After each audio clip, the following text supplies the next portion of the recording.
And with that, we are live and rolling into week 6 of the Illinois high school football season.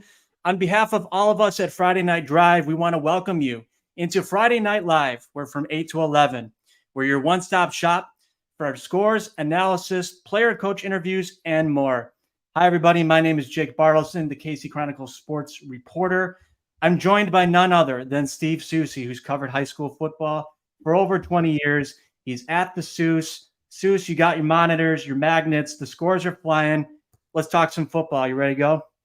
Absolutely. Let's do it. Absolutely. So whether you've been with us from the very beginning, watching or joining us for the very first time, again, on behalf of all of us, Friday Night Drive, thanks so much for making us a part of your night. Steve, before we just jump into things, just a couple quick comments. Tonight's broadcast is sponsored by State Representative Steve Reich, who asks you to support your favorite school and always be a good sport. Also, thanks to everybody behind the scenes here tonight. Kyle Neighbors, Jimmy Musial, and Neil. You guys are running the controls. Thank you so much. Steve, we got a lot of scores flying by. Set the scene for us. Yeah, a lot of games are already, rolling along. We had some early starts tonight. Some of the more notable ones off the top, Mount Carmel's out to a 21-7 lead over Brother Rice. Brother Rice just getting on the board in that one. Marist and Joliet Catholic were tangled in an early one. Now that's 17-14. Joliet Catholic just put a touchdown on the board. The other big ones around, obviously, that a lot of people are concerned with. Batavia holds a 14-3 lead over Geneva. And right now they're just coming fast and furious. Lincolnway East is up 20-0 over Lockport at halftime. They've controlled that game from the get-go. I've taken them quite a bit of watching of that one tonight. And Lincolnway Central is dominating Bolingbrook at this point in time. Last time I checked in on that one, it was a 28-7 lead for Lincolnway Central. So those are some of the big ones right off the top. But some of these other ones are just getting going, and we'll get to some of those as we go along. Yeah, you got 4 or 5 games going on, and you're mounted. I mean, just give us a sense of your laboratory. It's got to be pretty cool. Yeah, to my right here, I've got 6 different games that I'm keeping an eye on right now. So, just trying to keep abreast of generally what's going on with those.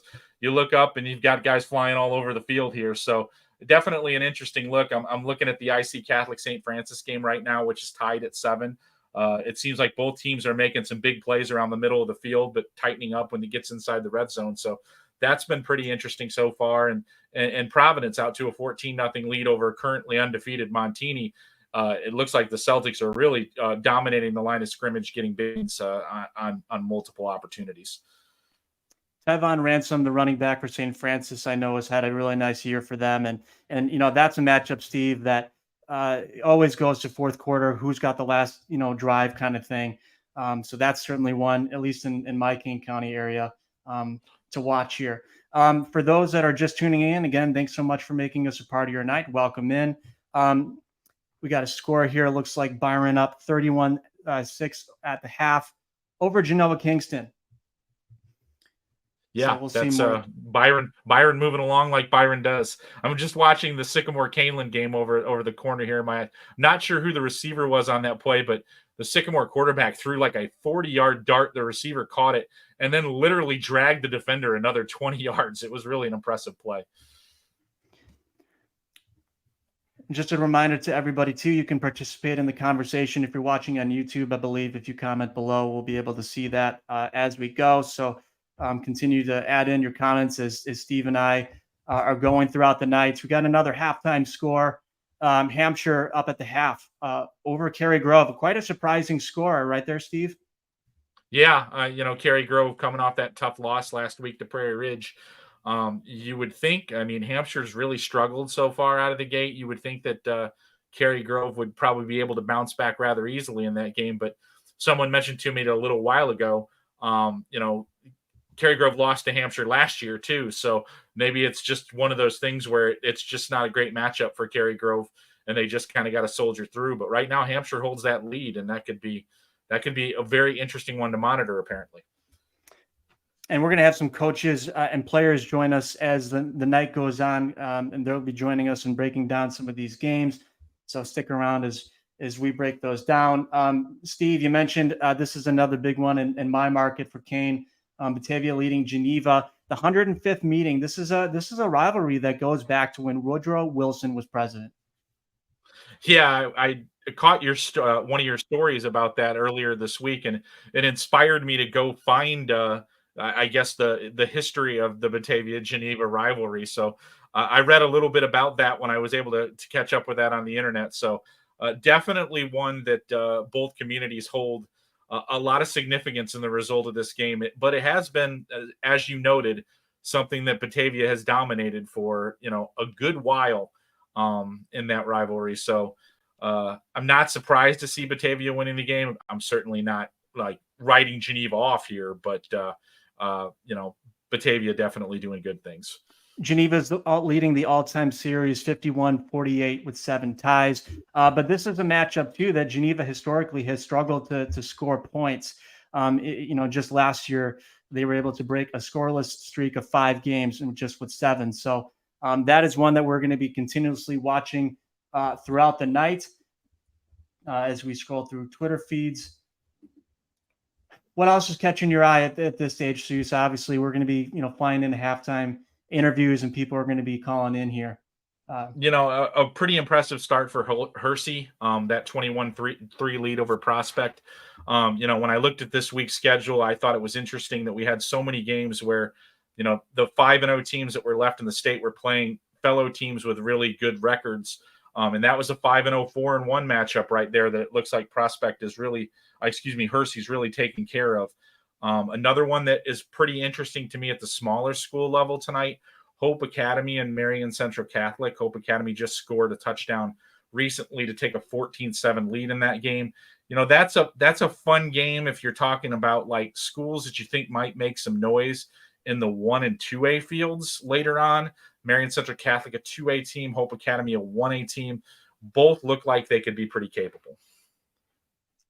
And Marion Central Catholic coach Nick Lopez will be joining us later on in the broadcast from his office.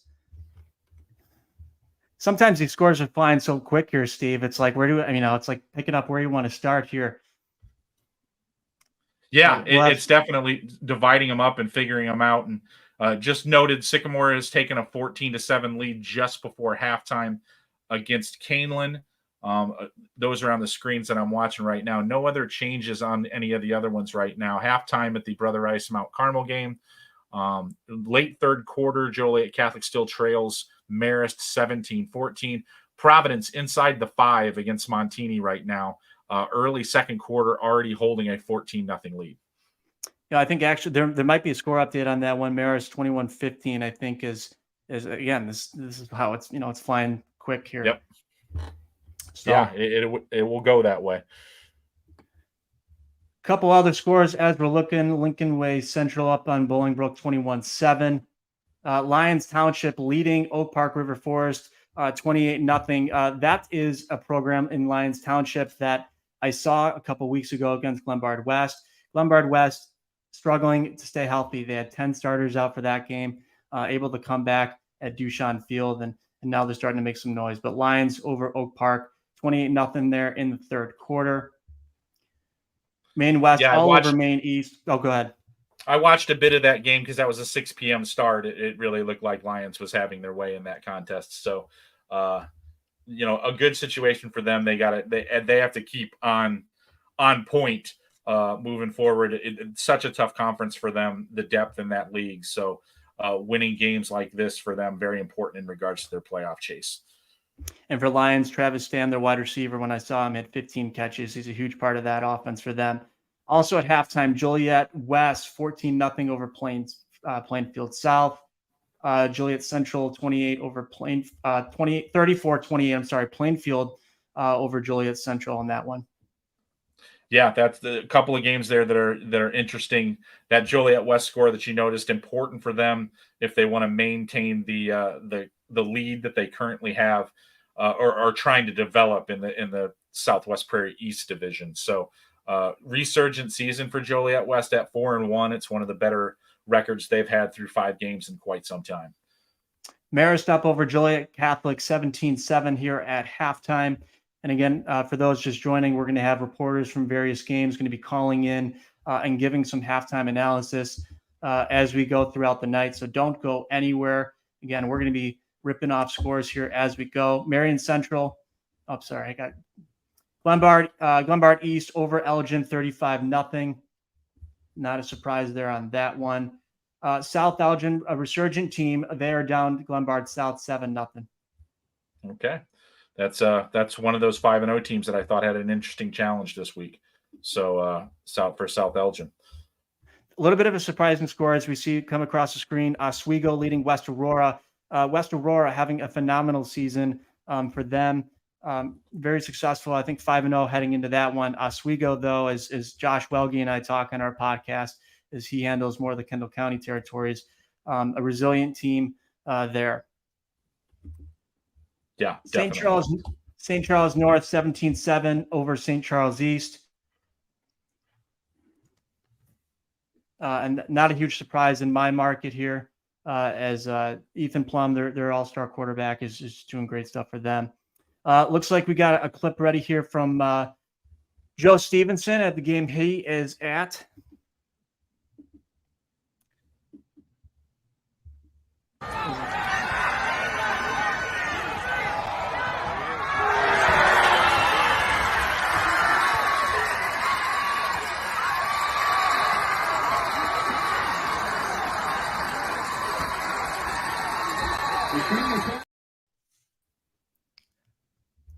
So obviously a big play there over at Joe's game. A little hard to make out just with the video orientation, but big play and crowd cheering. Yeah, Joe and I were talking about this game earlier in one of our podcasts earlier this week, and I mentioned how Hope Academy is capable of making those big plays, and obviously showing that right there with that big interception return for a score. So, definitely the kind of thing that you can kind of expect from the Eagles. A boom or bust type of philosophy for them, both on offense and defense. So a pretty impressive team, especially at the 1A level.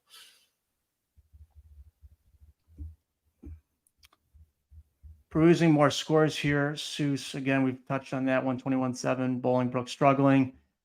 At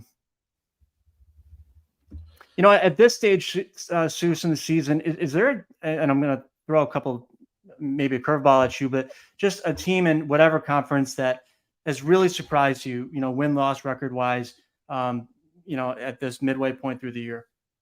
I already touched on one of them just a couple of minutes ago. Joliet West is definitely a team that if you had told me before the season, especially with some of the more difficult crossover games that they have, if you had told me they were 4-1, I would have wondered how that would have happened. It looked like they're on their way to 5-1 and sewing up a potential playoff berth tonight. I wouldn't have bet on that. Right now Montini is not playing very well tonight, but for them getting to 5-0, definitely a better start for Montini than I would have expected. So that would be another one where, by the way, Providence just took a 21-0 lead in that game with Montini. So taking over in that situation. So looking around here on some of my boards, I've got IC Catholic is now taking a 14-7 lead midway through the second quarter against Wheaton St. Francis. And I believe the Lincolnway Central Bolingbrook game has gone final, but I don't have it. Just says 0-0, which I know is not correct. So that's pretty interesting. Well, in the meantime, we're going to head out to Sycamore, I believe, where Eddie Carifio at Friday Night Drive, he is there for that one. Sycamore-Kaneland. Eddie, good evening. How are you? Can you hear us?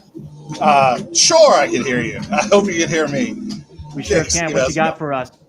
I wouldn't say barn burner here. It's 14-7. Both offenses moving the ball very well. It's probably to be expected with these two teams.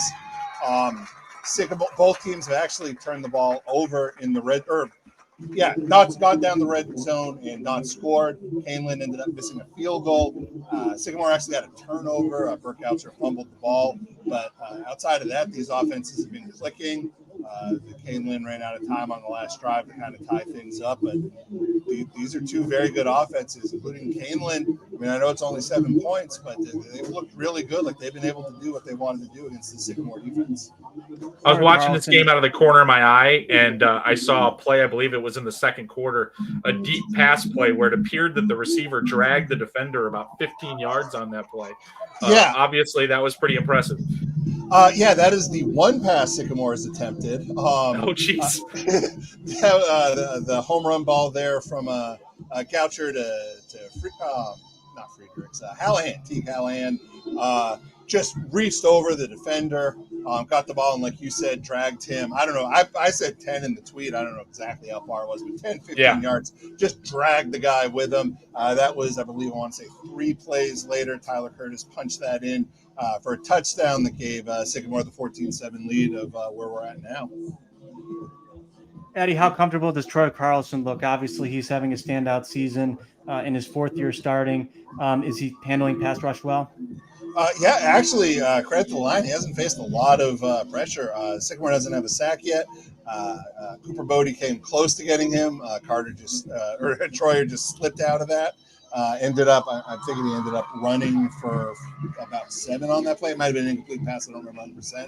But the line for Kaneland's been doing a really good job protecting Carlson and letting him make some deep plays. He's only missed 3 passes. Those have all been in the second quarter. He's got 123 yards right now. He's spread the ball to 5 different receivers. So, like I said, I think Kaneland's running pretty close to the offense they want to be running. Well, thanks so much for the time, Eddie. Good luck the rest of your game, and we'll talk to you after. Okay, thanks. See you guys. All right, Soucie, we'll give that a quick second. We should have Joe Stevenson, who's got a couple updates there from that Hope-Marion Central game. Hey, guys. There he is. Hey, Joe. Hey, Joe, how you doing? doing? Hey, this is a great game out here. 14-14 at halftime. Marion was driving late in the half. And Aaron Green, Soucie, we were talking about it on the podcast this week, the speed that Hope has. He picked it off and took it back 85 yards to the house. And then Marion comes right back and answers. Huge play for the Hurricanes. Cale McThinia, 57 yards to Jacob Siebert with, like about a minute to go in the half. And so that's where we're at now, 14-14. Marion had a really nice drive. Siebert had an awesome one-handed catch, and they were down to the 3-yard line. Then they had a high snap that pushed them back to the 25, and they had 4th and goal, so that they missed a chance to score there. But this is a great game, 14-14 here at halftime.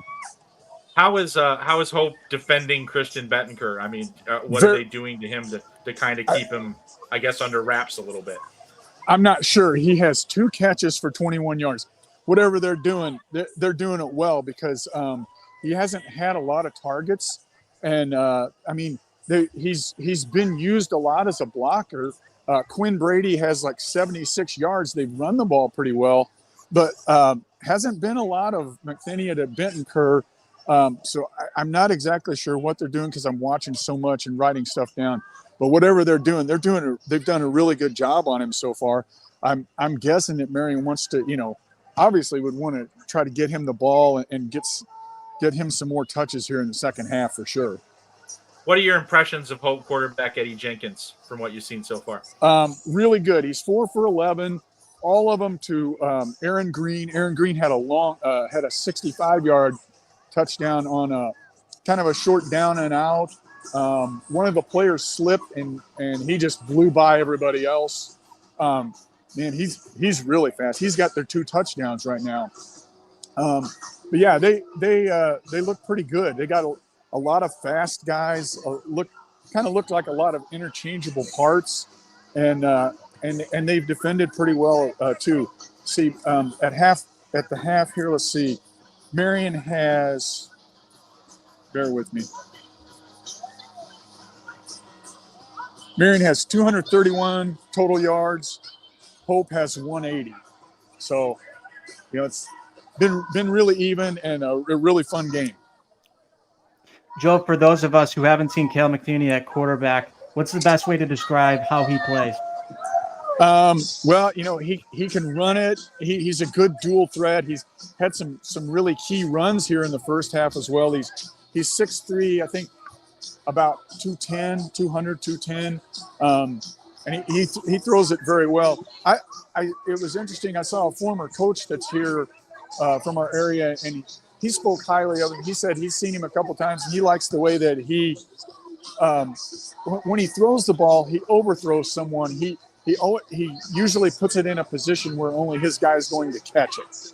And that's coming from a coach's perspective. That's the way they look at the game. I kind of like the way he described it.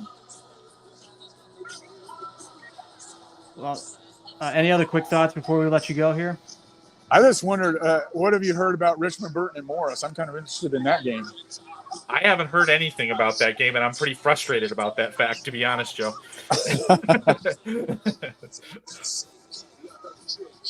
Well, Joe, have a great rest of your game, and we'll check back in at the end of the fourth quarter. All right, sounds good. I'll talk to you guys after the game. Thanks, Joe. I really liked that insight that Joe gave, talking to that former coach, and just getting that perspective. It adds another layer to things. Yeah, definitely. I saw them early in the year. It was definitely a game that, a player that I was interested in seeing. I mean, his connection with Christian Bettenker is impressive, but he does a really nice job just overall in general. That's a combination of passer receiver at the 2A level that you almost never see. So definitely an impressive situation. Thanks to Kyle for updating my frustration here. I see that Morris now holds a 14-0 lead over Richmond Burton early in that game. I was pretty surprised by that score, to be completely honest with you. Once again, early enough where obviously things can turn. I did think Morris had a chance to be in this game, but the fact that they've stepped out this early against a program that they have had trouble with in the past, a good sign for Morris. For those that haven't seen that particular program, what's their 1A player? That as soon as you say Morris, that's where everybody's mind goes to. Well, the fun thing about Morris is that they have a good quarterback in Carter Button. They have a good running back in Jacob Swartz. They have a good wide receiver in AJ Zweers. It's one of those things where I use this phrase a lot in terms of, making a defense pick your poison. Well, with Morris, I think it's you don't really get to pick. It's all poison. So that's kind of the way that I look at it. I mean, really explosive offense to start the season, have gone past 40. I believe in every game this year, have put the running clock in motion in pretty much every game that they've played so far this season. It's an experienced group, and I think some of that experience is bearing weight tonight. Kind of looking over at my Twitter feed here. It looks like Wheaton South 13-10 over Wheaton North right before the half. A little bit of a surprise for me there in that one, Seuss. Wheaton South has struggled to score points, but they do have a senior running back in Matt Kreider, who, an unbelievable story. He's had a difficult situation off the field, but he's worked through it with his family. And he's come back and just run with a vengeance over the last couple of weeks, recovering from an ankle injury. So he is so important to their offense. And obviously, I'm assuming it's probably paying off tonight. Well, I mean, in this game in general is really important for Wheaton Warrenville South. I mean, at some point in time, they're going to have to get a win over somebody that, to be frank, they are in an underdog role. And I think that's one of those games tonight. They enter in an underdog role. They're going to have to get one of those wins. Looks like we have a clip here from Maris in the Joliet Catholic game.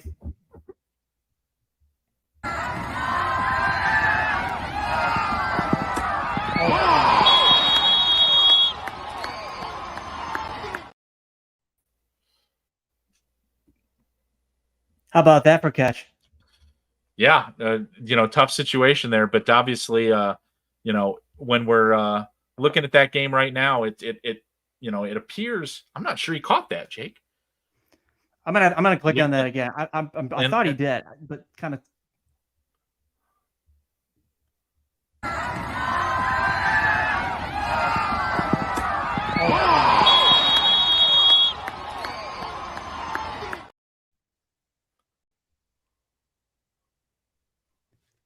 unless that's from a lot earlier in the game, because the score still stands 17-14 over here. So I feel like it should have to be a little bit like Gene's territory, the CBS games where Jim Nance is like, "What do you see, Gene?" Yeah. So, updating the IC Catholic St. Francis score. It is now 14-all with 3 minutes left in the second quarter. IC Catholic just hit on a fairly substantial play for about 25 yards. They're at the St. Francis 40-yard line right now. Yeah, I've seen IC Catholic just a couple of times over the last couple of years. Of course, their 4-year starter, Dennis Mandela, KJ Parker. That's such a huge connection for them, and they've played a lot of productive football, highlight reels, and I mean that's why they're the program that they are. Contending for Class 4A state titles seemingly every year. Yeah, no doubt about it. Definitely one of those programs that you have certain expectations for, and there's a reason for that. I kind of keeping my eyeball here on Marist and Joliet Catholic. Marist now has the ball inside the 10-yard line with about 9.5 minutes left in the game, with Marist holding on to that 17-14 lead. Joliet Catholic obviously trying to keep Marist to a field goal, and it looks like that's what they're setting up to do right now. Like I said, 17-14, Marist setting up for what appears to be a 32-yard field goal attempt. Let's see if we can follow along. Snap is up. And the officials are signaling good. So now that is a 20-14 lead for Marist. 9-11 left in that contest. Big game for Marist here. Marist enters this contest with a 1-4 record. Obviously don't want to drop to that 5th loss so early here in the season. Joliet Catholic would drop to 3-3 with a loss here, which would put them in a situation they probably didn't expect to be in. So, kind of a pivotal game for both teams here in regards to 1-loss records and playoff bids and the like.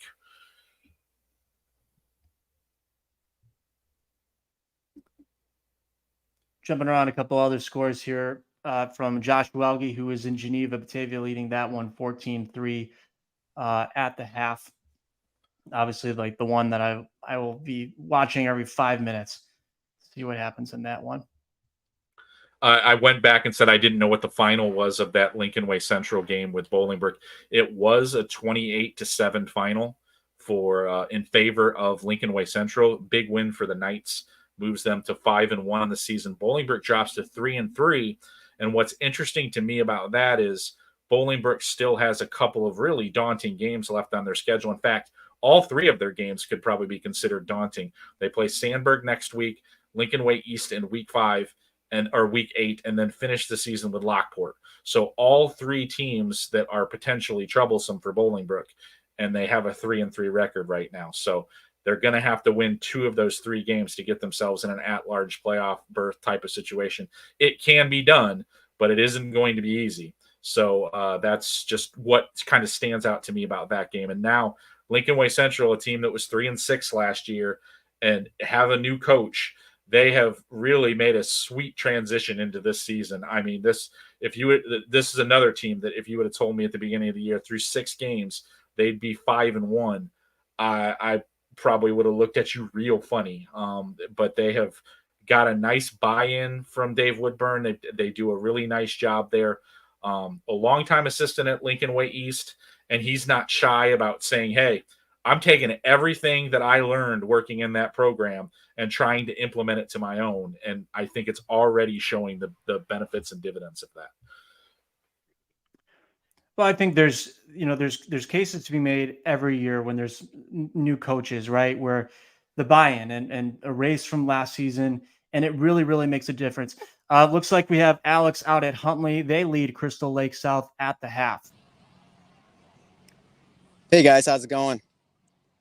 Hey, Alex. We're good. How are you? What do you got for us? Good. Yeah. So Huntley's up 33-13 at half. Just been all Huntley here so far. 5 possessions, 5 touchdowns for the Red Raiders. Braylon Bauer, the quarterback for Huntley, has 3 of those touchdowns. He's 9 of 12 for 127. 4 of those touchdown drives were 4 plays or less. So Huntley's getting these touchdowns quick. South was hanging in there for a while on, their passing game from their quarterback, Caden Casamino, but it's not looking good for the Gators right now. Just can't get a stop. It looks like, basically from following along on Twitter, it looks like Huntley's doing pretty much everything they want to on every possession right now. Yeah. Actually, one of the touchdowns for Huntley came on a 4th and 10. They got a 26-yard touchdown pass to Jacob Witt. I mean, at that point, too, it was a one-possession game, so that would have been a big stop for South there. But you're right. They're not stopping them at all tonight.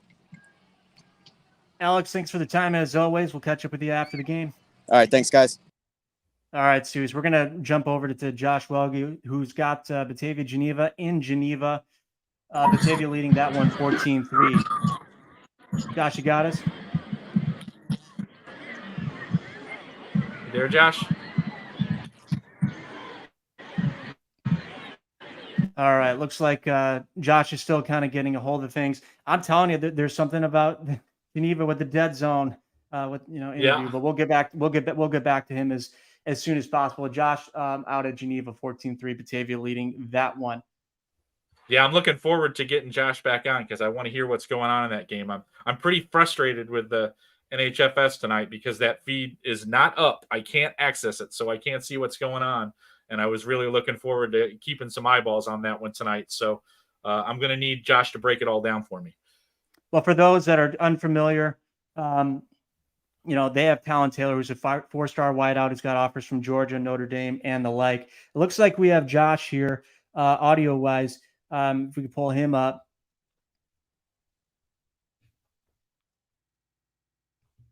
All right, we're still having some difficulties, but anyway, to finish my thought, Talon Taylor, like that's the one name to know from Geneva's standpoint. Nate Stempowski, their quarterback, a 2-year starter. That is a program. You talked about new coach at Lincolnway Central. This is just the 2nd or 3rd season for Boone Thorgerson, and they've been able to return to the playoffs and be really, really competitive. So this would be a huge win, in his resume, so to speak, if they're able to come back here.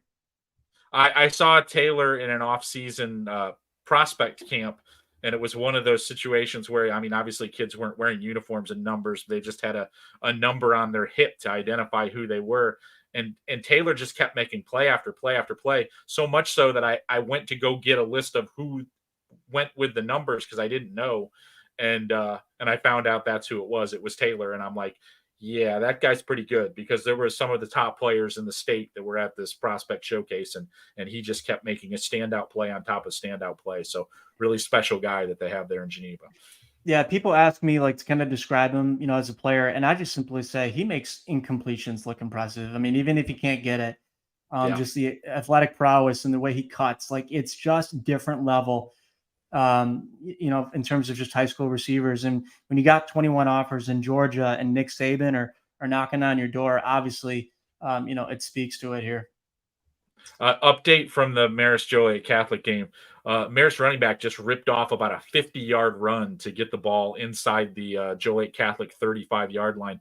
6.5 and counting in that one. Marist still holding that 20-14 lead, looking to soak some clock on this drive and for the Red Hawks, hoping to finish it out. IC Catholic has also taken a 21-14 lead in that game with St. Francis.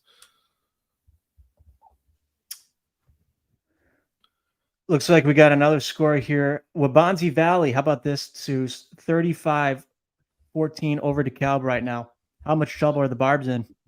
When you look at what their situation is right now, this is a game on paper that DeKalb absolutely has to have, considering what is left on their schedule. If they were to drop to 2-4 tonight with a loss here to Waubonsie, they finish with Naperville Central and Neuqua Valley after that. So, I would have thought that it would be difficult for them to split in that scenario. And then you'd be looking at a situation where they have to win all of them, plus the week 9 crossover to be determined game, just to get to 5 if they lose this game tonight. So big time trouble if they don't rebound and get back in that one. Waubonsie Valley has been kind of all over the map this year. They've shown capabilities to do something like this, but it hasn't been consistent at all. It looks like DeKalb's catching Waubonsie on one of their good nights. Bopping around to the West Suburban Silver here, Souce. Downers Grove North leading York 14-13 in that one. And at half, Glenbard West 21-7 over Hinsdale Central. Yeah, if I could clone myself and be multiple places, I would have liked to have seen that Downers Grove North York game tonight. There's no doubt that's one of the most interesting matchups on the board this evening to me. A York program that is already established, how good they are. A Downers Grove North program that's saying, hey, we want to be included in this conversation. So definitely a very interesting one right there. All right, looks like we have another clip here from Marion Central.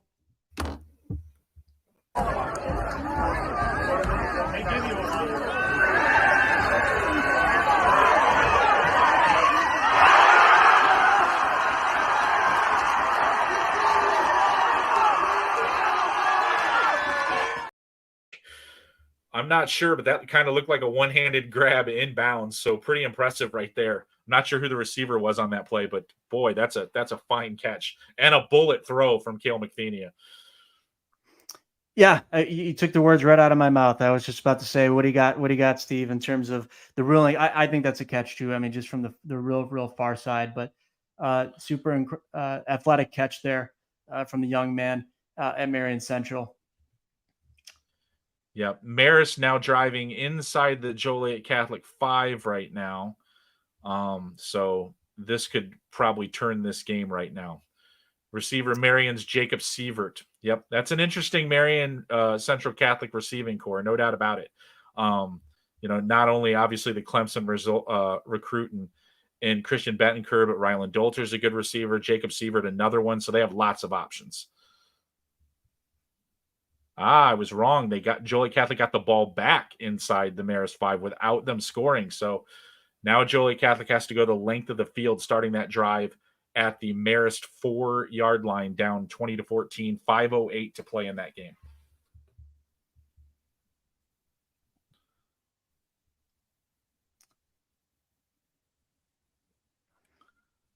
Bopping around here, some other scores. Oh, go ahead. Yeah, I've got the Marion Central Catholic Hope Academy game up on my screen now. It looks like Marion Central Catholic is driving down the field right now inside the Hope 15, trying to break that 14 all ties. So moving along right now, and I'm just watching Mount Carmel go flying into the end zone to stretch their lead over Brother Rice to 27-7 right now. You must be looking at my screen because I was just about to lead you there. Yeah, that's probably what it is. Right down in the center middle right now. I got 6 games up here, and that's one that I've got tucked down in the bottom corner. Mount Carmel has just been cruising along all season, talents across the board, and they're a team that you expect to go far. Once playoffs go and see if they can come back and repeat in 7A. I saw them in week 1 against East St. Louis, and I guess the thing that was really impressive about them, after seeing them in the summer, I wasn't completely wowed. I mean, obviously, it's hard to tell sometimes in 7-on-7s, but Mount Carmel's got an underrated offensive line. They have the kind of offensive line that will kind of control a game if you let them. And it looks like that's kind of what they're doing tonight. They're controlling the line of scrimmage. I haven't noticed Mount Carmel putting the ball up in the air very much. They're just basically, pulverizing Brother Rice into submission in this one, running the ball and running it with authority. So I'm just seeing an update here from Morris and Richmond. Richmond Burton. Morris has stretched that lead to 21-7. 2 of the guys that I was talking about before. Carter Button with a 62-yard touchdown pass to A.J. Zweers. That Zweers kid can straight up fly. So I think if he gets out into open space, he's the kind of kid that you see it and you see the obvious speed burst that he has. That's not the first time they've had a huge pass play like that this season for a touchdown this year. And it's not the second, the third, the fourth, or the fifth either. So they do that a lot. And that's I'm not surprised to see, Morris capitalizing on a big play.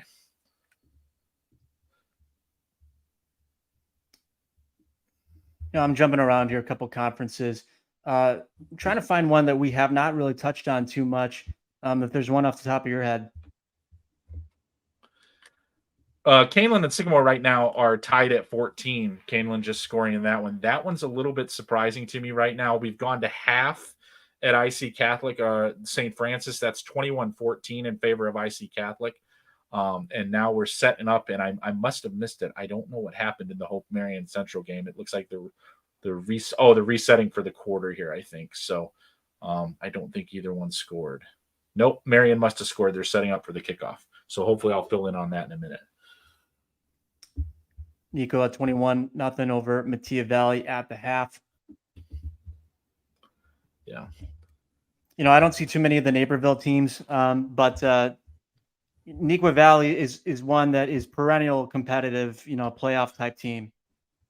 Yeah, the interesting thing about Neuqua Valley this year is you really don't know what you're going to get from them on a week-to-week basis. They've had some really nice games where they've done really nice things, and then they've had games where they've had kind of what I would classify as a clunker. They've scored I think they've only given up like 70 points this season, which is really, really good, but they've only scored like 40. So you don't really know, you might want to call them a defensive team, but they have some interesting wins. They beat Minooka early in the year, which I think is a pretty solid win. And then a couple of weeks ago, I believe it was Naperville North that they beat. So, they're an interesting team, but they play such an interesting schedule. There's so much depth there. They lost to Oswego, who only has one loss. They lost to Lincolnway East, but they beat Naperville North. So they're just kind of all over the map. They're another team that my radar for them is not working. I don't have a clear detection system for what we're going to get from Neuqua on a week-to-week basis. Well, in the meantime, I want to remind people, come to Candlelight Inn, home of the original Chicken George and Jan Sauce. Dine in, carry out, catering available. Locations in Rock Falls, Sterling, as well as Clinton, Iowa. Come try the original Chicken George today.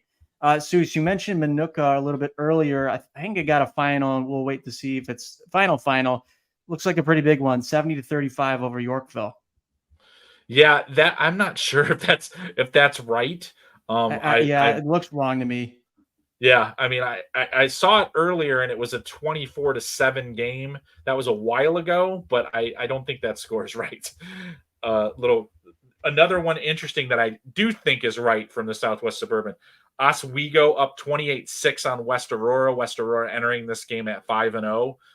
So you wondered about how West Aurora was going to do against the better teams in this division after playing kind of a soft non-conference schedule. So far, it looks like Oswego's got control of that one.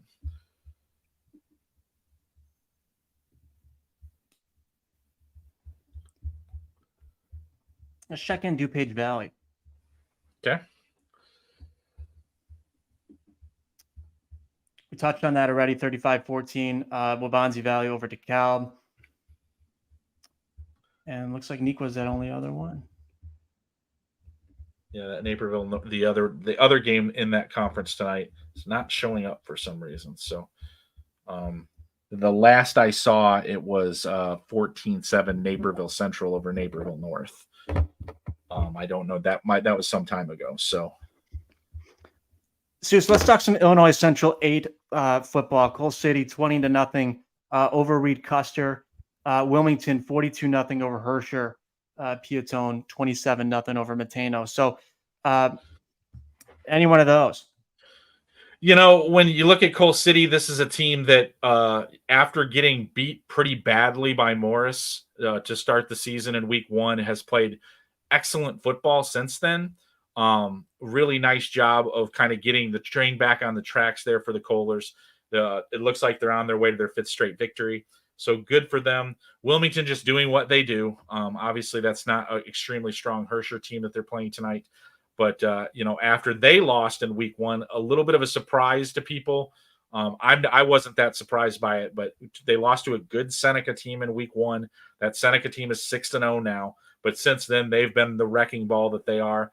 I was a little interested in that Piatone-Mantino game just because Mantino has been playing a lot better over the last couple of weeks. They put together a 3-game winning streak, and there's kind of a long history of Mantino and Piatone kind of getting into these little tussles. They used to actually be the same football team. They were a co-op program that split into 2 programs in the early 2000s. So they have kind of a long history with one another. They're only about 7 or 8 miles apart. So Piatone they needed this win tonight, and they're doing it in a commanding fashion. So a good situation for them. Our JT Padelty is at Ottawa and Woodstock North. JT, we got you. Yes, sir. How's it going, gentlemen? We're doing great. How are you? Doing all right. Got a good football game here. Ottawa's kind of dominated this first half. Got one Colby Mortensen or two Colby Mortensen passing touchdowns, two Ryder Miller touchdowns, one on a catch, one on a reception. One on a reception, one rushing. And then Ottawa's up 21-0, and Woodstock North takes over at their own 20 with, let me check the notes here, 14.8 seconds left and two passes, one a 54-yarder from Landon Creighton to Marshall Dennison, and 7 points. So we got 21-7 game halftime for Ottawa, 2-2-3 teams kind of fighting for their playoff lives. It's pretty important for Ottawa. I know you talked about how this was a big game for Ottawa in the grand scheme of things, making sure that they stayed at the 500 mark. You feel like, other than that last drive, they've put themselves in good position to get there? Yeah, absolutely. I mean, the only time they've been stopped was they tried a wide receiver option pass that got intercepted, got a little fancier than maybe they needed to. But that's the only time Woodstock North has been able to stop them. And those two long completions are the only two, really the only offense Woodstock North's got going. So assuming that that was a blip and not what's going to be happening in the second half, I'd say Ottawa's in pretty good shape. And like you said, Souce, really big for Ottawa to get this win to set up a winner, has a great chance of getting into the playoffs game with arch rival LP next week. JT, as always, thank you for the time. We'll catch up after the game. Take care, guys. Couple of interesting things that I noticed over the last couple minutes here. York has now taken a 19-14 lead over Downers Grove North. Joliet Catholic, with 1:15 left in the game, needing a touchdown, now has the ball at the Marist 17-yard line. They've moved the ball through the air a little bit here. Now back on the ground. They've tried to turn the corner. Looks like they've gotten inside the 10. We're at about a minute left in that one. So that is a interesting development in that game. And I'm just seeing that update pulled up on the screen. Morris goes into half with a 21-7 lead over Richmond-Burton. Interesting fact that always blows my mind whenever it comes up in regards to the Richmond-Burton program. They haven't lost a regular season game since 2018, Jake. That is getting the job done. Yeah, I mean, it certainly speaks to the level of consistency at that program, right? I mean, obviously player turnover over the years, and they're able to, sustain winning. And, there's that target on their back, and obviously other teams know that, but, to play to that level of football and not lose for so long, what a testament to those kids and that program. Just to let you know, late third quarter, Mount Carmel has punched in another touchdown. They've stretched that lead to 35-7 over Brother Rice. So looks like Mount Carmel's on their way to 6-0. Looks like we got a halftime update from Rob Austerley. He is out at Richmond-Burton and Morris. Hey, guys. Hey, Rob. We got an interesting one here. Both teams kind of doing what they do best. Morris scoring fast and often, and Richmond-Burton still trying to, control the game on the ground and work on wearing that Morris defense out. So Morris has got 3 touchdown passes from Carter Button. Actually, the last 3 passes he has thrown have gone for touchdowns. He's 6 for 6 for 141 yards. Of course, one of those passes was a little touch pass to A.J. Zweers, who was coming across in jet sweep motion. You have to rule it a pass because he passed it forward, but it was more of a run. And A.J. did the rest, 62 yards for a touchdown. Braxton Nelson, everything as advertised. He's about 4 or 5 yards a pop. He's got 15 carries already in the first half, so you can kind of tell what Richmond wants to do. They want to hold the ball and make the game shorter, but Morris is able to score quickly, so it really doesn't matter how long they have the ball, it seems. It basically is Richmond-Burton been able to sustain drives, but not necessarily cash them into points. Exactly. Their first drive, Morris took the first half kick, or the opening kickoff, drove down the field and scored. And then Richmond-Burton drove down, inside the Morris 20, but Morris defense held and forced a turnover on downs, and then came down and scored again. So they've been holding that two-score lead pretty much the whole way. In your opinion, I mean, I think this is the first time you've seen Morris this year, but can Morris turn the tables on Richmond-Burton and maybe sustain longer drives themselves if they have to? Yeah, yes, they can. They've been able to run the ball effectively when they have. Jacob Swartz, over 50 yards in the first half, so he's on pace for another 100-yard game. They've just noticed that, hey, the passing game's open. Everybody in the stadium knows they want to go to Zweers, including Richmond-Burton. They're putting 2, sometimes 3 guys on him, and guess what? Other guys are open now. Rob, we'll catch up with you after. Thanks for the time. Okay, thank you, guys. Hey, Suits, I'm gonna throw you out here. We got a question in the chat. I'm gonna bring you to Moments. Mike Wininger is asking, 1A or 2A, they're not getting their due. Yeah, Moments is a 2A team. They're relatively close. They're close enough to the 1A line where it might be a consideration, but I think ultimately they end up in the 2A draw. They've been an impressive story this year so far. I don't know how they're doing tonight against Salt Fork. Last night I knew they were leading that game, but beating Westville in the fashion that they did, Westville, a team that has beaten all of the other contenders in that conference. Still interested to see what they do with Bismarck Henning in week 7. But definitely Moments is a team that you gotta put on that radar in Class 2A, no doubt about it. Talented quarterback situation there for them. It's a team that has a lot of offensive firepower when they need to use it, and has played, a lot better defense. It's a young team with some good athletes, from what I understand about them. Hoping to maybe get a look at them at some point in time this season, because a good story there in Moments. So we got an update from Marion Central Hope Academy. Eddie Jenkins to Amari West, 21-yard touchdown score. Hope Academy leading over Marion Central 21-20. Yeah, that's once again back and forth like we were talking with Joe. Real quick, I just want to get you over to update on Joliet Catholic and Marist. Touchdown run with 25 seconds left in the game puts them ahead 21-20. They are now, it's about 7 seconds left in the game right now. The ball rests at the Joliet Catholic 48-yard line. And I believe Marist still has one more timeout left, so they could probably try to take a chunk and then maybe kick a field goal if they wanted to. But that is the scenario right there for them.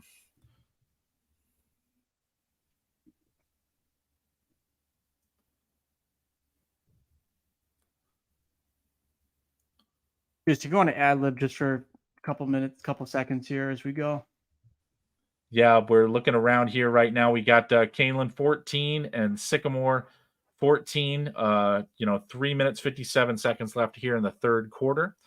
And right now, and then Hope Academy game, I got that one up here. It's 21-20.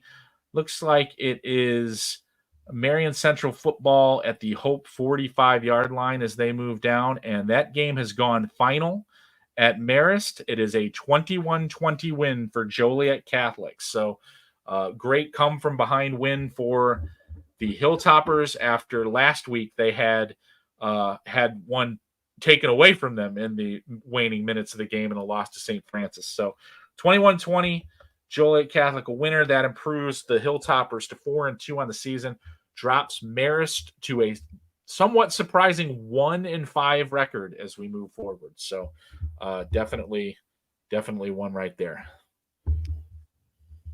Serious, we're going to head out to Downers Grove as Scott Schmid is standing by. He's at York, Downers Grove North. Scott, how are you? Good. How are you? Sorry, the band is just finishing up here. Great game so far. Both teams are 5-0. Obviously, more than likely the champion of the West Suburban Silver will come out of this game. York is winning 19-14, scored right at the end on a 31-yard pass from Sean Winton to Jake Mellion. Mellion also has rushed for already, let me look here, 110 yards and a touchdown. Downers North, they're actually missing sorry, the guy's announcing here. They're missing their top running back, Noah Battles, who's had an outstanding season so far. It sounds like he got hurt last week. early in their game. But Owen Lamsu has thrown a touchdown pass to Oliver Thulin and also rushed for another score. So great game, as I said, 19-14. Can't ask, I guess, for much more before a packed house here. You kind of answered my question there about Downers Grove North. How are they compensating for not having him there, for not having Battle there? They've certainly been passing more. I think they've only rushed for, I would say, probably under 20 yards. Lancer's thrown for 132 yards. With Thuland, I think both Thulins have caught multiple passes. So, no, they've certainly gone to the air more. And obviously York is so balanced. Sean Winton's also thrown a 35-yard touchdown pass to Luke Maylander, who's obviously having a monster season as well. So they're tough to stop.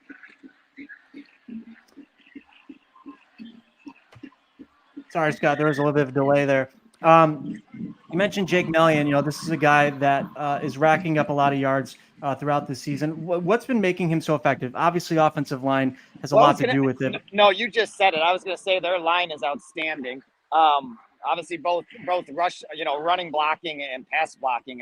I'm trying to think. I don't think the couple games I've seen, Winton hasn't been sacked. So obviously their line's outstanding. He's good though. I mean, he kind of burst onto the scene last year. They had multiple running backs. He kind of, I think, came on midway through the year. He's very shifty and strong, runs hard.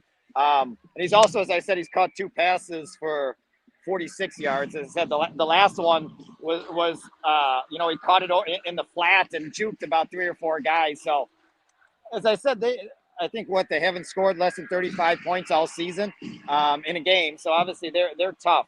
But Downers North, this is one of their best starts I think I read since 2003. So, and obviously hanging in there without one of the best players, so far in the area. I think he's been over. I think Battle's over 10 touchdowns, if I'm not mistaken, through the first 4 games. So obviously that's a huge loss for them. Scott, thanks for the work and the updates. We'll catch up with you after, but that's an exciting one, 1914. Awesome. Very cool. Thank you. Thanks, Scott. 1914 York in that one. Just got done talking with Scott. Just for frame of reference, when we were talking about that Yorkville-Minooka game earlier and not being sure that score was right, it is not right. I just pulled up the game coverage. Yorkville holds a 17-7 lead early in the fourth quarter, which on the surface is a surprise to me as well.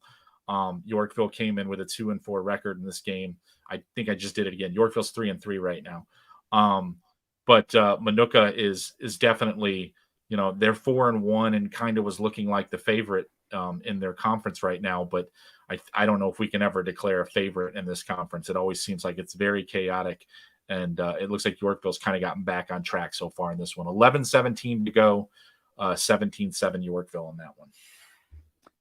All right, Soucie, we're going to take a quick break, so don't go anywhere for those tuning in. We'll be right back, break down some more football. You're watching Friday Night Live for Friday Night Drive, and we'll be back after these messages. Come to Candlelight Inn, home of the original Chicken George and Jan Sauce. Dine in, carry out, and catering available. Located in Rock Falls and Sterling, Illinois, as well as Clinton, Iowa. Come try our original Chicken George today. Need a roof, vinyl windows, or doors? Call R.E. Duchesne Construction. With an A+ rating from the Better Business Bureau and servicing Will, Grundy, and Kendall counties, call R.E. Duchesne. 815-722-2821. Financing available. Find out more online at reduchene.com. Are going to come right down to the wire.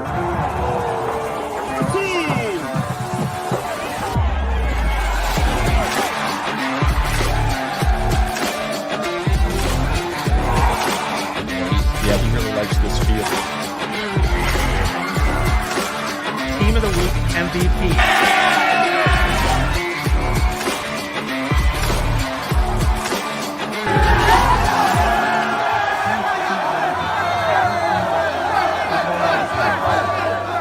I like Reich.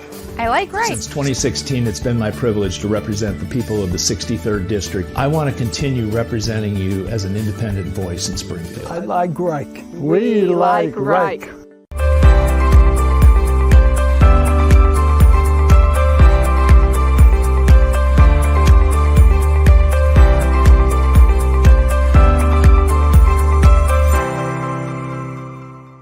here to help you with your problems that result from an automobile accident or an injury on the job or the loss of a loved one.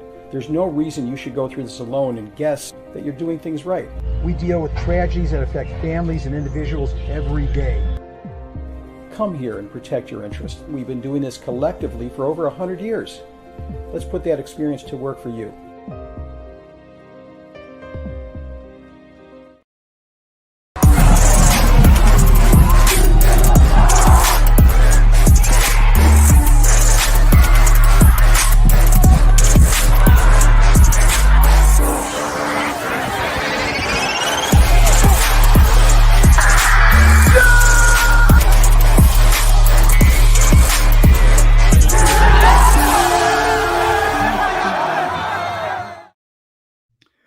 All right, and welcome back after quick commercial break, live Friday night, live and drive.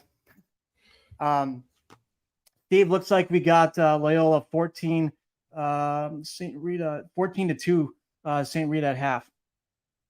Yeah, that's a little bit surprising. I would have thought that Loyola might have stretched that one out a little bit, but St. Rita obviously having a little bit of trouble on offense, that safety being the only points that they could get on the board, but Loyola doing what Loyola does, just kind of keeping people at an arm's length, and before you know it, you seem to be down 4 or 5 touchdowns. So I wouldn't be surprising if we slowly saw Loyola pull away in that one.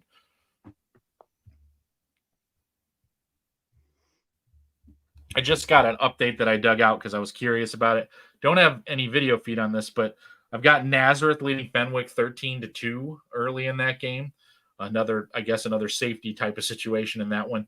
Nazareth just interesting to monitor because of the 0-4 start now. Obviously, they have to run the table the rest of the way, have a very domineering schedule to deal with to do that. But like I said, when they fell to 0-4, it's going to be difficult. But I refuse to say that they can't do it because they've done it before. And definitely, an interesting situation right there. When I look at some of the things that we've had pop in here recently, just saw an interesting final down there. Addison Trail with a 41-6 win over Proviso West. That's Addison Trail's 4th win on the season, which for them is pretty impressive. This program has struggled to get past a 1 or 2 victory mark. They only need to get one more win left, and they've got a couple of games where I think that they can get that win and get themselves playoff eligible for the first time in at least a decade. It might be even longer than that. So interesting there with that Addison Trail final.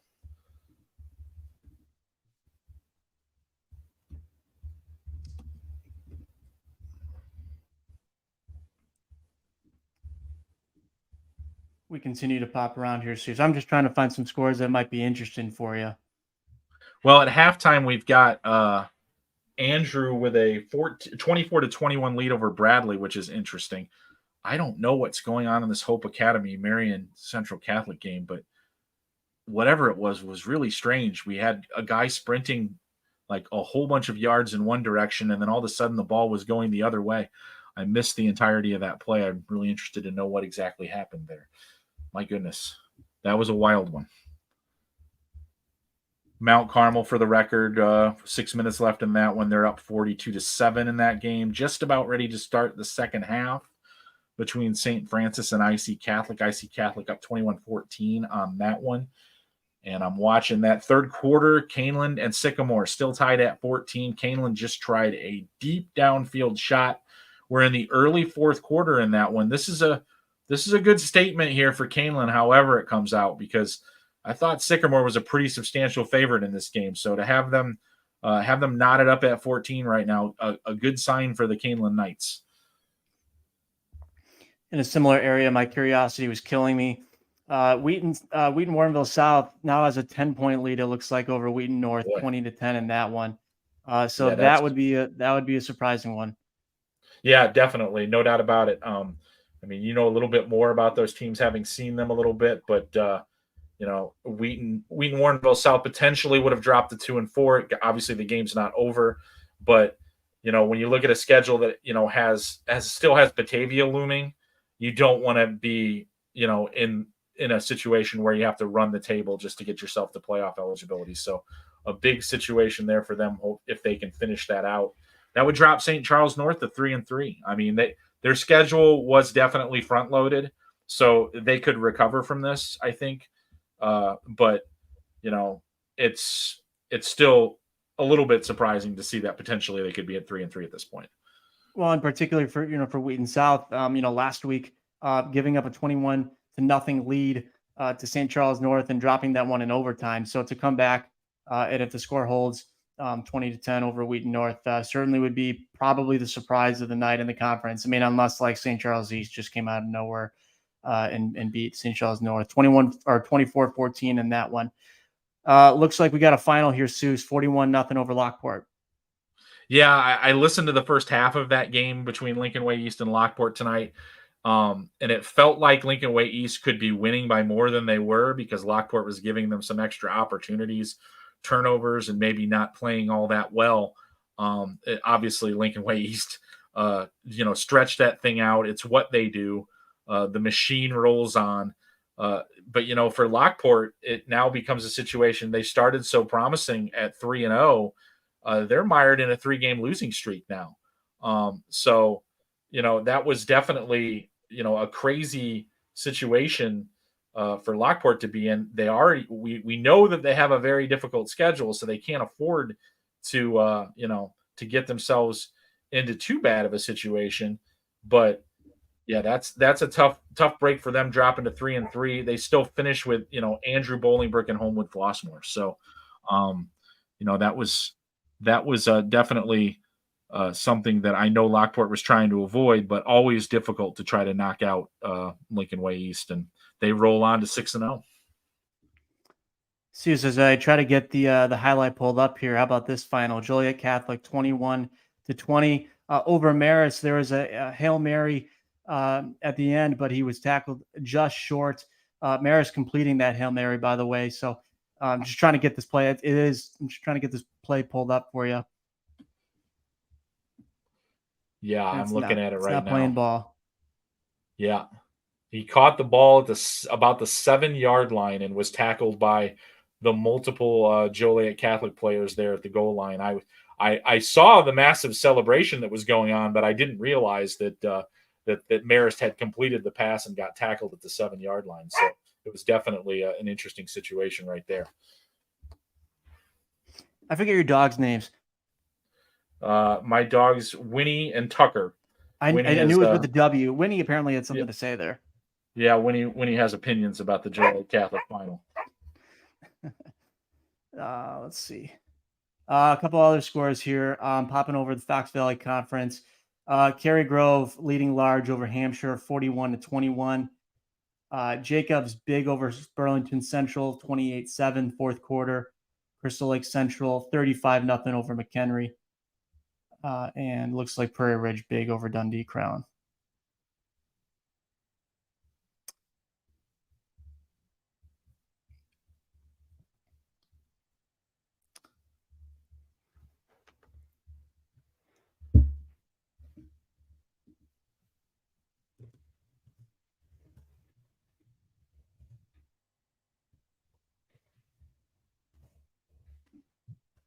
There's an interesting score there with Libertyville taking a 22-14 lead right now in the fourth quarter against Lake Zurich. Lake Zurich trying to rebound from that loss last week to Warren, but Libertyville hanging in there. Libertyville is a very interesting team, just doing things that they have to do.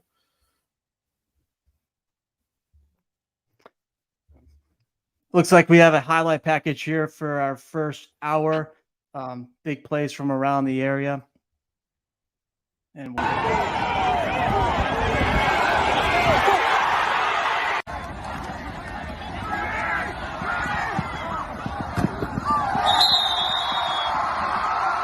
Winners pass complete on the ball.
Touchdown pass.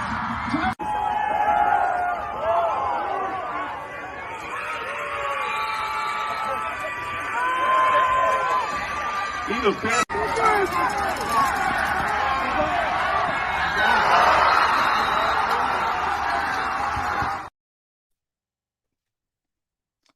It's pretty exciting stuff there. Sports Center top 10 quality there, huh, Seuss?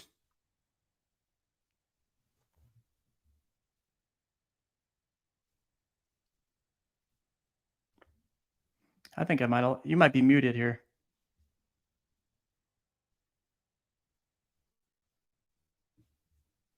I think I lost you. I am. There we go. Yep. No, I'm just saying that Hope-Marion Catholic game, Marion Central Catholic game, very interesting. A lot of big plays in that one. That's Joe Stevenson's definitely got an entertaining one tonight. No doubt about that.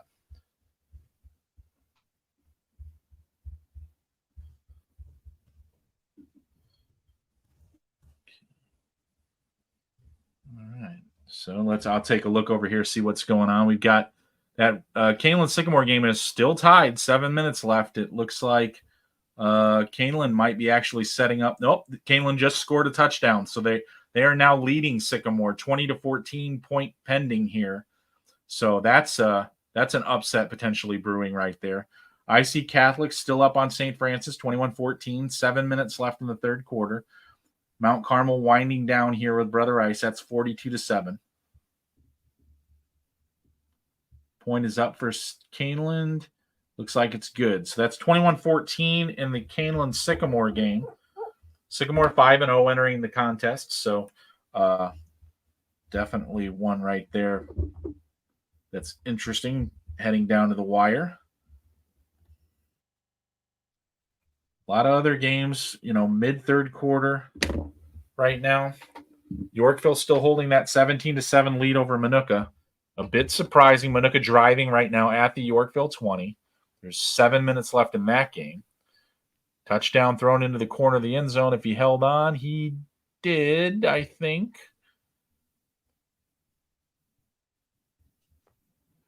That is a Minooka touchdown from about 25 yards. So they're going to slice into that Yorkville lead. 17-13 in that game. Okay.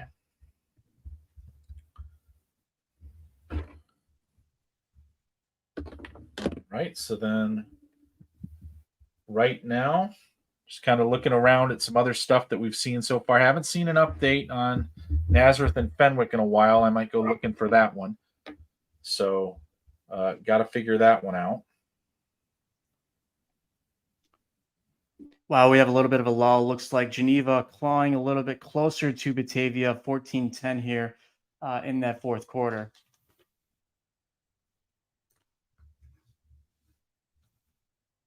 Which, of course, that would be the first loss in the Dennis Piron era as head coach to Geneva, if they're able to come back and overtake them, which would be huge.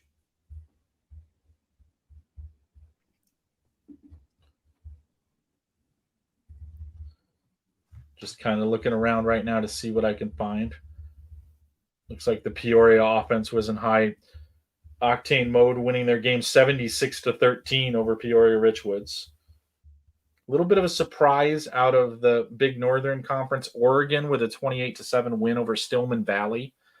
And right now it appears that it's still 13-2 Nazareth in the third quarter now. Earlier I had saw that it was in the second, so that is definitely one that's coming down. An interesting small school game right now. Maroa Forsyth holds a 28-26 lead over Stanford Olympia in a battle of two state-ranked teams in 2A and 3A.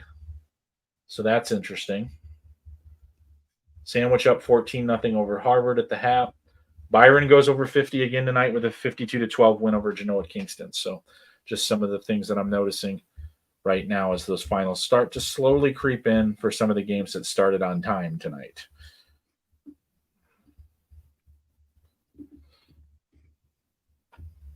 Yeah, I'm trying to keep pace today and just see what other conferences we haven't hit in a while here.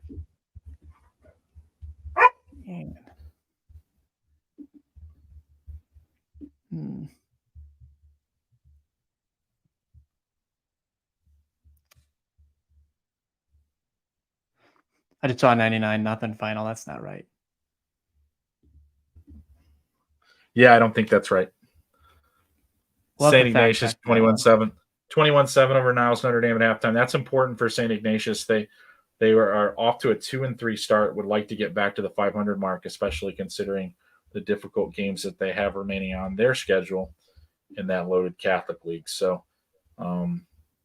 St. Ignatius definitely. They have the number one. They have the number one recruit too, right, in the state. Yeah, Justin Scott, the defensive lineman. Yes, yeah. So, but it just seems like every week St. Ignatius has got a big game that they have on their schedule. A lot of teams in the Catholic League are facing that, so definitely a situation has to be considered. So, have you seen Justin Scott live? I have. Very talented player, the kind of guy that, at least at the high school level, you got to put extra attention on, or you're not going to be able to contain him. So a big time beast. There's a reason. I mean, obviously that Ohio State is interested in him. So I can see him being the kind of guy that we're going to be hearing about real soon. I don't think it's going to take too long for him to make an impact at the next level. I have here on Max Preps Nazareth leading Fenwick 13-8. Yep. Oh, look at that. Right on time. Jimmy, you read my mind. Yep. Right on top of it. So yeah, that's definitely a really, really important game for Nazareth in the grand scheme of things. Not as much for Fenwick as they've gotten out to a 4-1 start, but definitely important.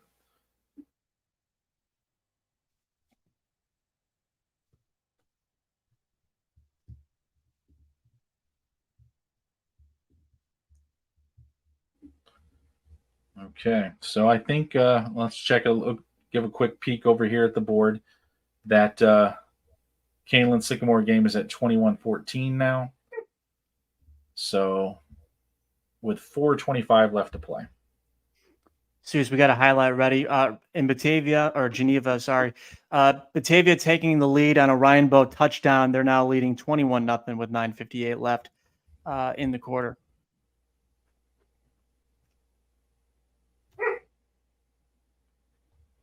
So Batavia able to extend their lead. And that was something to, I went to, Geneva's football practice on Monday. And I talked to them just about that the Batavia, front seven, and just being able to go toe to toe with them. And they were able to do it last year, but it just seems like that score is getting ahead here. Kyle Neighbors, our executive editor for Friday Night Drive. How are we, Kyle? I'm doing all right. I'm working behind the scenes tonight with you guys, and Soucie, I saw going to get Winnie, try and get her ready to go there. So I think we got that clip now of the Ryan Bowe touchdown for you. If you want to throw that up for us, Neil.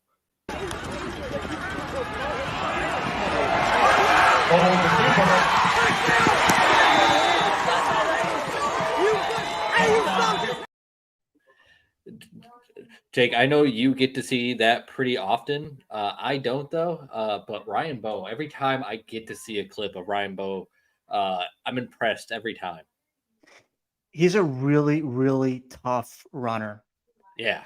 The way that he takes on contact, and for quarterbacks, like, you just don't want that, right? Like, you want your quarterback to avoid the hit and get out of bounds, and he just seems to really kind of relish it. And it's something that he's been doing for 3 straight years, and obviously so important to that offense. But, again, the thing with Batavia is it's not just Ryan running the football. It's Charlie Welpley, Zach Granberg. They're able to get in spots. So, again, I'm not necessarily surprised Batavia is starting to pull away, mostly just because their offensive line is so rigid. You know, they have 4 or 5 starters, back from last year. And that's when they really start to wear people down. Kyle, looks like we have go ahead. No, I was going to say there's I don't want to take anything away from Geneva. Like, they're playing really well, but coming into this game, it was like, prove it to me, right? You know, like, take down Batavia here, and then I'll really get behind this Geneva team. But Batavia's kind of just showing why, to me, that the Duquesne Conference is incredibly, incredibly deep, but they're still just, they're the 1A, I feel like, most of the time in most seasons. Yeah, until proven otherwise, right? The way that they're able just to retool, I mean, the size of their program is always big, and people ask me, like, why is Batavia so good year in and year out? I'm like, well, one thing, like, half of them run track, and that just so happens that their coach Dennis Piron also runs. So all those guys are on track, right? So from the speed element, that's a big part of it. Numbers. The only thing that a coach loves more than an athlete that runs track is an athlete, or than an offensive lineman that wrestles. But they love seeing those sprinters out there come springtime. And the other thing about it too, just real quickly, since we're on that point, is Batavia youth football. Like, those kids like watch Batavia football right when they're 6 years old, and like, that's all they want to do. And they run the same systems and the same type of stuff they do at the high school level. So by the time they get there, they're ready. So, yeah. I mean, that is one of the common things you see for these programs that really year in and year out that dominate high school football in the state. I mean, it's feeder programs that you were saying all the way from way back. Hey, Soucie, how you doing, buddy? Oh, we're doing super. I had to go deal with something there because if Winnie was going to be our third broadcaster for the rest of the night if I didn't take care of that. So, and it wouldn't have been all that. Wouldn't have been all that enlightening. Would have just been a lot of arfs. You guys want to try an experiment here for a little bit and see if the three of us can do this together here? It's fine by me. I'm game. Your game? Okay, we got Jimmy working behind the scenes. I'm hoping that between the three of us here, we can track down some of these scores a little bit. 1 second, guys. Let's see. I can tell you that IC Catholic has stretched out their lead to 27-14 right now over St. Francis. That game has 4 minutes left in the third quarter. There's now 2:53 left in that Kaneland-Sycamore game. Kaneland still holding a 21-14 lead. 4 minutes left in the game. Yorkville 17, Minooka 13. And Yorkville is currently, it looks like, at about the 40-yard line of Minooka, trying to draw out the clock there. Do we need to take a closer look at Rochelle? You know, the thing about Rochelle that, like, when I was looking at them early in the year was, I don't want to say I kind of discounted them off of an early season result, but that was kind of what I did. I don't want to say that, but that was kind of what I did, but because they lost to Morton in week 1 by 1 point. All right. Okay. And I didn't really know that much about Morton at that point in time. Morton appears to be a really good football team, so that's not a bad loss. At the time, I thought it might be. So I was like, well, I don't know how good they are. And then all of a sudden, after that 1 point loss, they have just been trucking everything in their path. I mean, I think that's a fair conversation to have about Rochelle. Yeah, impressive. I think I'm trying to see if I can find where that was. I think that game has gone final now. Ooh, here we go. Wheaton North back within 3 points of Wheaton Warrenville, Okay. 17. Jake, what did you think of Wheaton North? I mean, they're definitely going to be a playoff team. They're going to be a tough out. I really like their offense. Max Hauser's a multi-year starter. Walker Owens, super dependable at running back. What really makes that offense work are their 2 wide receivers, Rich Schilling and Matt Kujai, both field stretchers, but Rich Schilling can also be more of a possession receiver. And those are just 2 golden targets for Max to rely on. And they can run the football too when they need it. So really reliable offense, and defense seems to get stops when they need to. You got me excited about them, and I tried to pull that game up, but there's a problem on NHFS again with that game, so I can't watch them now. Thanks for getting me all jacked up about, checking that out. I appreciate it, Jake. Well, I can keep talking about them if you'd like. How many games is that so far tonight that you've clicked on the National Federation? There have been four. There have been 4 of them this evening that I've wanted to watch, and I have not been able to. You got to enjoy paying for something and having what? Yeah, like 70% hit rate, 60% hit rate. Yeah, that's about where we're at. So just to accentuate a game that I've kind of gotten away from because it's been a bit of a runaway to my surprise. Providence leads Lombard-Montini 31-7 late in the third quarter in that one. So that's a pretty darn big win for Providence in the grand scheme of things. It was one that they really needed in terms of kind of keeping their playoff situation intact, because the thing about Providence is if they would have lost their next 2 games of the season, they would be sitting at a 3-3 record. The next 2 weeks they play Carmel and then follow that with the other Carmel, Mount Carmel. So kind of a big stretch for them to have to deal with, and for them having to win at least one of those games. If they would have lost tonight, that would have been very dangerous for them.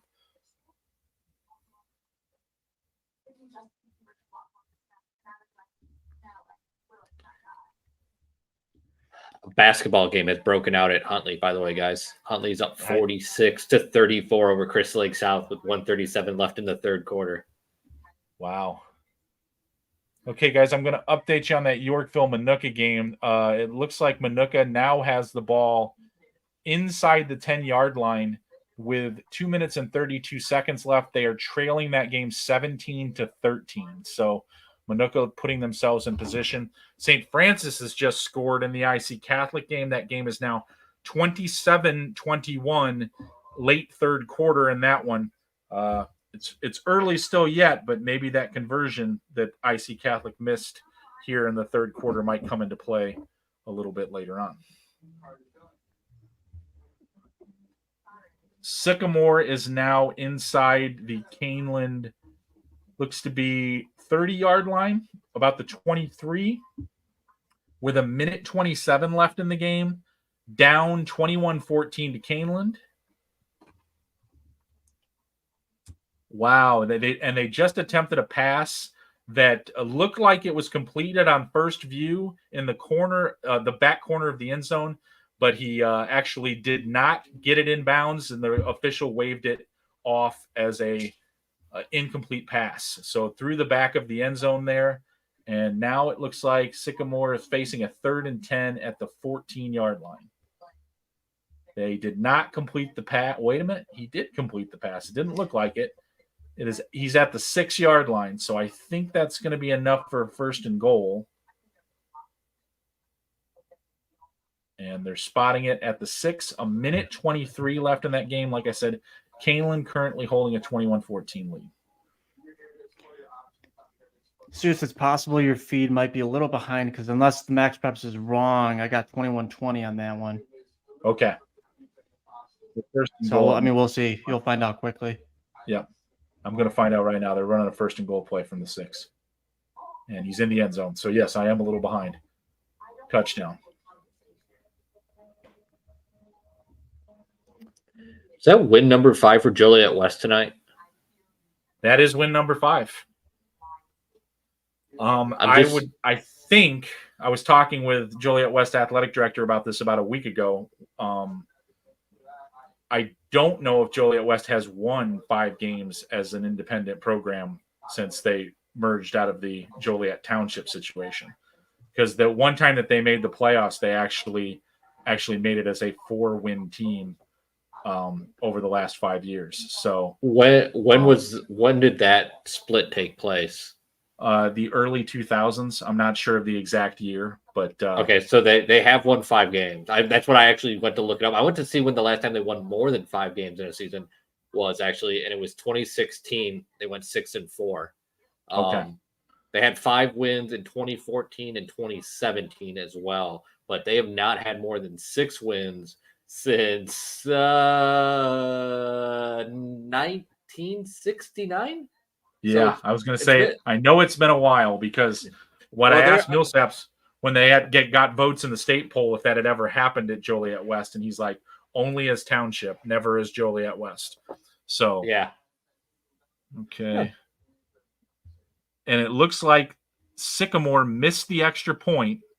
Oh, no. And trails 21-20 with a minute left. On the Yorkville-Minooka game, it looks like Yorkville just stopped Minooka on a 4th down play. So looks like there's a minute 50 left in that game. Yorkville leading Minooka 17-13. So that might have been the pivotal play in that one. I don't know the timeout situation. I don't know if Yorkville can run the clock out. So that one has come down to the wire. Actually, now I'm confused. I think they called a timeout before the extra point a try in Sycamore. So I'm very confused as to what's going on here.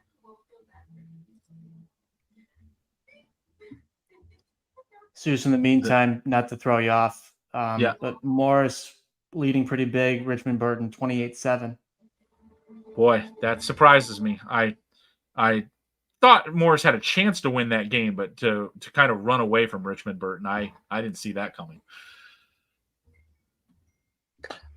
I certainly didn't see this happening. Yeah.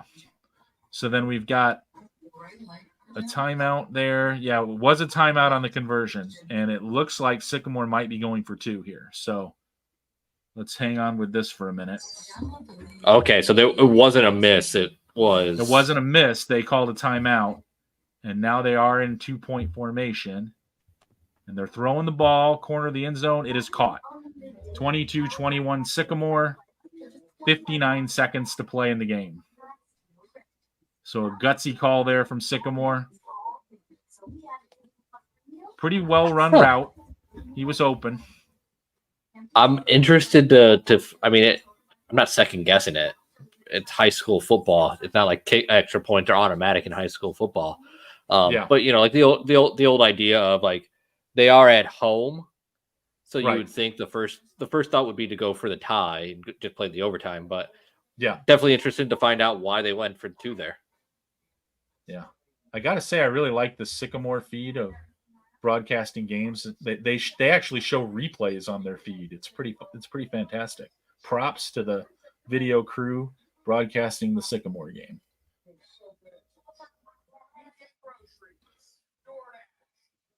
So we're coming up on the end of the third quarter. IC Catholic still leading St. Francis 27-21 in that game.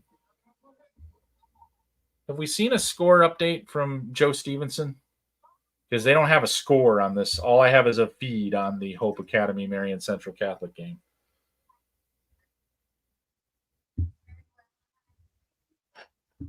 You were looking for Hope and Joliet Catholic. I'm sorry, Hope and Marion Catholic.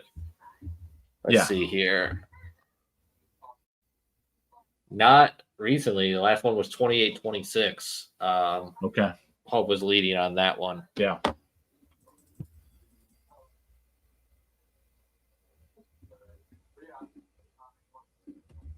Okay. Lena in small school, Lena Winslow goes to 6-0, beating fellow undefeated Duran Pecatonica 48-27 tonight. Lena just keeps on rolling. Hey, we got Michael down in waiting for us down here. We should get to him if we can here. We got Jake set that one up for us here. There you go. Actually, Michael, what's up, man? Hey, how's it going, guys? Pretty good. Oh, sorry, Kyle. I had my mic muted. Mike, how did that final finish out for you? And kind of what was the big takeaway? Well, Joliet Catholic put together a 93-yard touchdown run with about roughly 5 minutes to go. They were down 20-14 and just put together a really impressive drive just to be able to go 93 yards. And Adrian Washington was able to catch his 3rd touchdown pass of the day. Some really good stuff from him. I don't know if you guys saw the video of his 2nd touchdown catch, but a really tight, pass catch in the corner. So they were able to pick up that win. Maris had a deep shot late in the game, but just weren't able to knock it off. So a really big, impressive win for Joliet Catholic here as they move on to 4-2. Is Joliet Catholic a passing team now, Michael? It seems like it. I mean, it wasn't pretty for much of the game, I would say, but I mean, they turned it around when it mattered. So I guess that it's kind of an important thing. They ran the ball decently. It wasn't perfect, but they were able to make, chunk plays here and there. And, they just were able to pick up big first downs, especially they had like 4th down on their own 35-yard line, and were able to pick up the first down there to keep on moving and eventually score and win the game. So that offense is picking up confidence, and especially when you come back down 14-0 and you're able to score a touchdown that late, they sounded like a pretty confident bunch, especially when Washington is making key catches like that. I know Adrian Washington was hurt early in the year, but I remember from the summer when talking with Coach Jake Jaworski that he commented that we may have to do some different things than we're used to doing solely because of what Washington can give their offense. Did you kind of notice that tonight, that he's kind of given them another dimension that maybe they haven't had in past years? Yeah, he's just always there and just been able to kind of, provide that kind of leadership where talking with Jake after the game, he talked about how 2 weeks ago against Niles Notre Dame, he had 3, touchdown pass catches and had a really impressive performance. But then last week, he missed a lot of catches that he should have had last week. So he was really proud of what he was able to do. And he does add a different element for this offense, just, being able to, make, tight, impressive catches. And then also just being able to, kind of create yaks after, being able to catch those balls. So he is, when he gets the ball, he's got the speed to really go after it, but he's also got the ability to, fight off 2 defenders and really make impressive catches. So he does really add a different element to that offense, especially when Munoz is able to, accurately throw the ball where he wants to. Michael Dodrak, 21-20 final, Joliet Catholic over Marist. Thanks for the time, Mike. All right, have a good one, guys.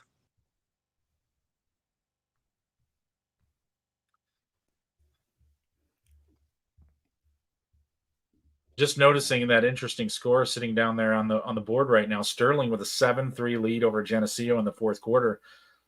We talked about it a little bit earlier in the week in regards to what Sterling faced over the course of the rest of the season, and kind of needing to pull off a win over one of these teams that is undefeated in the Western Big Six. Geneseo, the first of 2 undefeated teams that they had to play on their schedule. So follow that up with Quincy next week. So if Sterling can finish this game off, that's really important for them in regards to keeping themselves in the playoff mix. Bouncing around a couple conferences here. Duquesne, looks like Wheaton South pulled off that final 20-17 over Wheaton North, which I would not have picked that score at the start of tonight. Yeah, and we were talking about it a little bit earlier in regards to what that means for Wheaton Warrenville South. I mean, I feel like now, they have a path to getting themselves into the playoffs. I feel like they would have lost this game tonight. Not so sure about that. So, a big win for them in the grand scheme of things. Wheaton North obviously doesn't want to drop to, back to the 500 mark, and has kind of had a rough pocket of schedule here to deal with. But a manageable type of situation for them once they get past the Geneva hurdle that is next week. So I still think they're probably a playoff team, but this definitely puts a little bit of a crimp in that, have to try to bounce back against Geneva. So how about this update from Geneva? Geneva quarterback Nate Stempowski had a 4-yard touchdown run. This is from Josh, a tweet. Drive kept alive by Talon Taylor, halfback pass to Troy Velez on 4th down, and they were able to get the conversion. So Batavia leading 21-18, 2:55 remaining in that one. Coming down to the wire. So is that Batavia ball now after that play? It should be. Yeah, so that, they'll try to work that one out and it looks like try to juice the clock. Yeah, it looks like onside kick from Geneva. Batavia able to recover it, and now Batavia just trying to run down the clock here as that final goes. I'm not surprised by how close this game was. I mean, Josh and I talked about it on our podcast earlier in the week. I knew this was going to be a close game, and we even talked prior to the season that I'm like, look, if there's any year that Geneva's possibly going to pull out a big win like that, it's this year with the talent that they have. So So we'll see as that one goes down to the wire. 21-18, Batavia still's got that lead in Geneva. Sycamore survives the scare from Kaneland, win that one 22-21. Talking about that before. Yorkville fends off Minooka, wins that one 17-13. So a couple of those games that come down to the wire.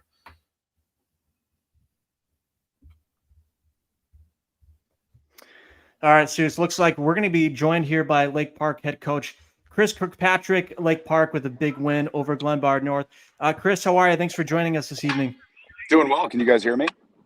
We sure can, yes, loud sir. and clear. Excellent. Chris, Steve, if I could take this first. We talked obviously earlier in the season of just the resurgence of your program, and that's been in the bedrock of your seniors. As we talked earlier. Again, you guys continue to play winning football, and I have to assume it's on the backs of those guys like Matt Rodriguez.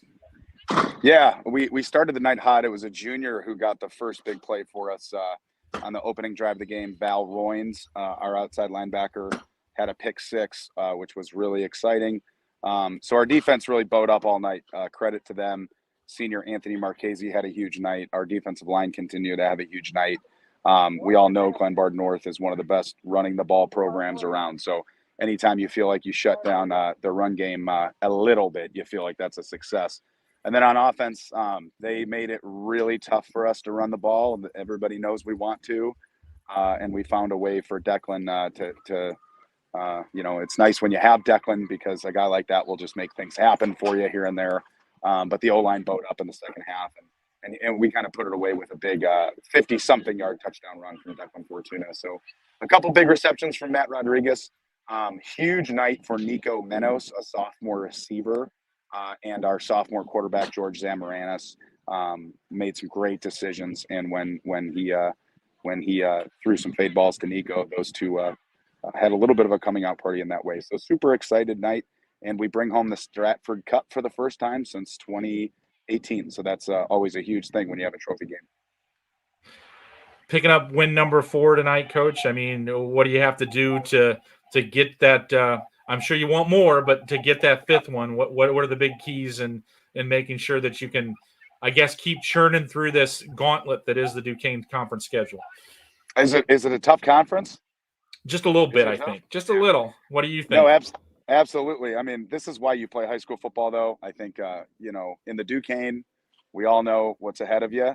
And that's why we knew it was going to be a battle tonight. GBN did battle their tails off. And, yeah, we got Wheaton Warrenville South next week. I heard they had a nice win tonight in their rivalry game. So that'll be an exciting atmosphere. And it'll be two teams that are battling out for, the right to continue playing. And we've just been taking it 1 week at a time. And I think one of the nice things about the Duquesne being so hard is that you can't do anything other than take it 1 week at a time. So I expect our kids to have another great week of practice. And yeah, we do have that in our sights. We know what's ahead of us, but we got to take care of business. Chris, real quickly before we let you go, I know this answer, but I think our viewers should find this out as well. How can you just speak to the type of kid that Declan Fortuna is? And, this is a 4-year varsity guy that has put this team on his back, whatever you've asked him to do. Yeah, Declan is amazing. We have so many great seniors, and he's just one of them. I think that everybody in the school would tell you the same thing, not just the football program, great family, and just a hard worker. So he like a lot of our seniors, and I can name them all, but he, like a lot of our seniors, they work hard. They've worked hard for 2 years since I met them. They just work their tails off. Declan, he's just the kind of guy that, when we really need a big play, he's just one of those kids that has a knack for making it on the field, and that's a blessing. And he's a two-way player, and that's so hard to do. I mean, he played a ton of snaps at corner for us tonight and did a nice job. So I can't say enough good things about Declan Fortuna, and I think our whole team would feel that way. And I think he would say a lot of good things about his offensive line too. Coach, really appreciate the time. Thanks so much. Congrats on the big win, and we'll talk to you down the line. Thank you guys so much. Have a good night. Thanks, Coach. That was Lake Park head coach Chris Kirkpatrick in his second year. Quick read here. Schweikart, Ganassin, Kurzak, and Rundio's personal injury and workers' compensation law firm dedicated to protecting injury victims. Our attorneys get results with hundreds of millions of dollars in total recovered for our clients to date. Call today, 815-223-0177, or visit us at ganassan.com to set up a free, no-cost, no-obligation consultation. Couple of interesting developments. St. Francis is now tied IC Catholic at 27 all. There appears to be about 9 minutes left in that football game. And the Hope-Marion Central Catholic game has gone final. Hope with that 28-26 win over Marion Central Catholic. That game pretty much played out exactly the way I expected it to, down to the wire. Great plays on both sides. But that's a pretty substantial win for Hope. Definitely now puts them in the driver's seat to win the Chicagoland Christian Conference.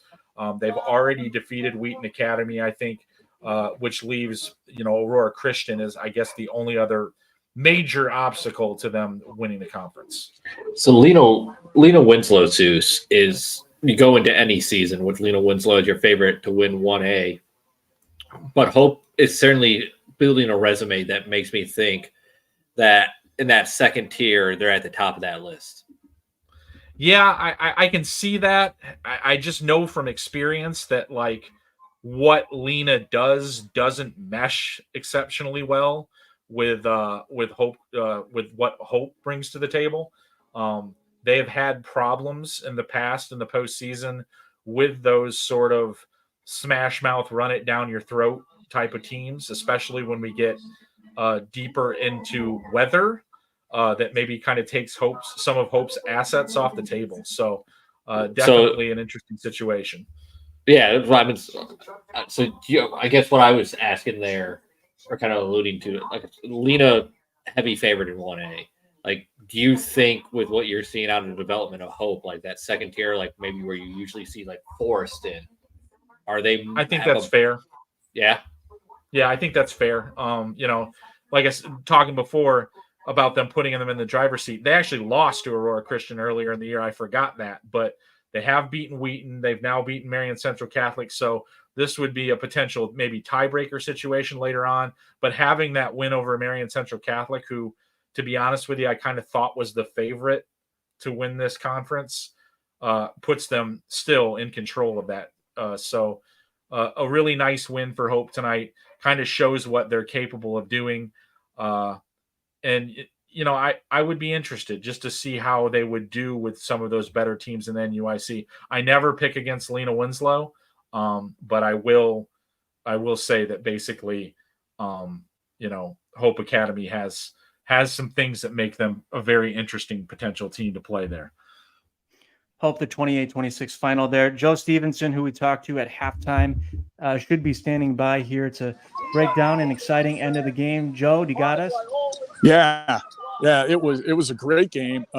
Marion Central came up with a big defensive stop, got the ball back with about 2.5 minutes, had a chance. They were down, like I say, down 2, went down, I'm trying to think what happened. They got a holding call. Anyway, they wound up trying for a 47-yard field goal by Andrew Thielson on the last play of the game. They had 5 seconds left. I don't know what his range is, but Hope went through and blocked it. So, I heard what you guys were saying a little bit about Hope, and I'm thoroughly impressed. If I'm voting in 1A, I'd be voting for this team. This is a really good team, a lot of speed, and did a great job defending a pretty good Marion Central team. I am voting in 1A, and I voted them 8th last week. I'm going to move them up. I agree. That's what that did. So yeah. It's a tough team. Jamarcus Lofton had a huge second half, ran for like a 65-yard touchdown for them, and had some big gains. And this is a really good team. Out of curiosity, how many players did Hope have suited up tonight? Gosh, I'm sitting here about 50 feet away from it. It looks like they got 25 or 30. Okay. Not a big squad at all. Yeah. And they got some fast kids. Yep. That's still playable at the 1A level. I mean, there's not definitely. a lot of teams there's not a lot of teams that roll out there with 50-man rosters at the 1A level. That's just the reality of the situation. Yeah. Joe, we want to get you off for deadline. Anything else just before we let you go? That's about it. I'm a little cramped this week. I wish I could get more for you guys. Oh, no problem at all. Thanks so much for all you do, and we'll catch up with you down the line. Yeah. Thanks, Joe. Hold on just a second. I don't know if I was hoping I could get there. Yeah. I was hoping I could get the Hope coach Chris Mallett here for you. But he's still talking to his kids. I was going to tell him, just tell him Soucie wants to talk to him, and he'll come over to you. I've done him a lot of scheduling favors in the last couple of years. So They're still, but I'm waiting for him. But if he's still chatting, I'm waiting to see if they're still. Yeah, they're still talking. So. All right.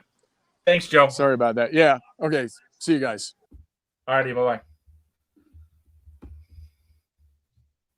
bye. There's a doozy of a final just posted up there. Lake Zurich with a 29-28 win over Libertyville in overtime.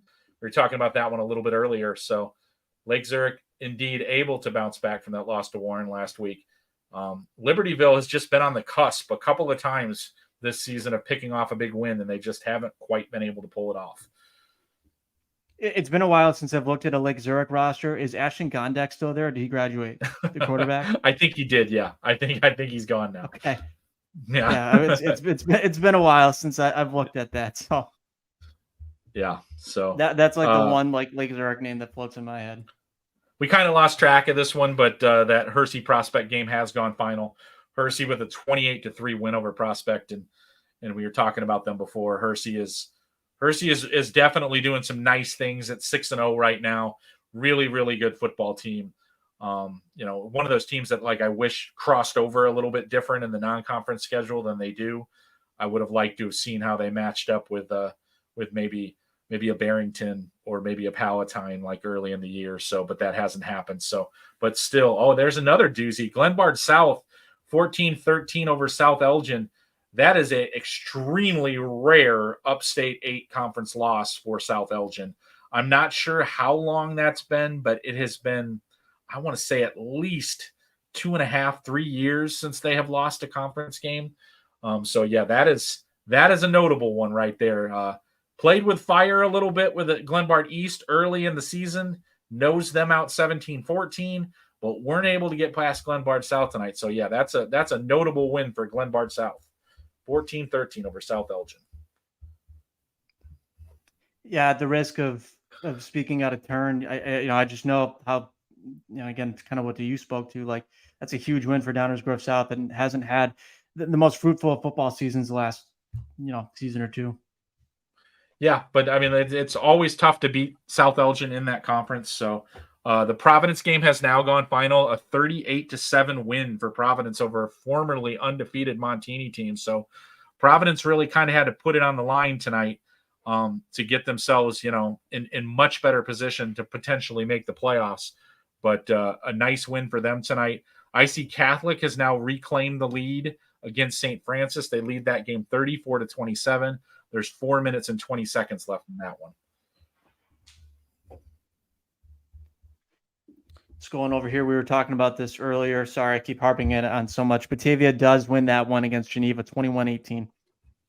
Yeah, don't apologize for that. That's definitely worthwhile information in one of those games that, believe me, if I would have had the opportunity to watch that one tonight, I certainly would have spent a lot of time doing so. So nice win for Batavia. Continue to move along with that one loss to Lincolnway East back in week 2. As their only blemish. Now they are 5-1. So win for, and Geneva with the loss drops to 5-1. But so starting to see a lot of these teams right now that are moving into that 5-win territory tonight. I expect that after we get through tonight's games, we'll have about 110 teams around the state that are playoff eligible, which means they've accumulated 5 wins on the season. So had 65 teams that started this week undefeated. So going from there and moving forward, but quite a few of those 5-0 teams have fallen already tonight. I don't know what the exact count is, but I know I've seen at least 5 or 6 of them that have. So that list is going to get shaved down significantly. Just to stay on Geneva here real quick, Soucie, if you don't mind. I realize they lost the game, but it kind of goes to show that the turnaround that they've done under Boone Thorgerson over the last couple of years is really, really notable. As Kyle jumps in here, York 32-21 over Downers Grove North. What do you got for us, Kyle? Yeah, I just wanted to. So just going back and looking through the IC Catholic Wheaton St. Francis game, and really analyzing a little bit more and realizing that IC Catholic had led that game 27-14, right? Wheaton St. Francis comes back and ties it at 27. Joey Gliata, not 1, not 2, not 3, 4 touchdowns on the night, guys. I think we got ourselves a contender for Friday Night Drive Team of the Week MVP here. Yeah, I think so. Definitely. He has been a huge player for them. It feels like he started being productive for this program as a freshman, and it feels like to me that he's been in high school for like 6 years. But He does feel like one of definitely those kids. now as a senior, he's really kind of come into that leadership role. He has been big for them in all of these games that they've had that have kind of come down to the wire. It always feels like if you're wondering who made that big play or who scored that pivotal touchdown, more often than not, it's Joey Gliata. I mean, he is having a very good year. So that's just, I guess that's just the way he rolls. So, but, I'm watching that game now here over the corner of my eye. St. Francis has the ball, needs to go about 70 yards. There's a little under 4 minutes left in that game, ticking down as we go. But yeah, it's definitely been a good night for Joey Gliata. I see the IC Catholic Twitter account is referring to him as Joey Football, and I'm always a fan of a good nickname. So, yeah, I got no problem with that. I can support and endorse that effort. It's not as good as Superfoot, but Joey. No, it's Joey not. Football. What's the Superfoot story? Oh, we had anointed the Lockport kicker that. You're new to this. That's right. You don't know of Jake's out doing the hard work usually and actually covering some football games instead of just sitting here and we're here clowning around talking about Superfoot, Yeah.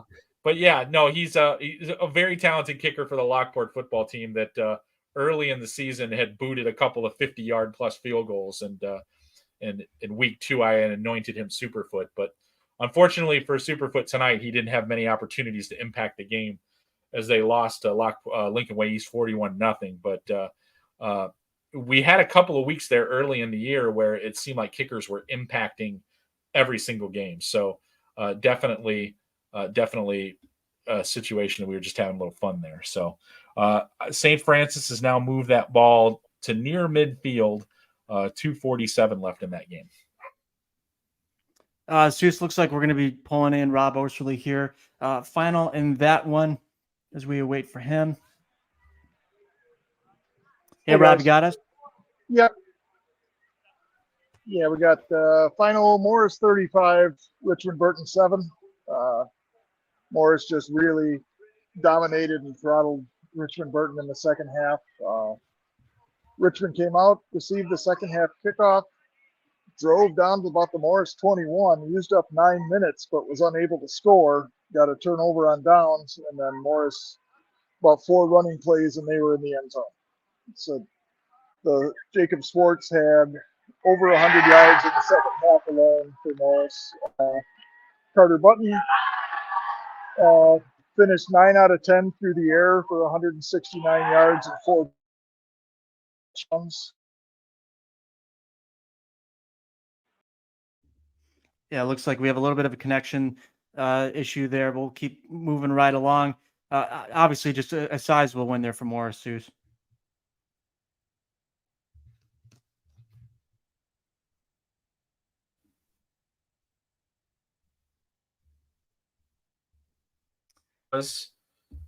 In regards to Morris and heading into this game against Richmond-Burton, you wouldn't have seen this playing out the way that it did. Richmond-Burton has come into this game and kind of dominated it over the last few years. While both teams usually come into this situation undefeated or maybe with 1 loss, but to have Morris just kind of dominate this game from the outset, definitely not the way I thought that this would play out. And like we were talking about before, this is the first regular season loss for Richmond-Burton since 2018. So not something that they're really accustomed to having happen here. But this is a veteran Morris team, and they've been kind of chomping at the bit for this game for a while. I don't want to say they were lying in the weeds here against Richmond-Burton and Richmond looked past them, because I know that's not what happened. But every once in a while you find a team like this that just gets tired of having Richmond-Burton, take them to task like they have, and they're very talented in their own right. So a big win for Morris, definitely one that they're going to hang their hat on as they look forward to down the road playing a Sycamore team that has also been a major obstacle for them. So definitely trending upward for Morris right now. Steve, we're going to go to another Steve. I'm looking forward to this one. He had a big one, Lincolnway East, big win over Lockport. Steve Millard joining Friday Night Live. Hey, Steve, how we doing? Hey, guys. Hey, Jake. Good to see you. Usually I'm talking to you like Matt's side or, state baseball or something. We'll talk football. Right. What do you got for us? Big Griffins win. Yeah, obviously, pretty dominant win for Lincolnway East, 41-0 over Lockport. The defense is starting to look like a classic Lincolnway East defense, right? They haven't given up a touchdown on defense since week 2 against Batavia. Held Lockport to 103 yards tonight. So the Porters just couldn't get anything going. And Lincolnway East rolls tonight in Lockport. I was listening to the first half of this game, and I don't know if this continued throughout the second half, but I got the sense that Lockport was having a real problem blocking Caden O'Rourke tonight. Yeah, so O'Rourke had 2 sacks. I talked to him after the game. He said that everything just feels like it's clicking on defense. And Lockport couldn't run the ball at all. Hit a couple big pass plays, and other than that, pretty much nothing. Meanwhile, Lincolnway East is getting that running game clicking, like we talked about last week. They get what Rob Zorner like to call the 2-headed monster with Nuri Muhammad and Zion Gist. And Muhammad only carried 8 times tonight, but he had 124 yards and 2 touchdowns on those 8 carries.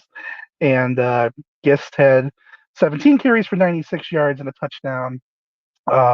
Passing game was kind of quiet until the end, and then Braden Tisher threw a 92-yard touchdown and an 80-yard touchdown pass. So his numbers got ramped up there at the end. So, obviously, good night for the Griffins. All right, Steve, we'll get right in that story, and we'll catch up with you next week. Yeah, thanks, guys. Have a good one. Thanks, Steve. Steve, so I've only seen Lincolnway East live a couple of times. Braden Tisher is a little deceptive in the sense where, like, when you look at him, you don't see a huge arm, but then he throws it, and you're like, oh, wait a second. Like, it's just, you know what I mean? Yeah, it's funny. You look at him. I mean, he's probably 5'9", and right. He's not like the kind of guy that you look at it and say, oh, this is a big gun. But I'll tell you right now, the 5'9" doesn't really come into play that much. He's a really good runner and just has the sense of understanding like where the football needs to go. He's smart about that. He rarely like it happened. I believe it was last week against Andrew. He threw a pick 6, and that's one of the few times that I can ever remember that happening. And I feel like I've been watching him for 2+ years, just because Lincolnway East ends up playing so many games. But just a really solid, do a nice job. I feel like he's not getting heavily recruited right now, but I feel like whatever school ends up getting him is going to have a kid that they're like, we're so fortunate that other people didn't see what we did, because that's just he's just a productive football player. Like, he's one of those frustrating guys, like when you talk about like the NFL draft and measurables and all this other stuff. He's just a good football player. He just knows how to play football. He just doesn't have the measurables that gets everybody excited. Looks like we have Josh Welge, who is ready to talk Batavia-Geneva. Batavia pulling that out. A little bit of a nail biter there, 21-18. But that win streak continues for Dennis Piron and his group. Josh, you got us? Looks like he just popped off right as we were going to him. I can ad-lib for a second. Again, we've talked about it ad nauseum, but this is a huge game for Batavia. This is a game that, in their eyes, they do not lose. And it took a long, it's been over 10 years since they've lost it. But Geneva is right there. And again, it's a testament to how tough the conference is. and the talent they have. Yeah, and I mean, this was kind of what I was. You mentioned it a little bit before. Nobody likes to talk about like moral victories and stuff like that, especially after a loss. But for me, this was a pretty telling sign for Geneva that yes, they can play with Batavia. And moving forward, when we start talking about the 6A playoffs, I feel more confident that they can make a deep run after seeing this result. Like, not that I wasn't like sold that they were a good football team, but seeing that they can hang in there with Batavia, knowing what that 6A bracket looks like, you know, I think that they're a legitimate threat now. And I'm not sure I would have said that 24 hours ago.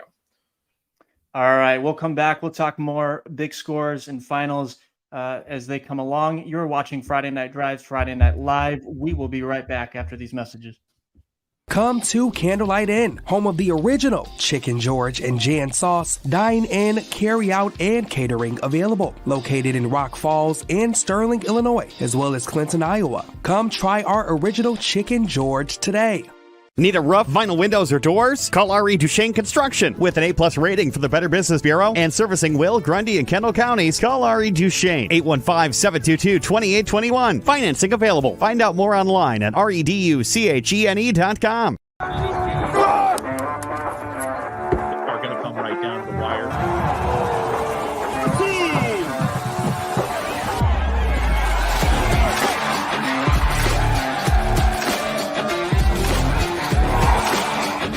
Yeah, he really likes this field. Team of the Week MVP.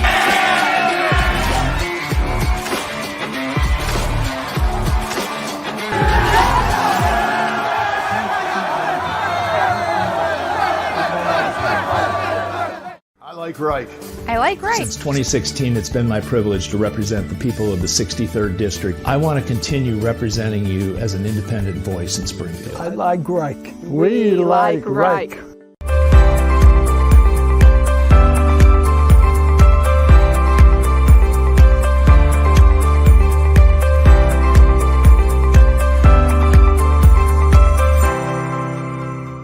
We're here to help you with your problems that result from an automobile accident or an injury on the job or the loss of a loved one. There's no reason you should go through this alone and guess that you're doing things right. We deal with tragedies that affect families and individuals every day. Come here and protect your interests. We've been doing this collectively for over 100 years. Let's put that experience to work for you.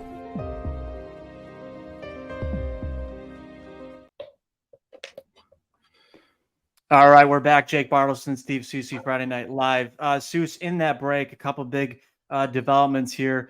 Either way, I'll go with you.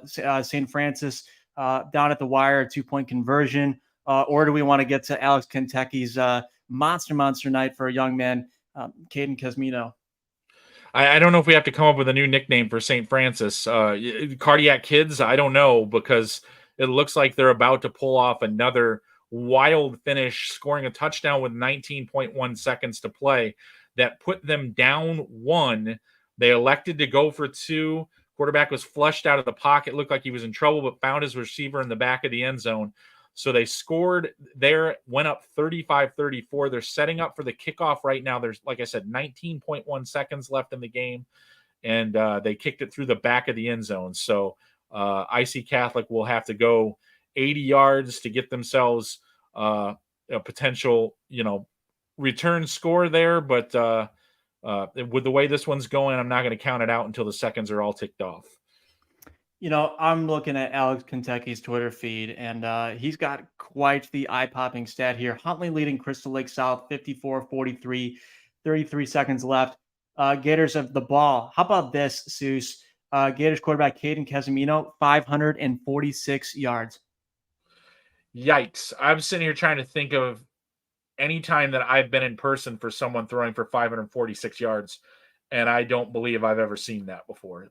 So, yeah, I've seen some crazy passing games, but that's definitely outer regions of what I would expect to see from one young man. So what I think I'm going to do is I think we need our version of Superfoot. You and Kyle have Superfoot. What's ours, you and I for this kid? Yeah, I don't know. Rocket arm. I don't know what we're going to go with here, but definitely definitely needs some sort of moniker. No question about it.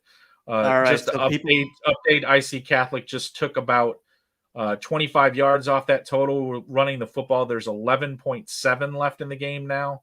I believe they're out of timeouts. So whatever they're going to do, they're going to have to do it to the sideline or and figuring it out. But we're winding down here. They just snapped it. They're streaking it down the field. And he's just picked up a whole bunch of yards. So we 3.3 left. First down. They must have had I don't know what's going on here. The St. Francis coaches seem to be indicating that the ball is going their way, but I'm not seeing it that way. I don't think the kid fumbled. Officials are gathered around the midfield stripe right now, and IC Catholic seems to be backing up, so there might have been a penalty on the play. Hey, Seuss. Yes. I got a question for you from someone in the chat here. Michael Bolomi says, or was it? Or he says Hillsborough 28. Hillsborough 28 over Pana OT final. Please let Seuss know. Is there a reason you would want it? Is that a big one? That's a really substantial upset. That is a team that I didn't even see getting into the playoffs, beating Pana, who is one of the best teams in the South Central. So yeah, that's a big upset in regards to something that I wouldn't have picked that in a real long time, because that's a big upset.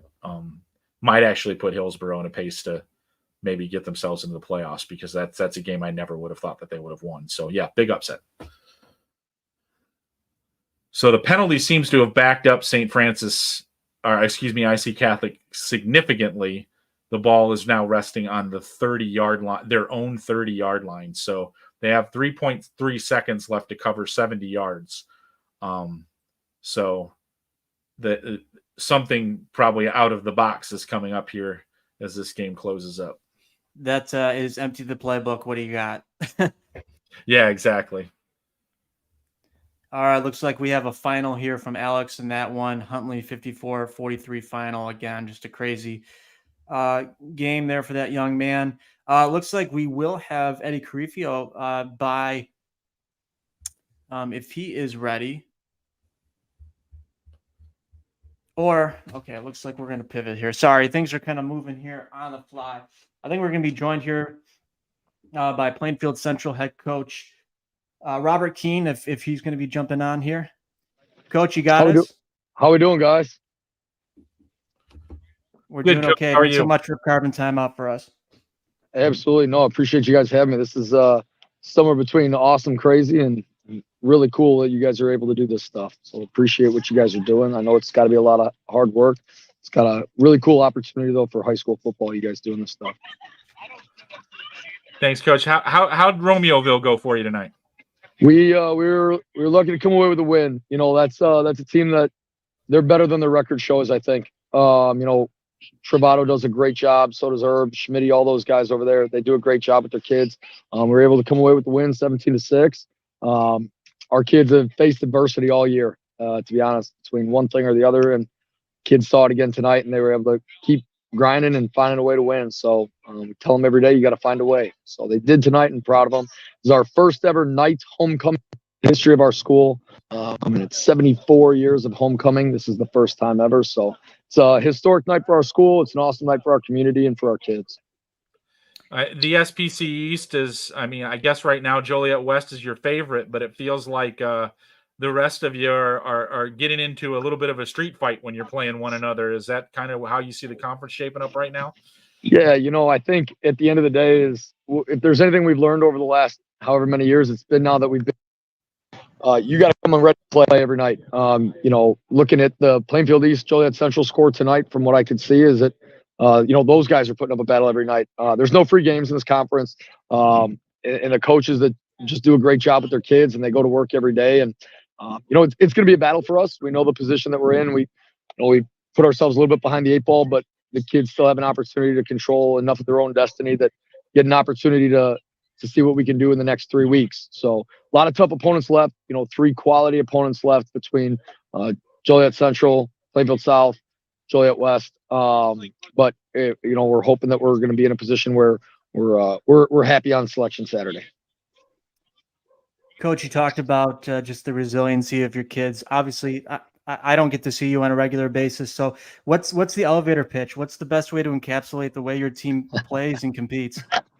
Yeah, that's a great question. I think that, we tell the kids every day, listen, this is going to have to be a blue collar, green blooded Wildcat football team. That's what it's going to be. We tell them all the time, if you're not passionate about something, you're probably wasting your time.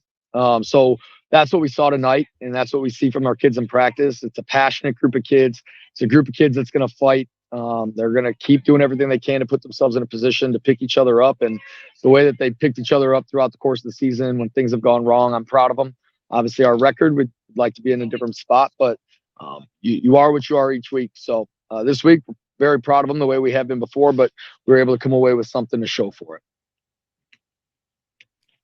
Coach, thank you so much for the time. Really appreciate it. Good luck the rest of the way.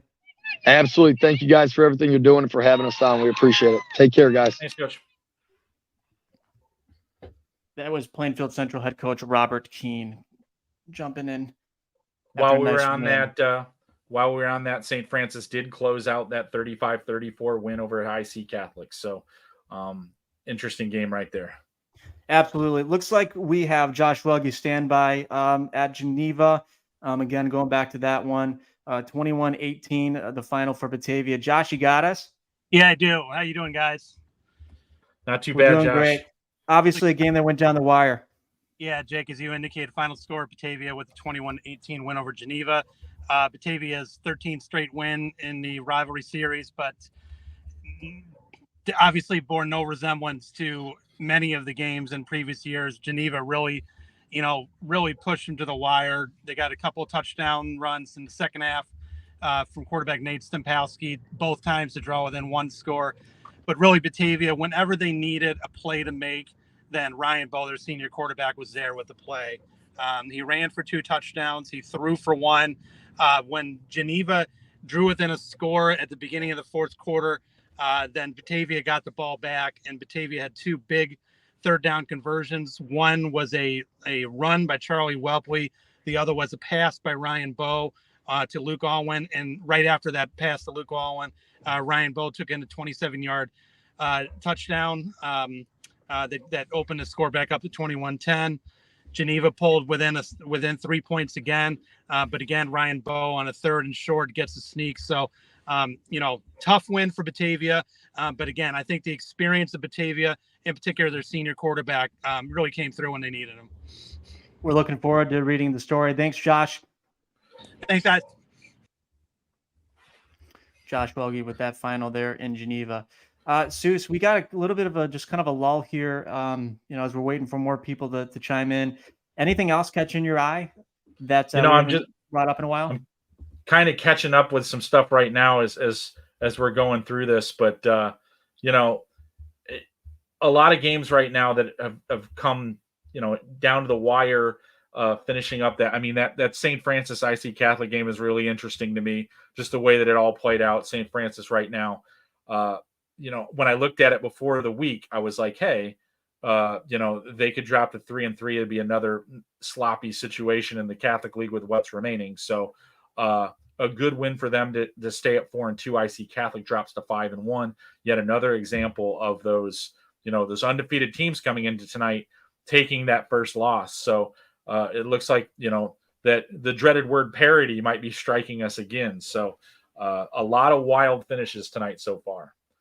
Soucie, standing by, we have Kerry Grove head coach Brad Seberg.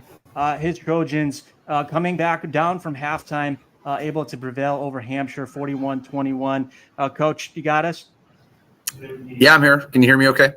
Yes, we can. Yep. So obviously, down at halftime and your kids able to come back there in the second half. What was key? We made some adjustments defensively. Hampshire came out and played really well in the first half, and we were able to do some things defensively, and then offensively, we were able to get some scores and had some big plays as well. Is Hampshire just one of those teams that sometimes you have on your schedule that maybe you don't fit real well with? I guess. I mean, it's kind of. I mean, you had a problem. You lost to them last year. Is it just one of those things where maybe your column and their column don't match up as well as you would want them to?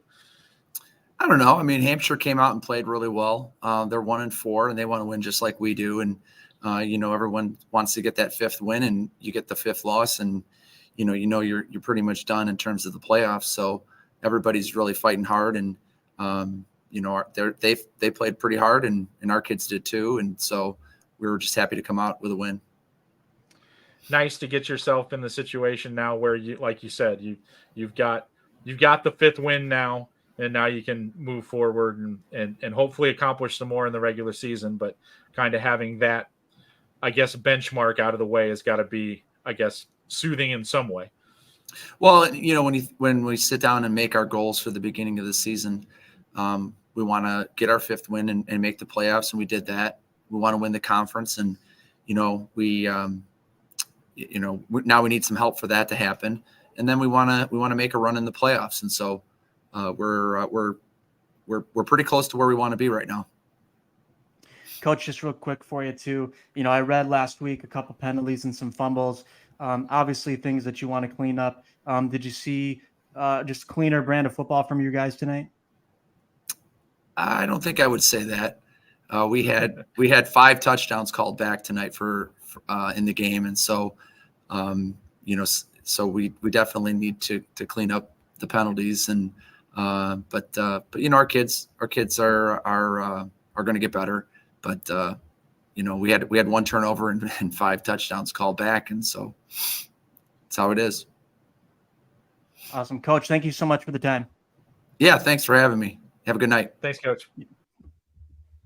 That was Kerry Grove head coach Brad Sieber. I must have missed that in the Twitter feed. The 5 touchdowns called back. That's you know what? It's really hard to win football games when you have 5 called back. But testament to them. Yeah, and kind of having to regroup after that tough loss last week to Prairie Ridge, where they had an opportunity to tie the game, missed an extra point. So there was probably a little bit, and I'm sure Coach Seberg didn't allow it to happen for very long, but a little bit of licking your wounds after losing to a rival like that. So definitely a challenge. Looks like we have Eddie Carrifio standing by, ready to join us. Is that the DeKalb office there, Eddie? That is the DeKalb office. Awesome. The brilliant office space style cubicles. Anyway, I had myself a game if you guys are interested. Yeah. So Sycamore ties the game up with a minute left. They were down 21-14. Burke Oucher had gotten injured. He came back. They'd only run 6 offensive plays, 2 3-and-outs before rattling off. I think it was a 15-play drive. I haven't totaled it up yet. Long drive to, you would think, tie the game, but they decided to go for 2. A bold call, which, by the way, I loved from Joe Ryan going for the win there with a minute left. They convert the 2-point conversion, and hand Kaneland their 3rd loss of the year. And Kaneland has led all 3 games in the 4th quarters against 3 teams with, entering tonight, 1 combined loss. I don't know how Washington did, if you guys have seen that one. I know that's not in our wheelhouse, but Washington, Morris, and Sycamore are their 3 losses who have 1 combined loss. So just did an amazing game. Did you go through the thought process on the 2-point play with Coach and why they made that decision? I was actually watching it on one of my feeds over here. It seemed like there was no hesitation in making that decision. What was going through Coach Ryan's mind when he decided to go for the 2 instead of the tie? Because I even was like scribbling down notes because the radio guy was like, "Well, there's a bold call here," and I was writing. First of all, you have an injured quarterback. Second of all, that Kaneland offense is really good. I don't want to go up against them in an overtime. Heck, I don't want to give them the ball at a tie game with a minute left, Right. Let alone go against them in an overtime. Your offensive line and your running game are your bread and butter. Even today, where they didn't put up like gaudy numbers, they were still probably getting like 5 yards a carry or so. So you can punch it in. And of course, they use that to their advantage. The whole sequence is they line up for the kick, change their mind, call the timeout, go for 2. They line up, see what Kaneland's giving, try to get him to jump off sides. Then they lined back up. They saw that the cornerback was kind of tucked under. That's what Ryan said. That's why they called the play action pass there. Joey Collada wide open for the 2-point conversion. So I thought it absolutely made sense. I thought it was an absolute a great call in that situation. Get the 2 yards and win the game. All right. Eddie, that'll do it for us. Thanks so much. Good luck writing your story. We're looking forward to it. Hey, thanks. See you guys. Thanks. All right. Before we get to a couple other things, quick read. R.E. Duchesne Construction is a licensed and fully bonded exterior contractor serving Will, Grundy, and Kendall counties. R.E. Duchesne has A+ Better Business Bureau rating. Call 815-722-2821 for all your home improvement needs. Financing available. Check us out on the web, reduchesne.com. And it looks like we have JT Padelti. He is standing by. Ottawa with a close win, 28-27 over Woodstock North. JT, you got us? Yeah, I'm gonna try and talk in a different voice than Eddie, because I'm gonna tell you a lot of the same things, except the 2-point conversion didn't work. Woodstock North scores with 2:07 left. On a long run, and they're down 28-27. They decide to go for 2. They take a timeout. They make the call. And Ottawa's number 5, Luke Connell, who's a backup linebacker due to injury, makes the read, sacks the quarterback on the 2-point conversion, and Ottawa just about runs it out. The last play of the game was the punt. So 28-27, Ottawa's playoff hopes are intact. Woodstock North, it's going to be a really tough to see a path for them now, but great ball game here in Ottawa. When you look at that situation, I remember listening to you earlier this week on the podcast, and you were talking about how you had noticed, and I had noticed this as well, Woodstock North is playing a little bit better maybe than they have over the last couple of years, and they definitely, I think they definitely kind of brought a little bit more to the table than I guess a lot of people were maybe expecting for Ottawa tonight. I think that's definitely true. Maxwell Dennison, wide receiver. They run him on jet sweeps. He's a punt returner. That last punt did not go into his hands. Ottawa smartly kicked to the other side of the field. He's a playmaker. And, they got a big, strong fullback. Was that 37? Caden Combs. They're building something there, and I talked with Coach Polnoy after the game and asked him about the 2-point go. And he said, he's trying to build a culture. He wants to make it fun. He wants to build interest. And, he asked the kids, what do you want to do here? What play's been working? What do you think? And kind of, it didn't work out this time, but, the kids, I think that's a program that you're going to see in a couple years. It definitely seems like it's building upward. Great stuff as always, JT. Thanks so much for the time. Take care, guys. And that was JT Padelti. You can follow him on Twitter at JT Padelti, Pedelty. We're going to throw it to some highlights here, and then you'll see us on the other side of this. Thank you for continuing to watch us and make us a part of your night for Friday Night Drives.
touchdown pass.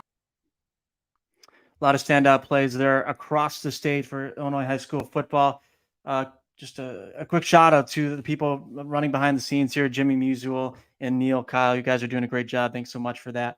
Seuss, I haven't had a great chance to look at your playoff projections in the last couple of days, but what finals are going to have the biggest impact as you start projecting those ahead?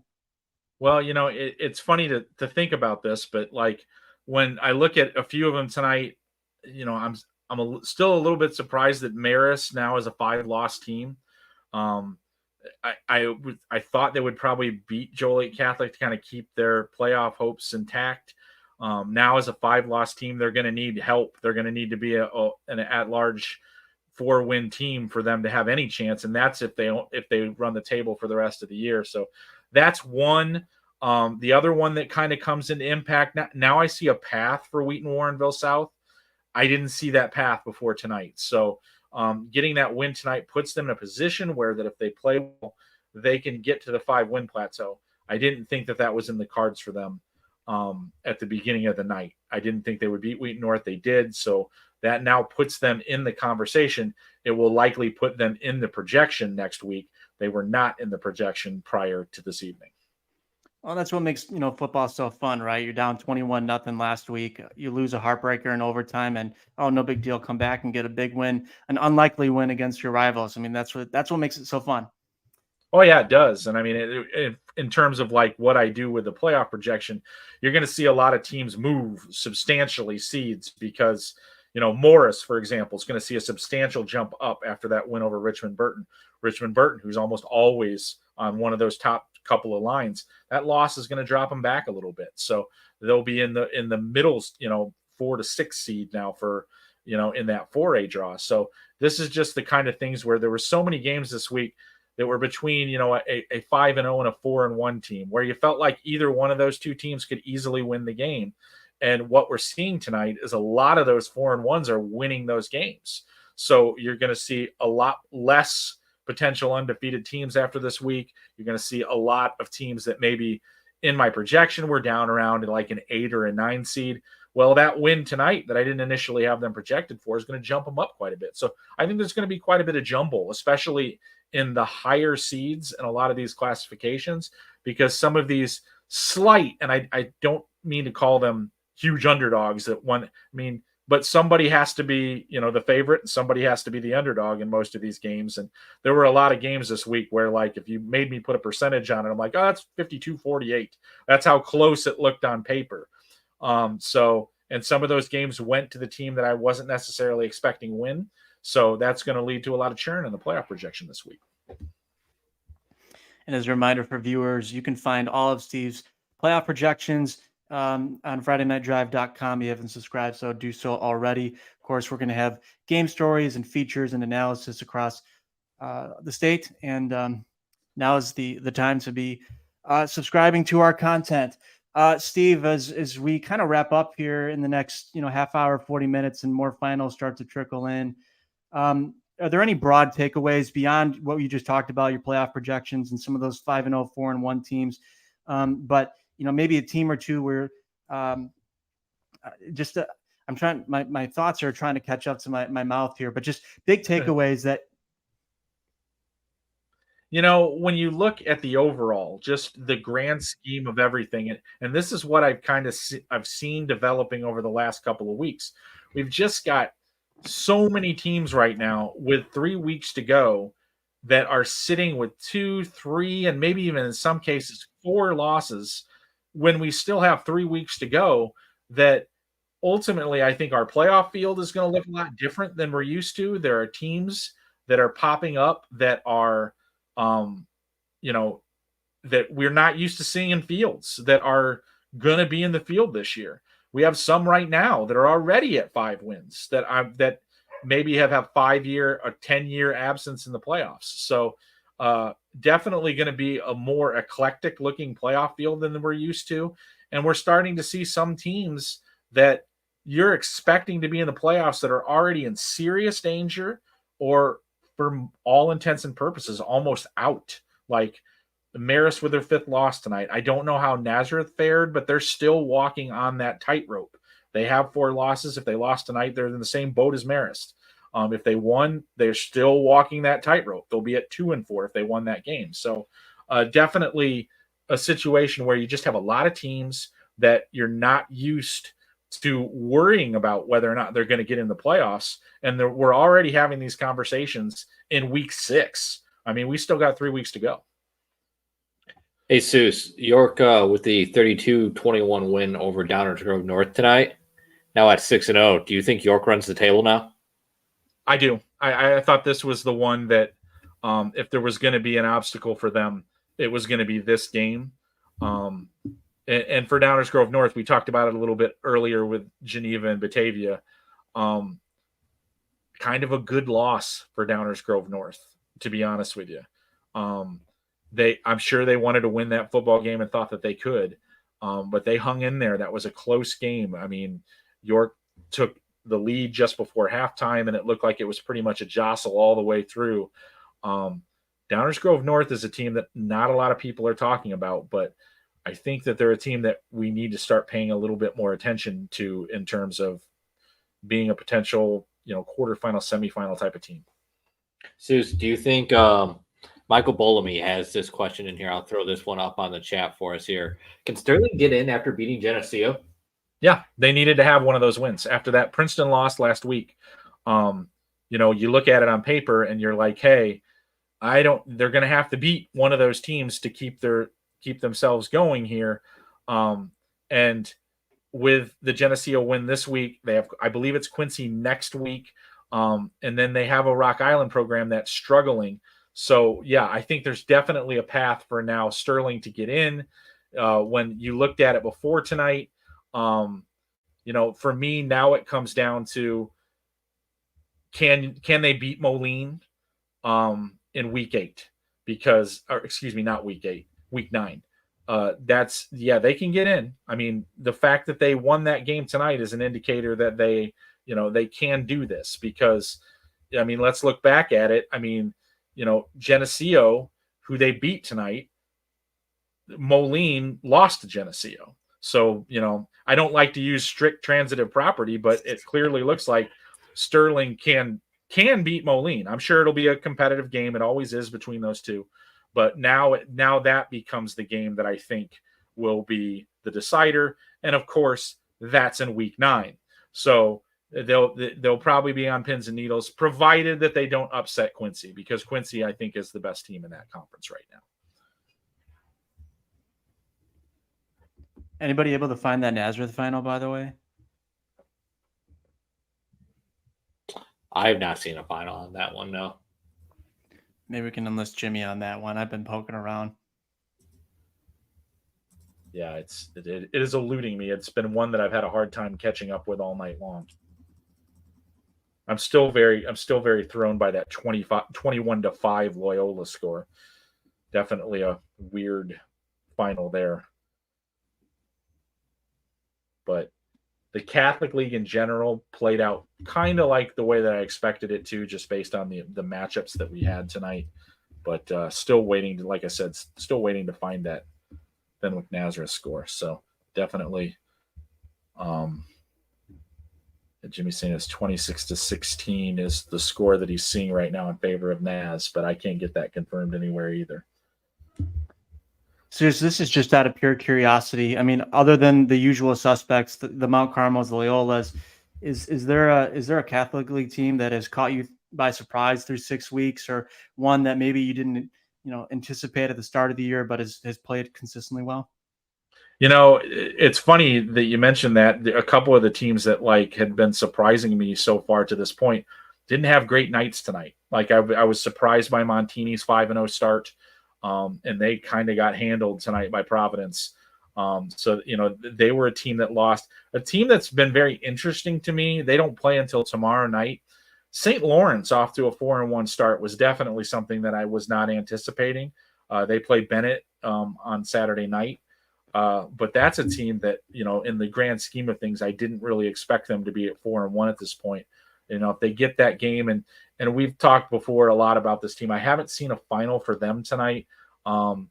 and I like them coming into the season, but I wouldn't have bet on them playing as well as they have, and that's Carmel.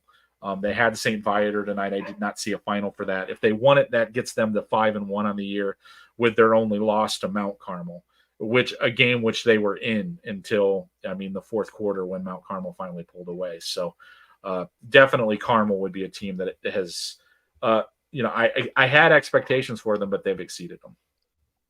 And correct me if I'm wrong, that's Coach Jason McKee's team, correct? Yes, correct. Okay. Yeah. Yep. Just definitely they're building something there that's pretty interesting. I mean, they have a freshman quarterback that a lot of people really like a lot, but he's actually still kind of waiting in the wings behind a more experienced senior that they have on their roster. But they're getting him in there a little bit, showing flashes of potential. They'll turn the reins over to him next year. But that's an interesting team, and I think in the grand scheme of like what the playoffs could shake up to be, I don't think if I'm a 5A team, I want to see Carmel on the other side of my bracket. I really don't. I think they'll end up probably being, a 6, 7, 8, 9 seed somewhere in that neighborhood.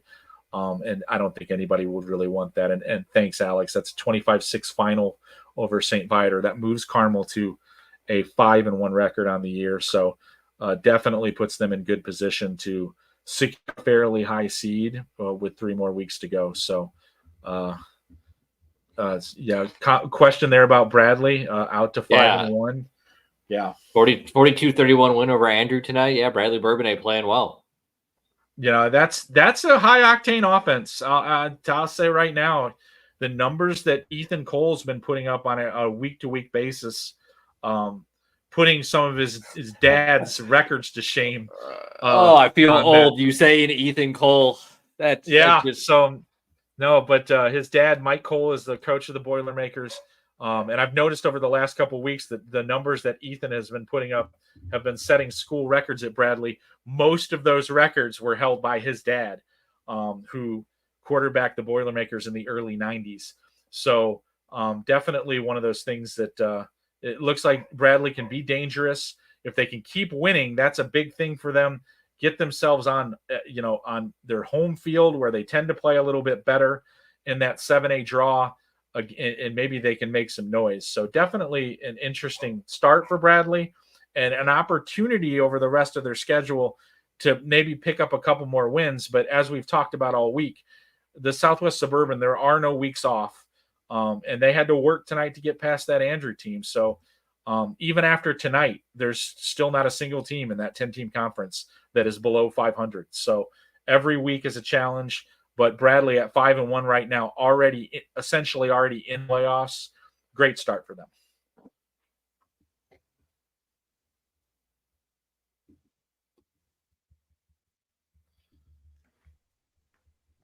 I'm still poking around for that NAS final for what it's worth. Seuss, have you seen anything downstate that interests you so far? Yeah, I haven't really gotten a chance to dig too greatly into scores from Southern Illinois yet, or Central Illinois. There were some really interesting games that I was hoping to get a look at, but I haven't really seen them. One of them that I just popped across here, just kind of looking at it. Stark County with a win that gets them to 6-0, a 1A program that definitely is making some moves. Wheaton Academy all over Bishop McNamara tonight. That's 51-0. I'm just catching up with some things right now. I got another Friday Night Drive Team of the Week nominee for you here. Gage Dunker over at Leno Winslow, running back, 341 yards rushing on 33 carries and 5 touchdowns. That coming from Jay Taff over at the Rockford Register Star. Yikes! That's quite a pounding effort there for them. But if you've ever seen that offense running, when they get a guy that's doing it, they tend to stick with it. So no equal distribution tonight, apparently. Let's ride that horse as far as we can, because sometimes they'll spread their carries out, and then other times they'll just give it to a guy and let him go. And it looks like it was Gage Dunker's night for that tonight. Before I jump back off screen here, I got a question for you, Seuss. Yeah. Drew Kirkman is in the chat. He says Morris is 4A. Is that correct? Yeah, that's debatable on a week-to-week basis. I mean, they have bounced back and forth between 4 and 5 all season. This week they were the smallest. I believe they were the largest 4. The week before they were the smallest 5. It bounces back and forth week to week. And I've talked with Coach Alan Thorson about this at great length, and he's just not worried about it anymore. It's like where the cards fall where they may. But I tell you right now, if the cards fall in with Morris into 4A, and this might be putting the cart before the horse, but man, I mean, you start thinking about the potential of the North bracket. If Morris was in it, they're also a very interesting geographic fit in where the 4A bracket falls. If Morris goes south, they probably have Rochester to deal with. If Morris goes north, they probably have IC Catholic to deal with. But I'd pay the price of admission to see either of those games. That I think that, especially after what Morris did tonight to Richmond-Burton, I really enjoy Morris having the opportunity to compete in 4A to see what they would do. I think they would be very, very dangerous and a very, very difficult out regardless. All right, as we see across the screen, thank you, Jimmy, for that one. Nazareth 26-16 over Fenwick. We're going to take a quick break. We come back, we'll wrap things up, and Steve will give his final thoughts on the night. You're watching Live with Friday Night Drive. Don't go anywhere. Come to Candlelight Inn, home of the original Chicken George and Jan Sauce. Dine in, carry out, and catering available. Located in Rock Falls and Sterling, Illinois, as well as Clinton, Iowa. Come try our original Chicken George today. Need a roof, vinyl windows, or doors? Call R.E. Duchesne Construction. With an A+ rating for the Better Business Bureau and servicing Will, Grundy, and Kendall counties, call R.E. Duchesne. 815-722-2821. Financing available. Find out more online at reduchene.com. Are going to come right down to the wire.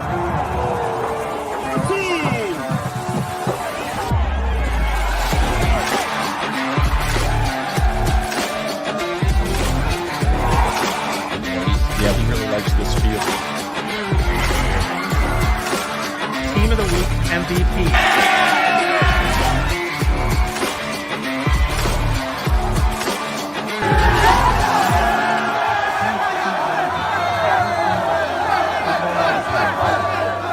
I like Reich.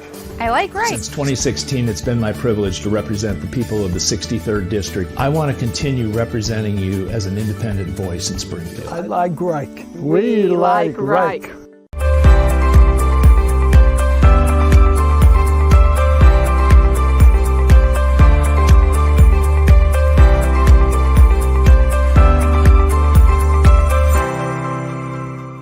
We're here to help you with your problems that result from an automobile accident or an injury on the job or the loss of a loved one. There's no reason you should go through this alone and guess that you're doing things right. We deal with tragedies that affect families and individuals every day. Come here and protect your interest. We've been doing this collectively for over 100 years. Let's put that experience to work for you.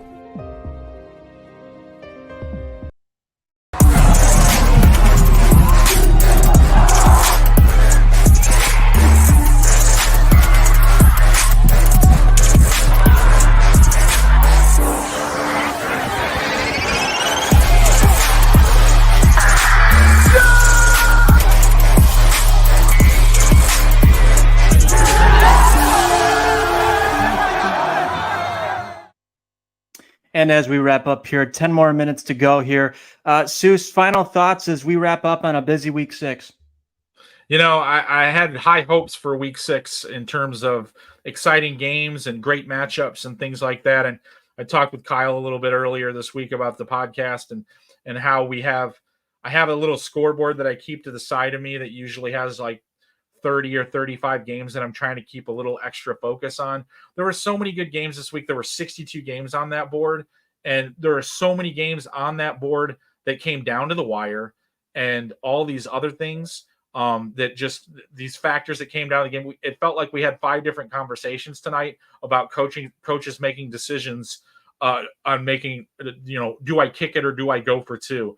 And that's just that made for a fascinating week of games, things that come down to the wire, and just discussion points that I'll be pondering all week long.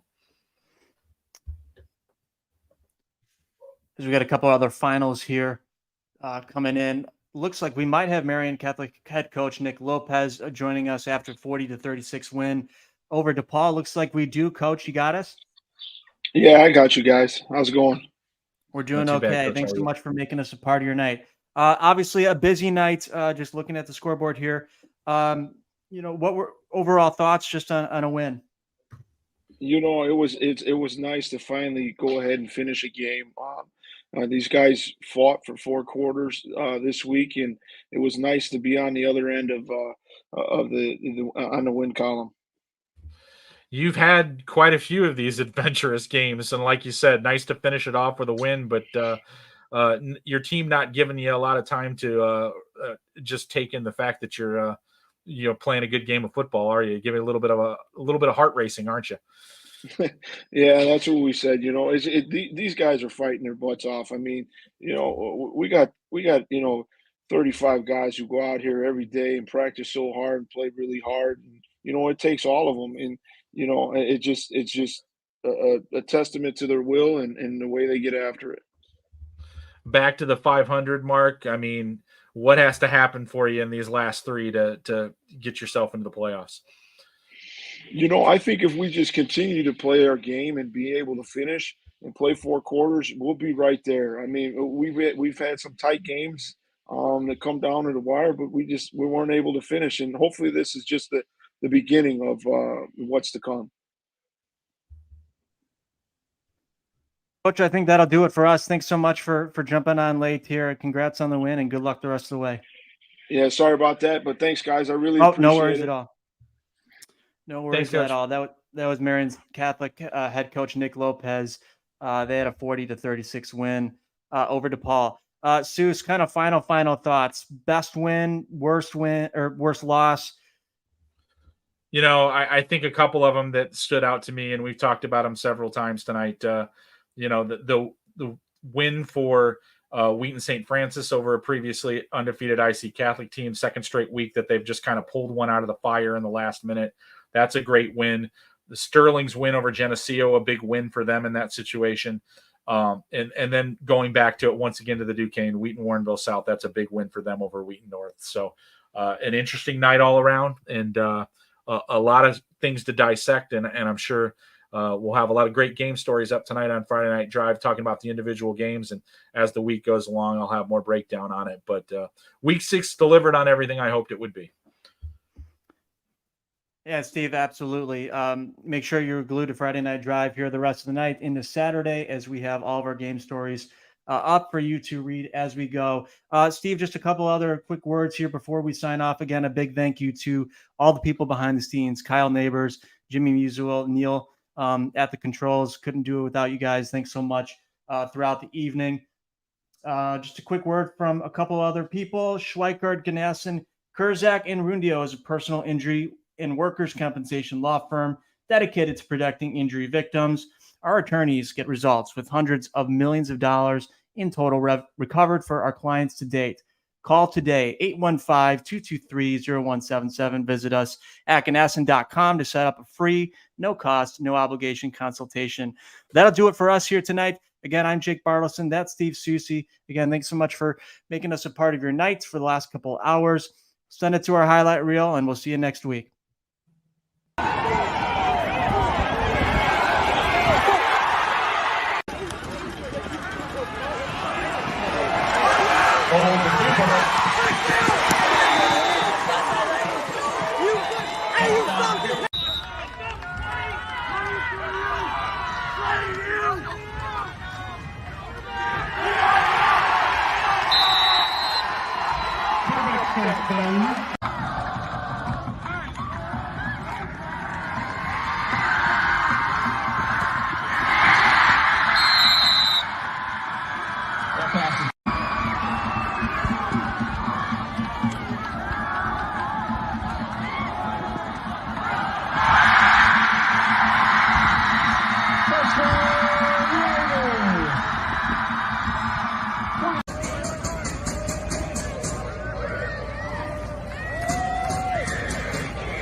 Touchdown Raiders!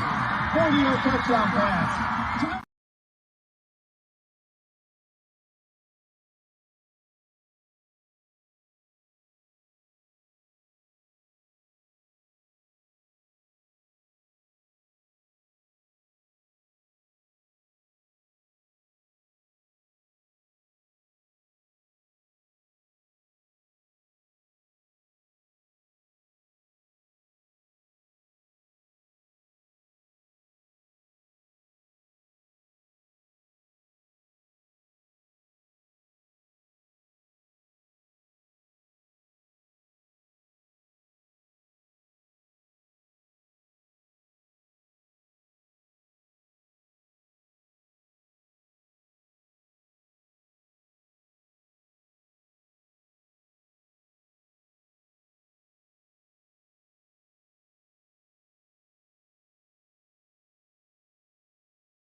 All right, guys. I'm back. Talk a little final scores here. Looking forward to it.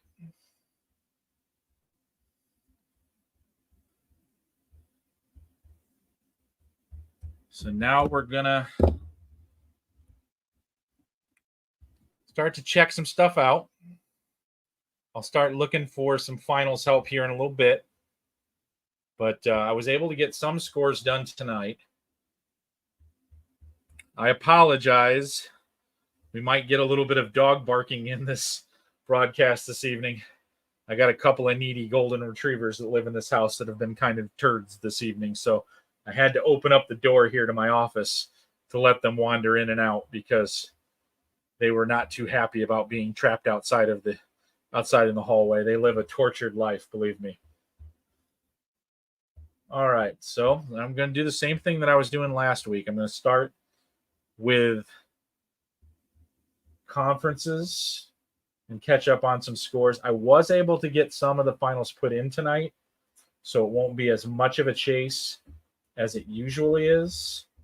I got to say right off the bat, a little surprised by this Mahomet-Seymour Mount Zion score. Good win for Mahomet-Seymour, knocking Mount Zion from the ranks of the undefeated. And Charleston with another win. That puts Charleston at 5 wins, puts him into the playoff mix. So that's interesting for them. That has been a few years since Charleston's been a playoff team. So good for them. Looking for a final on Effingham and Taylorville. I've got a fourth quarter score here, but not a final. So if anybody has that one out there, that would be a good start this evening. But yeah, I'm looking at the comments. I don't know if you're still here, Drew, but that was actually an incorrect score on Yorkville and Minooka. Yorkville actually won that game. I was watching it on NHFS earlier in the broadcast. So yeah, that was a rogue score that was on Max Preps that just wasn't right. So definitely an interesting one there. So now, like I said, I'm looking around for Taylorville and Effingham, trying to find that score. A couple different places where I go to look for these things, and haven't found it yet, but definitely on my way to trying to get there. Interesting night, week 6 in general. Lots of highly competitive games, big scores, big decisions at the end of games. Definitely a lot of fun this week. It was kind of what I expected from the schedule. It was definitely a stacked schedule. A lot of games between, 5-0, 4-1, 4-1, 3-2 across the board. There were a lot of those games, so that made for a lot of interesting games. I'm just catching some other scores while I'm looking for that one that I'm missing. Moments to 6-0 with a 32-7 win over Salt Fork. That's nice for that program. Back on track there. I know someone in the comments, we talked about it a little on the broadcast. Boy, that Hillsborough-Pena score really surprises me. 28-21 win for Hillsborough in overtime. Definitely not what I was expecting out of that game. Definitely not. So still on the hunt for that Taylorville score. Starting to run out of options here to try to find this. So I don't like to get stuck this early, so I'm kind of stubborn. Hey, Paul, how are you doing, buddy? Good to see you here.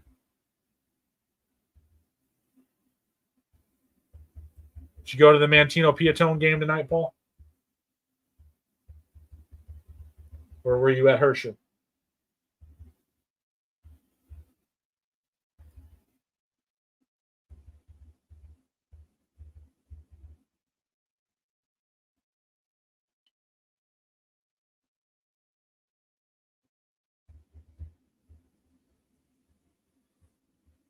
Okay.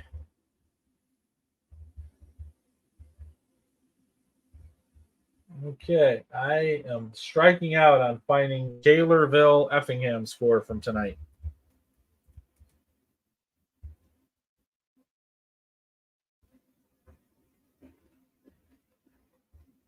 So if anybody's got that one for me. Last I saw, Effingham was up comfortably.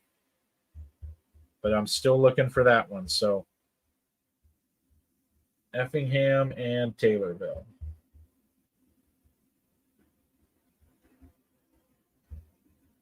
All right.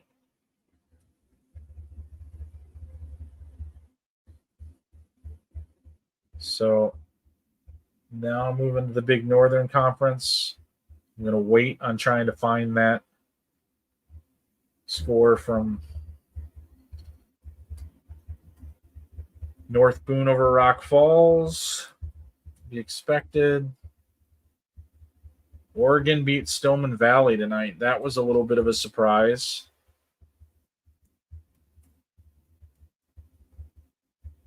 Looking for a Rockford Lutheran, Rockford Christian score at this point in time from that conference. So far we've got a need for Taylorville and Effingham, and Rockford Christian or Rockford Lutheran.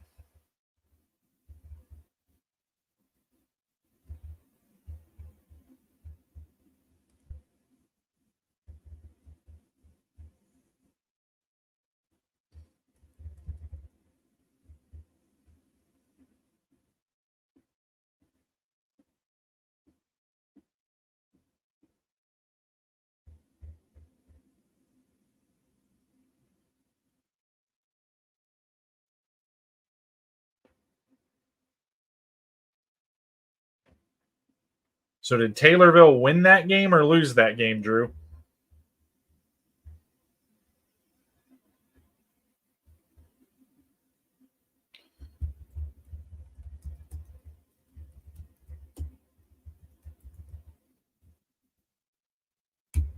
Shaq, I don't know that for sure. I do know that Max Dennison had a very good game. I just found the Effingham score. So I don't need that one. I'm looking for Rockford Lutheran and Rockford Christian.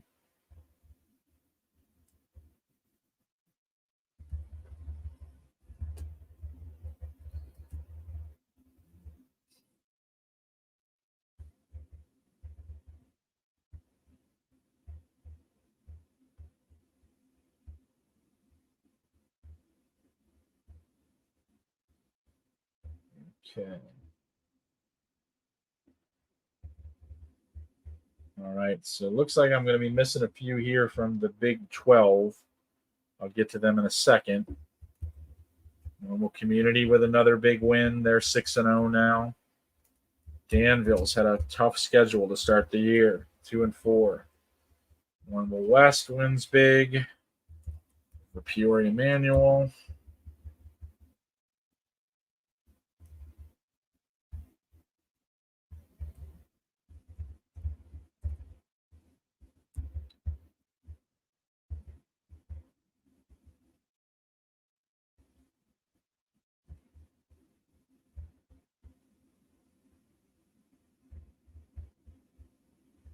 Okay, looking for a Bloomington Champaign Centennial score.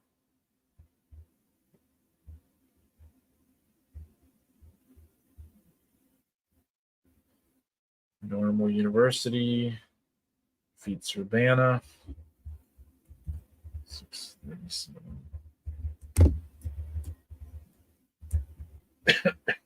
Excuse me, guys.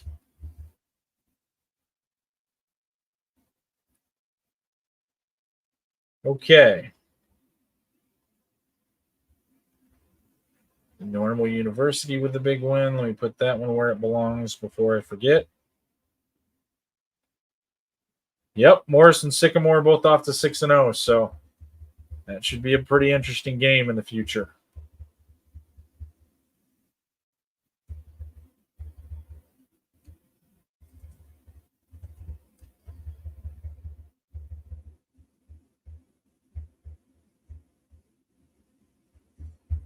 Okay.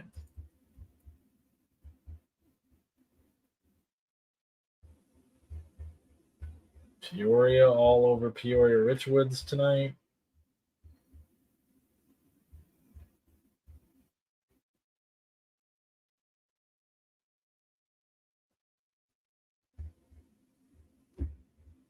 $76-13.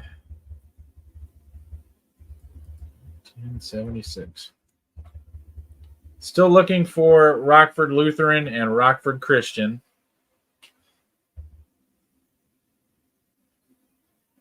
Yeah, that should be a fun Week 9 game. There are a lot of fun Week 9 games this year. That's definitely one that I'm going to keep an eye on.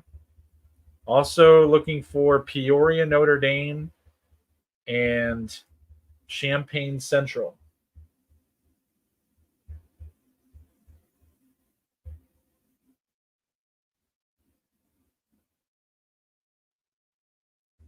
Just found the Peoria Notre Dame game.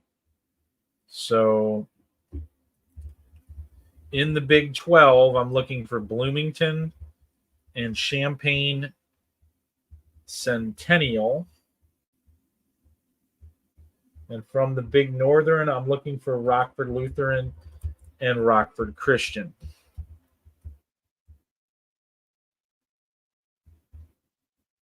That's an interesting story. Bloomington Central Catholic. Okay, just found the Bloomington score.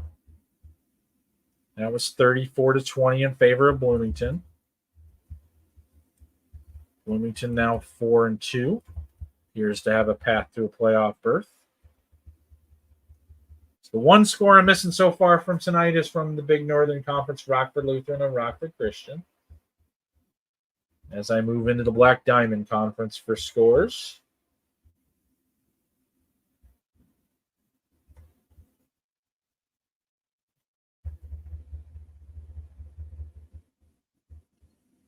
Okay.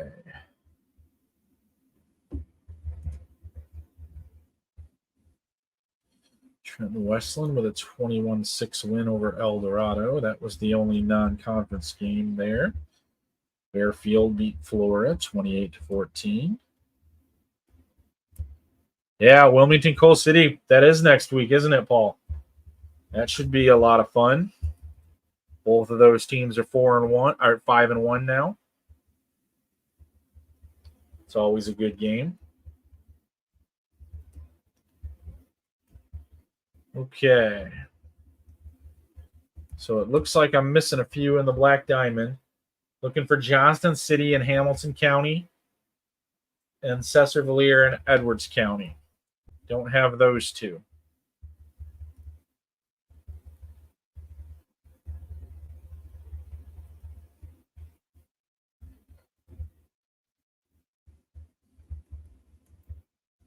Okay, I just found the Cesar score.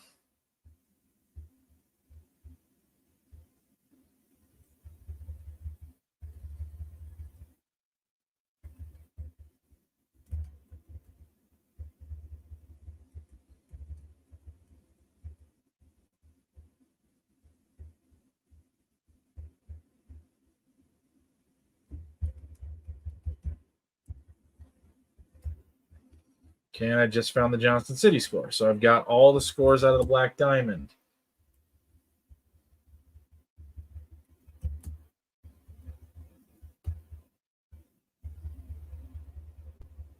Yep, I saw that Seneca forfeit. I actually knew about that one pretty early in the week. Walther Christian. Wouldn't be surprised to see that team forfeit the rest of their games this year. I know they're having a lot of numbers problems, keeping enough people healthy.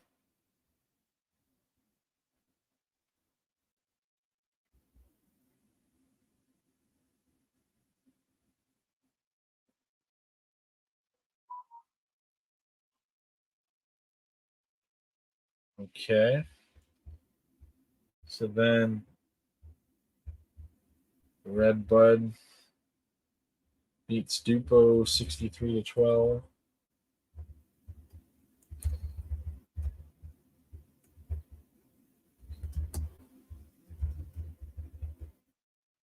Chester beats Carlisle 34-0.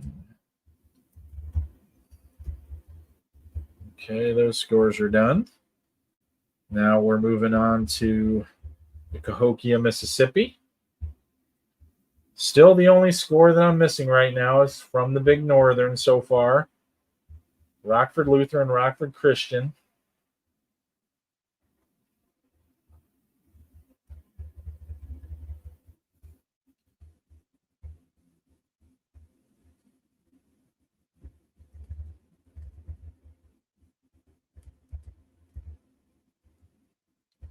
Central easily over Salem, so that looks like a 2-horse race in the Cahokia and Mississippi now.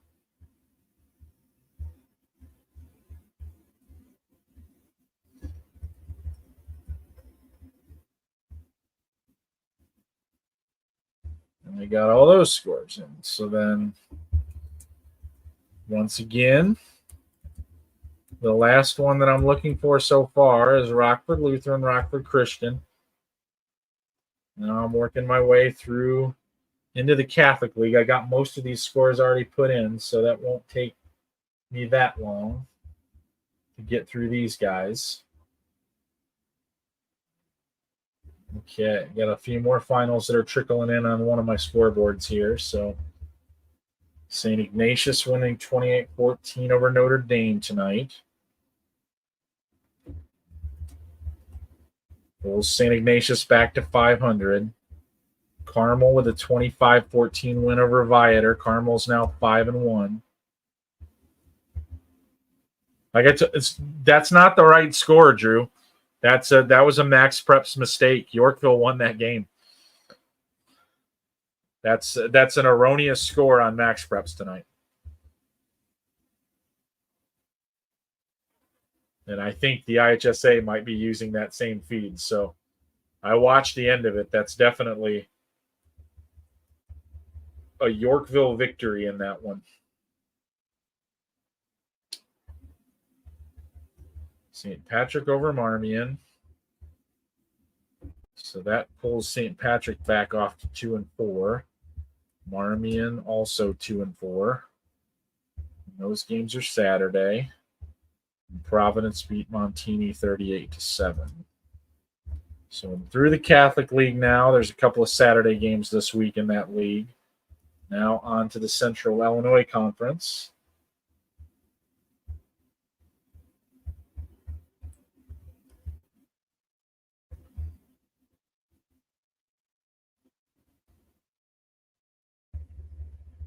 All right, looking for a Shelbyville Macon Meridian score. Clinton over Tuscola. That was an interesting game coming into the week. Clinton to 4-2 now on the year. Tuscola drops to 2-4. And Warrensburg Latham nips Central A&M. Both of the that's an interesting game too. So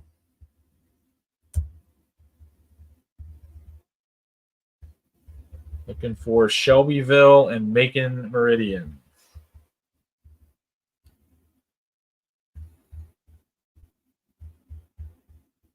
Pretty sure Shelbyville won that game pretty comfortably, but never saw a final.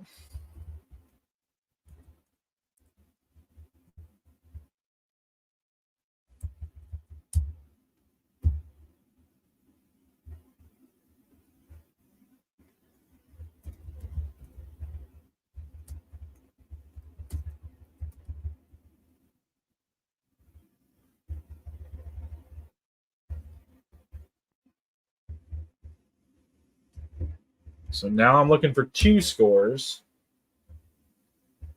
Shelbyville, Macon Meridian,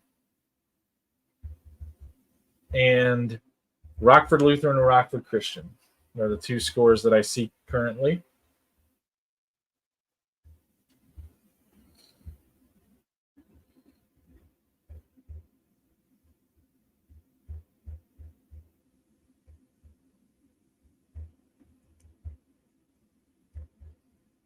Okay.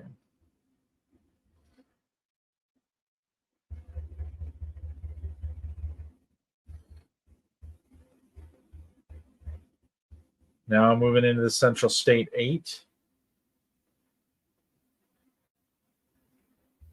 Missing a bunch of scores on my initial search in this league. Just found the Sacred Heart Griffin score over Glenwood. That's 24-17. I got that one, buddy. Thanks, Paul. Looking for Rockford Lutheran and Rockford Christian right now, and Shelbyville and Macon Meridian. Those are the two that I'm missing. currently.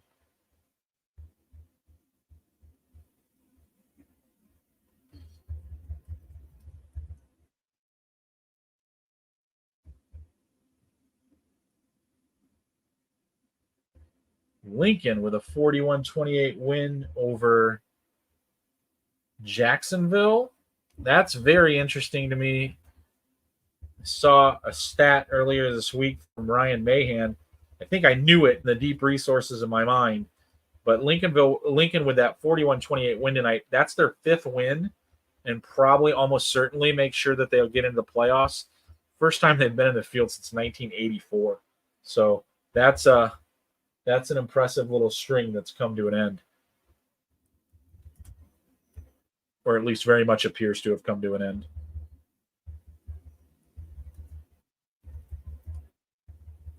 So then now I'm heading back here looking for more scores out of the Springfield area. Central State 8 scores. Springfield a 43-14 win over Southeast. I needed that one.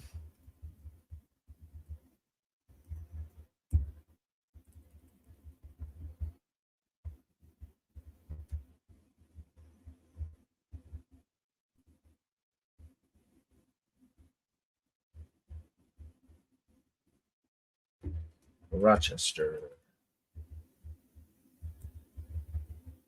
playing tomorrow? Yeah, okay. So that's why I don't have it. All right. Okay. So right now we need 2 scores that we're missing so far. Shelbyville, Macon, Meridian, and Rockford Lutheran, Rockford Christian are the 2 scores that I'm missing so far this evening. Moving down the conference board now to the next league, Central Suburban North. I got all these. No, I don't. I'm missing one of these too. Okay. Maine West over Maine East. 42-0.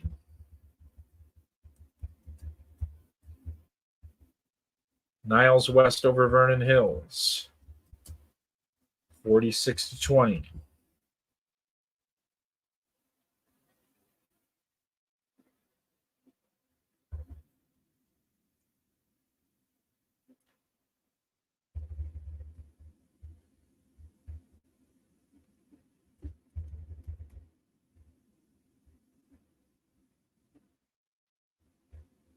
Okay, I'm looking for a Niles North Highland Park score. So now we're up to 3 scores that we're missing. Last I saw, Highland Park was winning 30-6, but I don't know if that's where we ended up.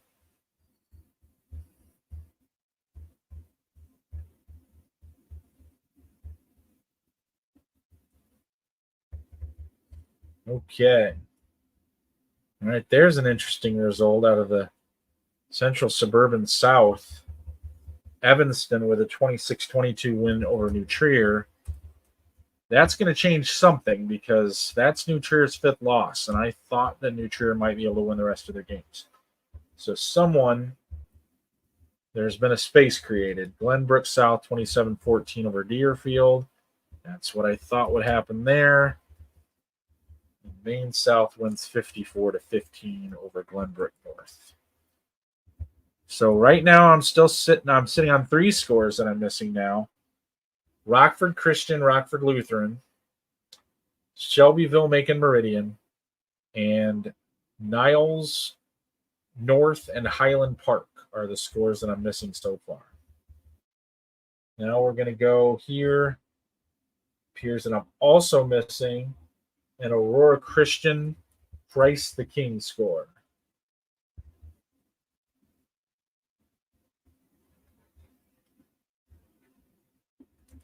Starting to pile up tonight.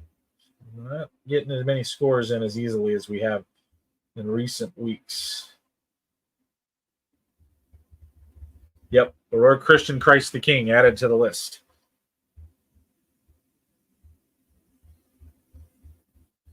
So Wheaton Academy beats Bishop McNamara 51-0.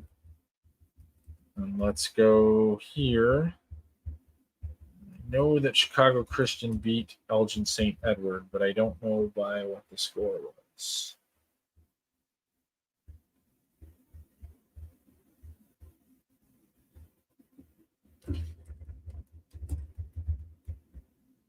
$30-2 was the final there. Thank you, Paul. Appreciate it.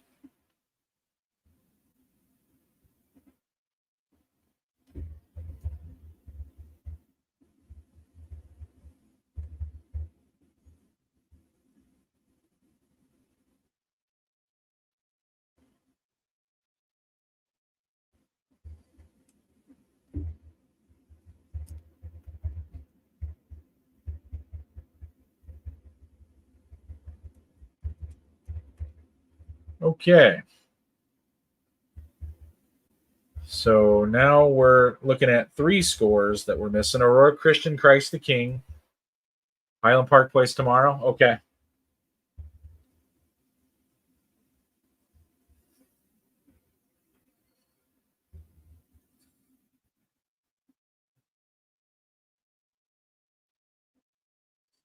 All right. So Christ the King, Aurora Christian, Rockford Lutheran, Rockford Christian.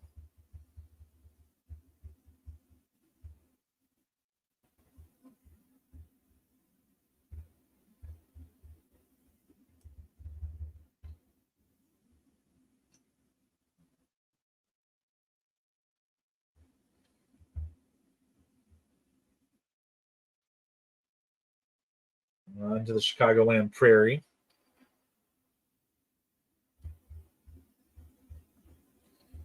Ottawa Marquette 44-26 over Ridgewood.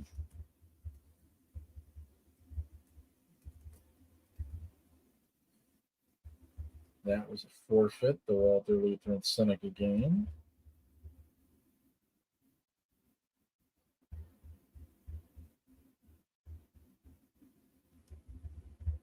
$35-0 for Dwight. And then the other game in that conference is a Saturday game. So that's our all in. Okay, looks like I'm down to 2 scores right now as I move into the public league, which is always tricky. See what we can find here.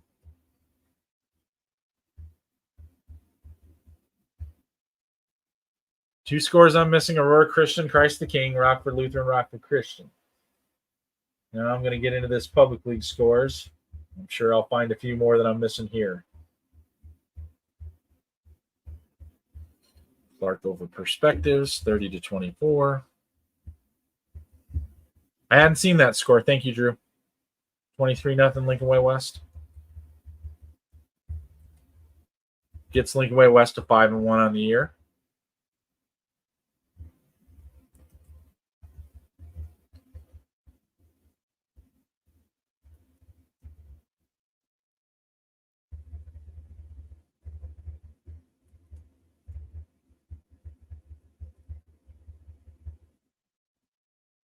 I'm looking for Curie and Brooks from tonight out of the Chicago Public League.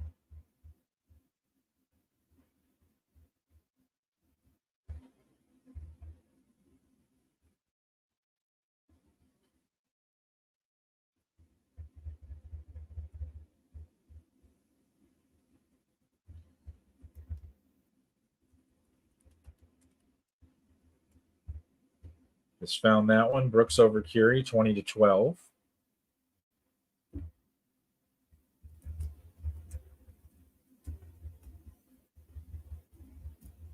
right. So through part of the public league scores, there's a lot of score games in there that are Saturday tomorrow. So I'll sort those out later.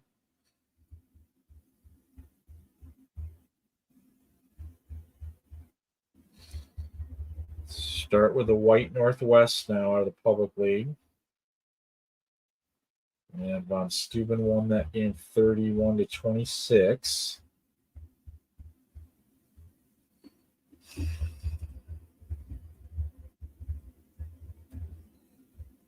And then I think I'm going to be looking for Carver and Richards here in a minute.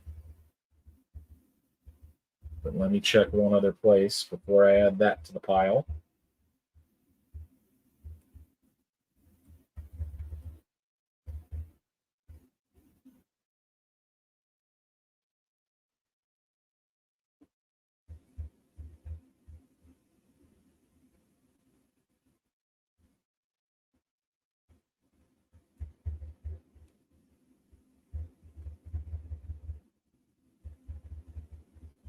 Yep, I'm looking for Chicago Carver and Richards.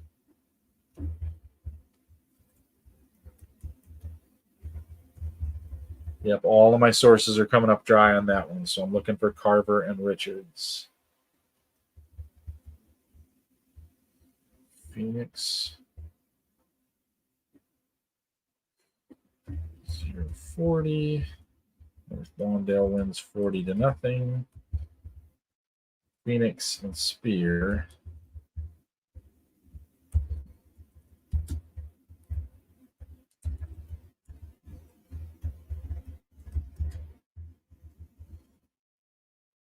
Okay. So missing one public league score. That's pretty good. Now I'm moving down to the DuPage Valley. So I'm about 5 scores right now. Aurora Christian Christ the King is one of them. Rockford Lutheran, Rockford Christian is another. Carver and Richards out of the public league is the third one.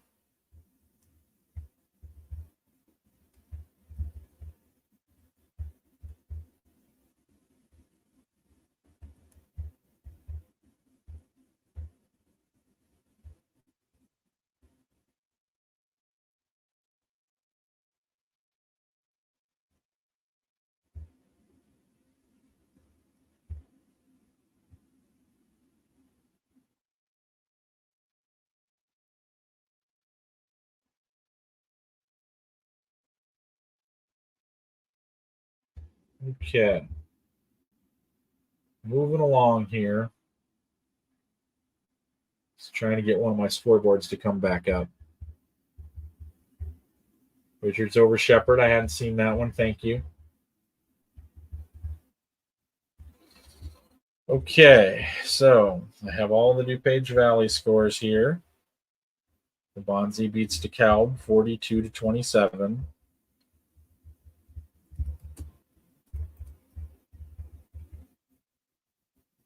Central 21-14 over North.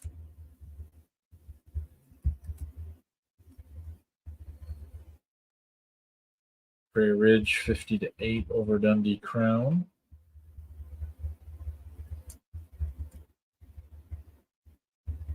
Okay, Huntley over Crystal Lake South 54-43.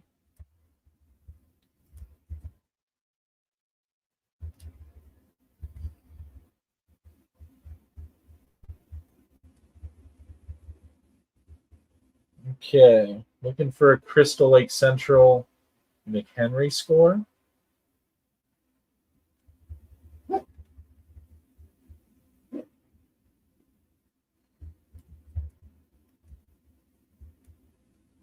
Never mind, I just found that one. Thank you, Paul. Appreciate it.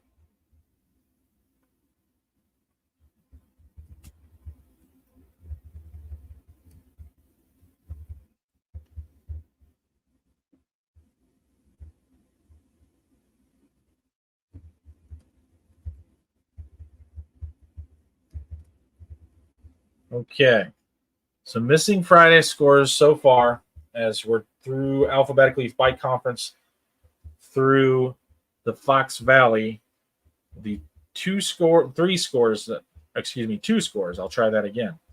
Highland Park, and that's a Saturday game. I was told that. That's fine. Okay, so looking for Aurora Christian Christ the King, Chicago Carver, Chicago Richards.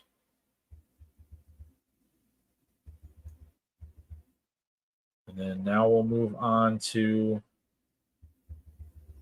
Central Illinois football. Now I'm checking in with the Heart of Illinois Conference.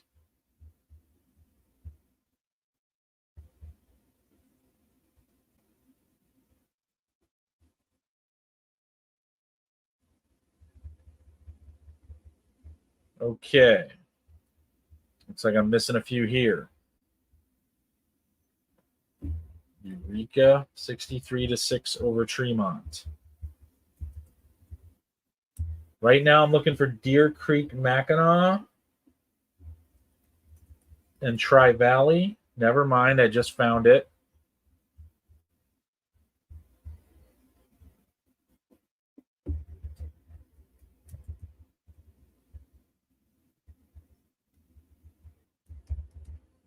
Okay.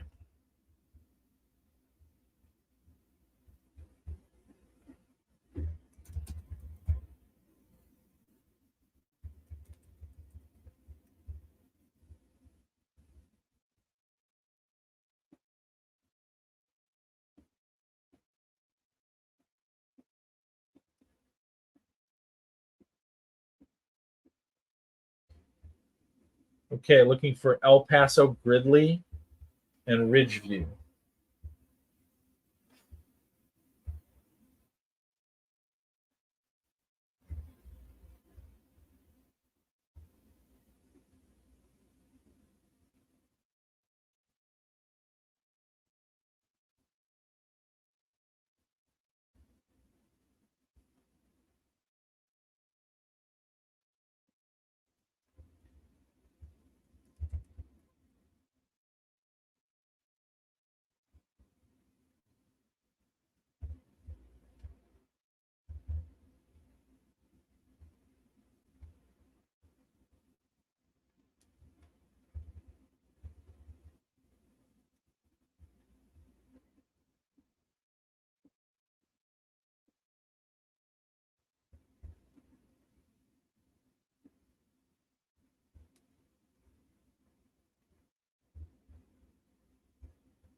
Okay, Ridgeview and El Paso is eluding me right now.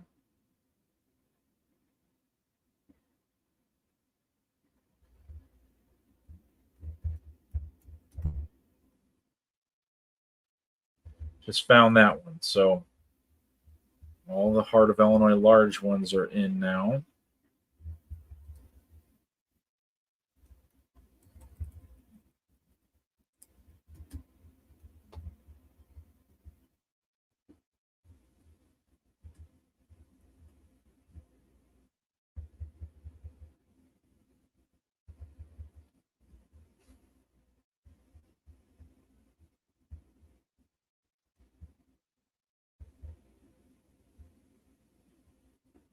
All right. So now we're moving to the Heart of Illinois small. And I got all those scores, so that'll be quick.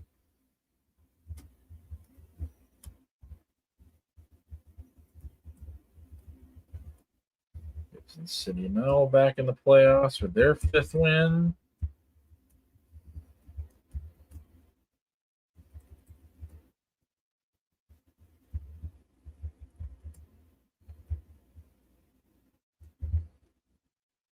Okay. So once again to repeat, Rockford Christian, Rockford Lutheran, Aurora Christian, Chicago Christ the King are the 2 scores that I'm looking for. And Chicago Carver, Chicago Richards, that's the 3rd from tonight's games that I have not been able to find as of yet.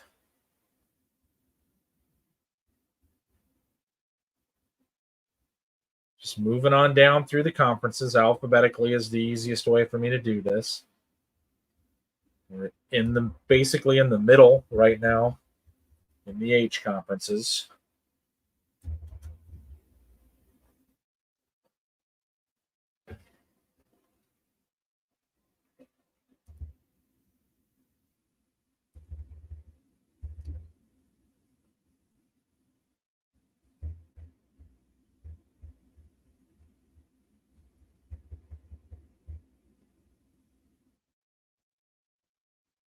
On the Illini Prairie. Illinois Valley Central won that game 34-32 over Hall.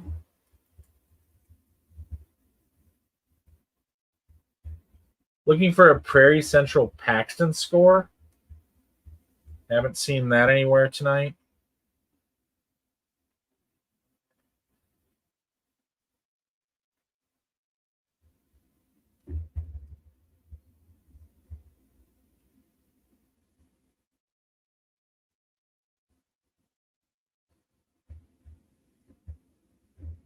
Bloomington Central Catholic State goes to 6-0.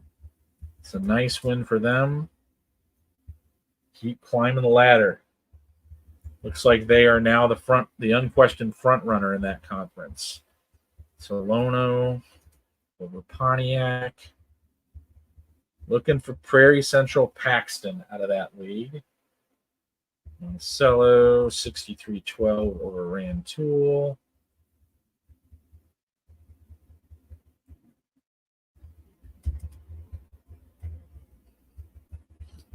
Prairie Central 32-0. Thank you, sir.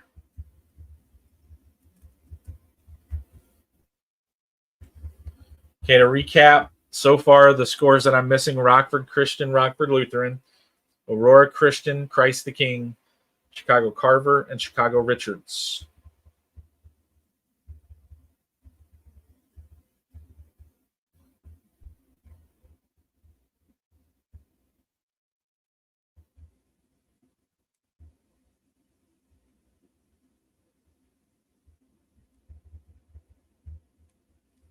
Hey, Paul, did you ever see a Piatone-Mantino final?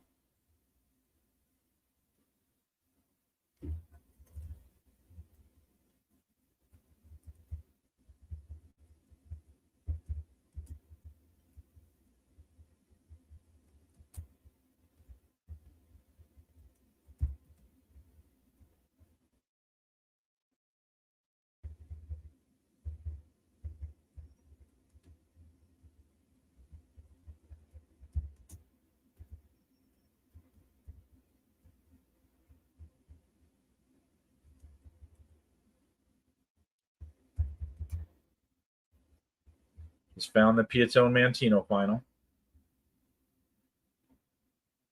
Thanks, Paul. Beat you by like a half a second there. All right. Now we're heading into the independent schools. About halfway through the list. Not quite at midnight, so doing pretty good.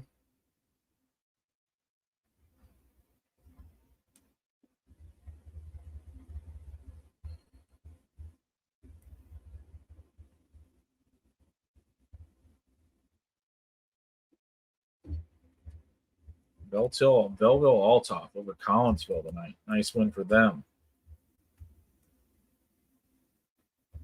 57.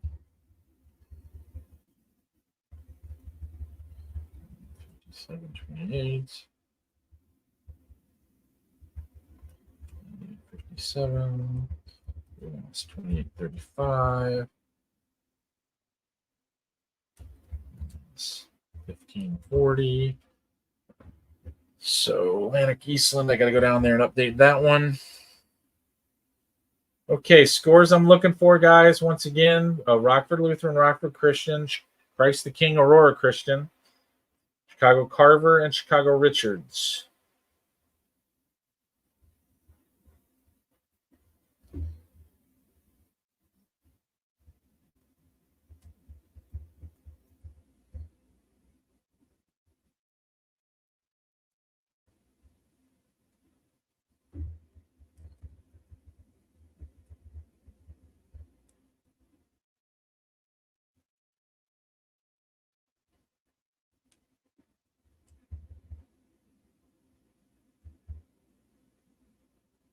Okay. Moving right along here.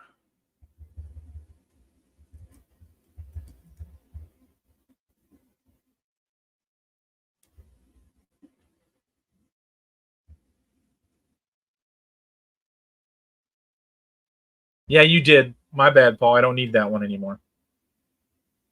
I'm repeating myself over and over again. Thank you, Paul. So we're just down to Aurora Christian, Christ the King, and Carver and Richards right now are the two that I'm missing from Friday. So far.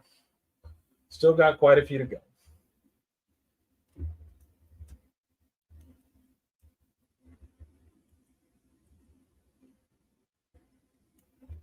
Also missing a Decatur St. Teresa score against St. Louis Principe, or however the heck you say that.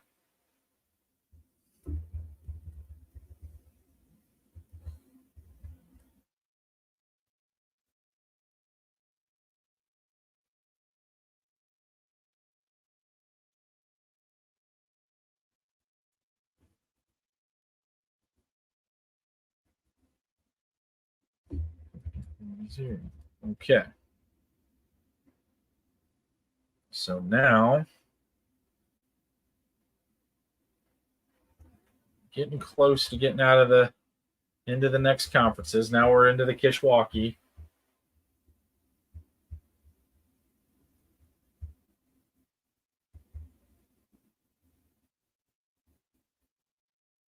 If anybody's got any questions about tonight, go ahead and start posting them in there. I'll talk while I'm looking for scores.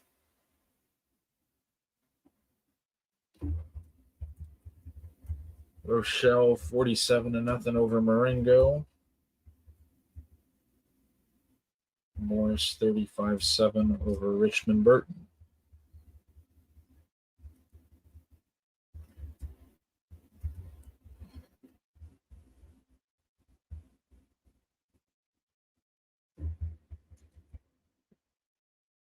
Plano beats Johnsburg 19-0.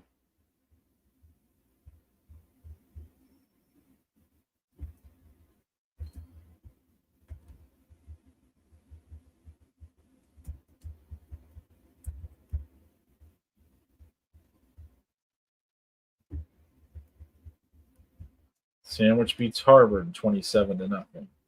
It's win number 5 for Sandwich.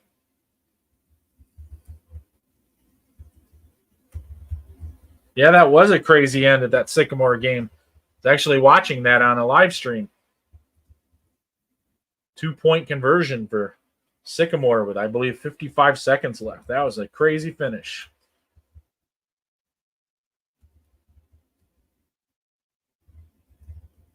Sycamore goes to 6-0 because of that.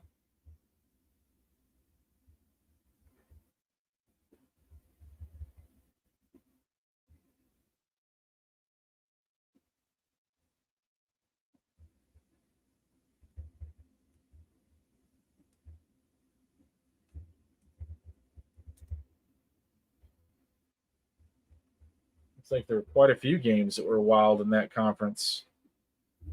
I think Ottawa and Woodstock North was decided on a 2-point conversion, and in this case, Woodstock North went for 2 and didn't get it. So Ottawa won 28-27. So 2 really close games in that conference tonight.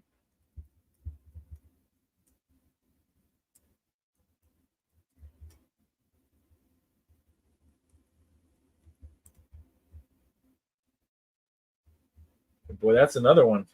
17-14 Woodstock over LaSalle Peru. So every game in the Kishwaukee White came down to the wire tonight. That's impressive. Okay. On to the next one. On to the little Lincoln Prairie.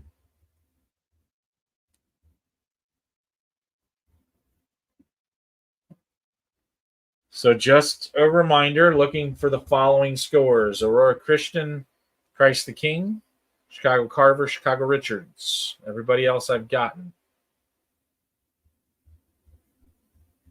Arthur, 43-23 over Nokomis.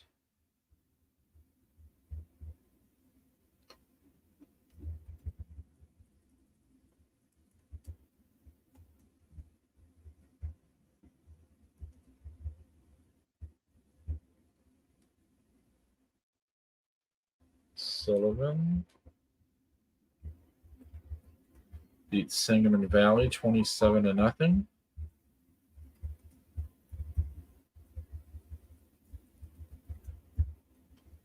All right, Cumberland and Arcola. Cumberland wins 25-14.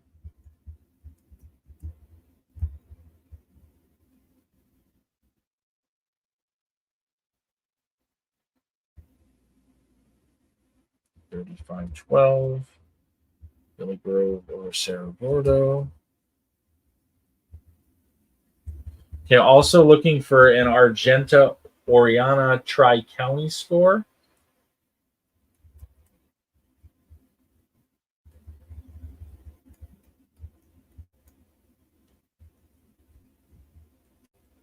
Hey, Paul, thank you.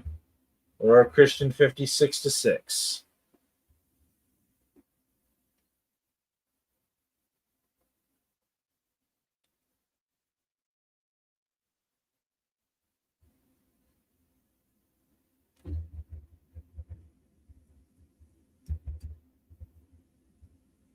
Okay, so now we're at 2 scores. Again, we've got Chicago Carver, Chicago Richards, and Argenta and Oakland Tri-County are missing. Also St. Teresa and St. Louis Principe, or however the heck you pronounce that, because I don't know.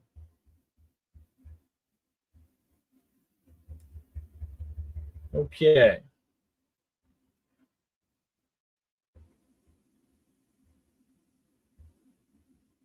On to the Lincoln Trail.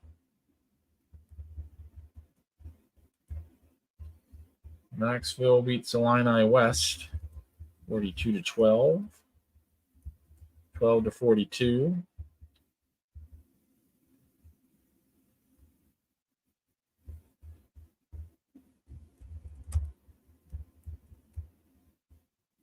Farmington over Macomb 26-8. So we've got 2 6-0 teams in the Lincoln Large with Knoxville and Farmington.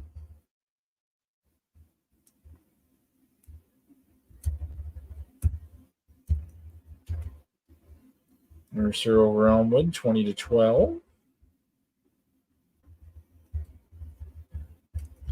The other game in that conference is a Saturday. So we'll move on to the other side.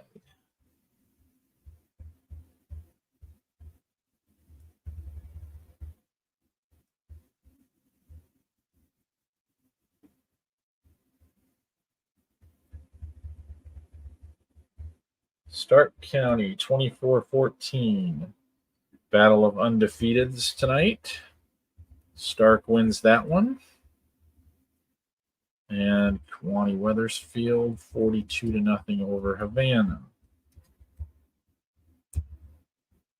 All right. Looks like I'm going to add a couple more to the missing score list. Now I got one of them. Princeville 36-20. Nope. I'm sorry, that's not right.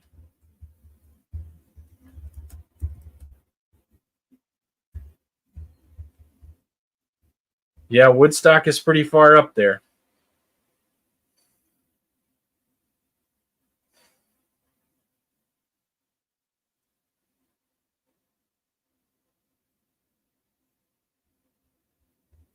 Okay, I'm looking for a Princeville South Fulton score.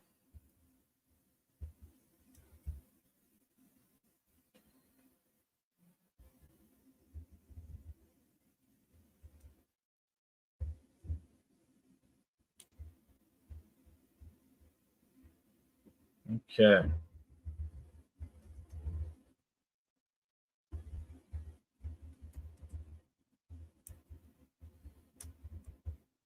All right, so now we're moving to the Little Illini Conference. Missing a few more games than I would like at this point in time, but haven't exactly beat the bushes for a few of them.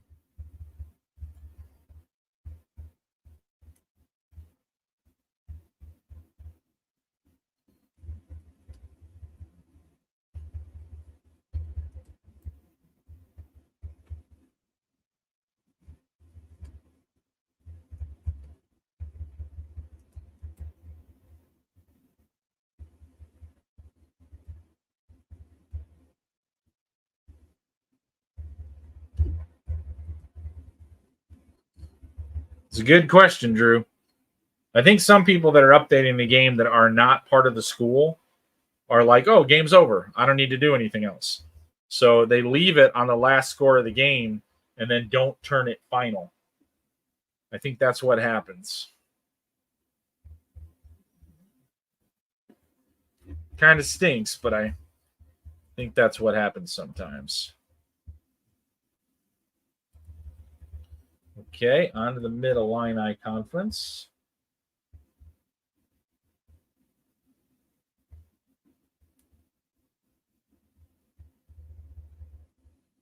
Yikes, Washington wins 72-8 tonight. That's over East Peoria.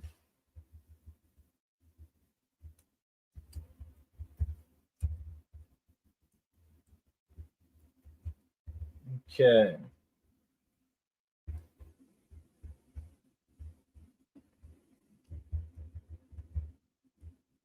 Morton wins 57-0 tonight over Bartonville Limestone.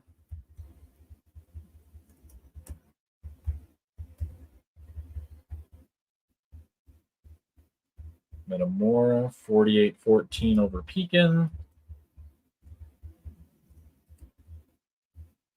Dunlap 55-0 over Canton. All right, so we're all done with that conference. Now we're moving to the Mid-Suburban East.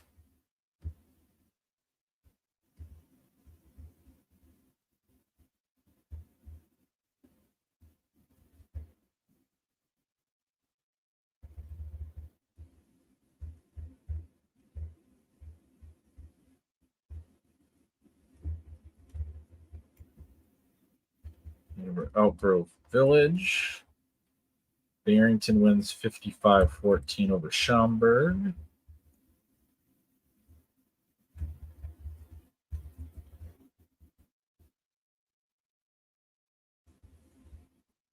Palatine wins over Fremd 24-10. Hoffman Estates 28-0 over Conant.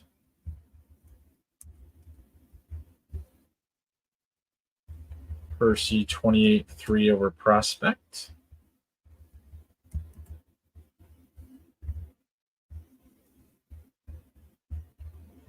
Rolling Meadows and Wheeling get moved to Saturday because I'm not seeing it on my scoreboard.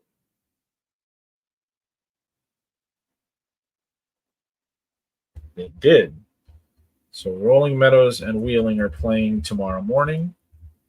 Yes, I'm done with the Morris area.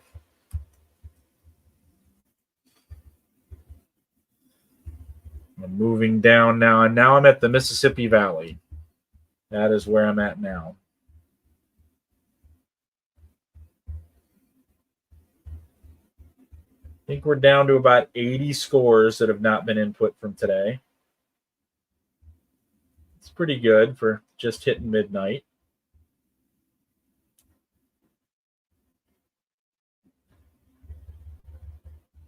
Waterloo beats Jerseyville 21-12.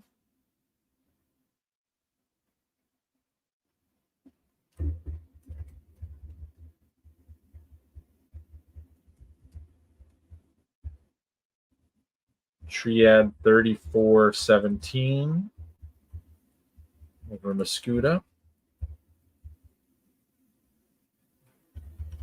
Highlands 63-8 over Civic Memorial. Okay. So now, moving to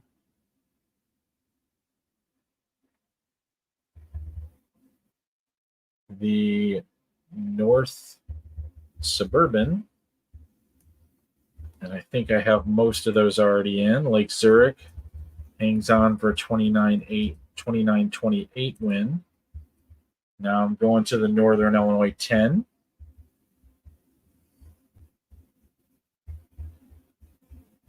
Probably about 70 scores that I don't have at this point in time. To recap a few that I'm missing from up north, Chicago Carver and Chicago Richards. And then the other one that I was missing is Cumberland and not Cumberland, Argenta and Tri-County. I believe those are the two that I'm missing right now. So then I'm going to go here. Onega wins 24-21. And then Belvedere North, 35-6 over Auburn. East loses 13-42 to Harlem.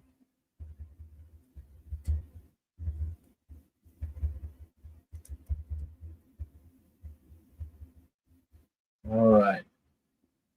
So now Guilford beats Freeport 21-20.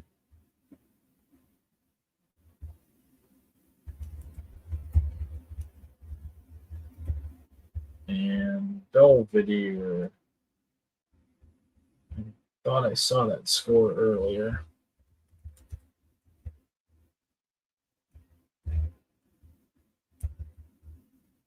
Yep, 18-14 over Jefferson. That's what I thought I saw. Okay. On to the Northern Lake County. Got a couple of these scores put in earlier. So I should only need to get a few more. All right, we're at Team 335, so that puts us at about 65 games that we're missing.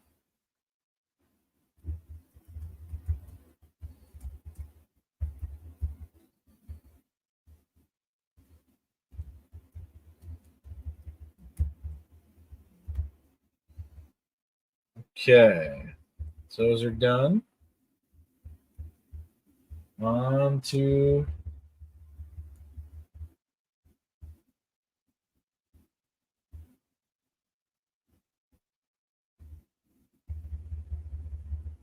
the Upstate Illini.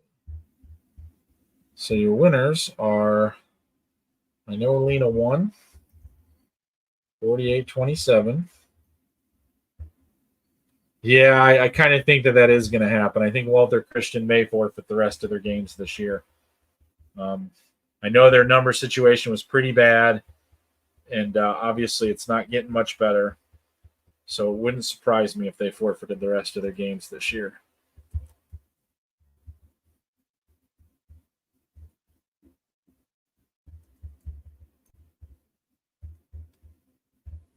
Total wins 48-0.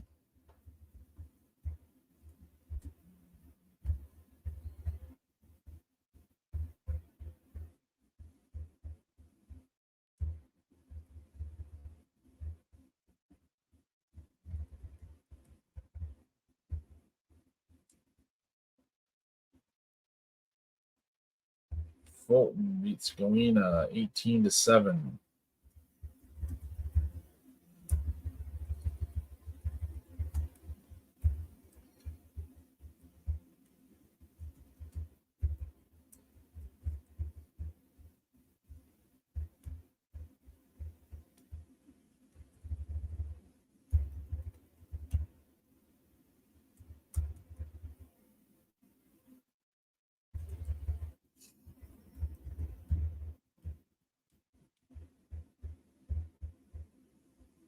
Borston beats Stockton.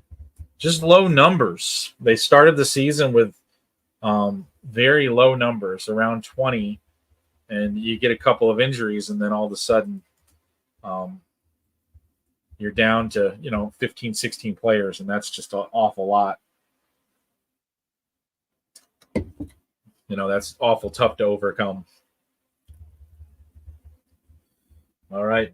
Moving past that, we're into the S conferences, guys, so definitely getting close to the end here.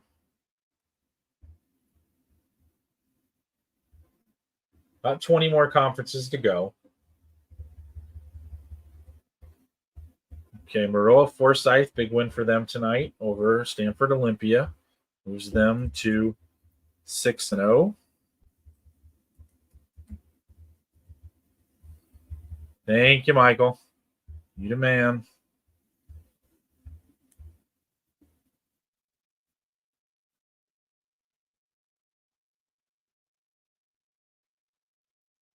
So right now,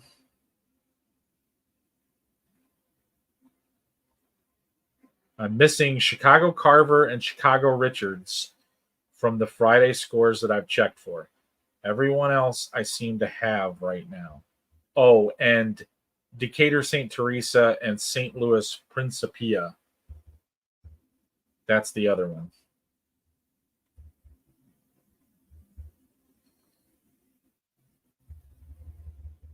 That might be tomorrow. That wouldn't surprise me if they got moved and I just didn't know it.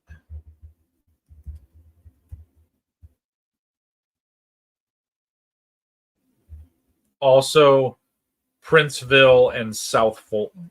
That's another one that I'm looking for.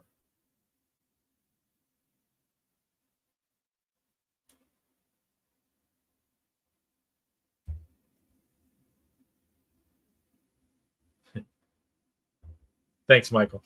No worries, brother. You've helped me plenty enough. You don't need to apologize.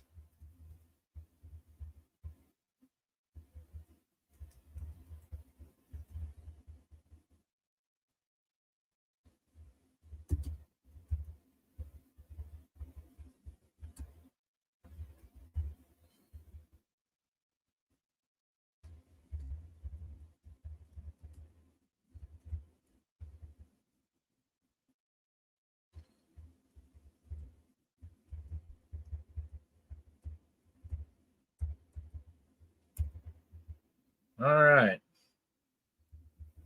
Moving on to the Southern Illinois Rivers, Mississippi.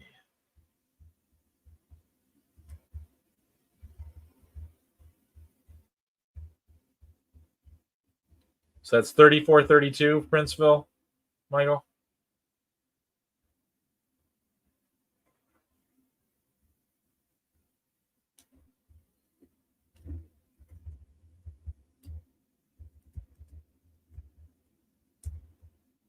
Thank you, sir.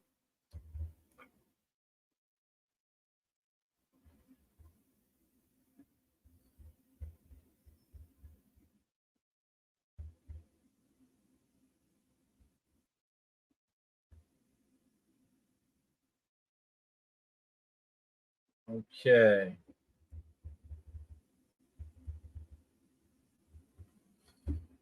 Ooh, there's a little bit of a surprise. Benton over Nashville.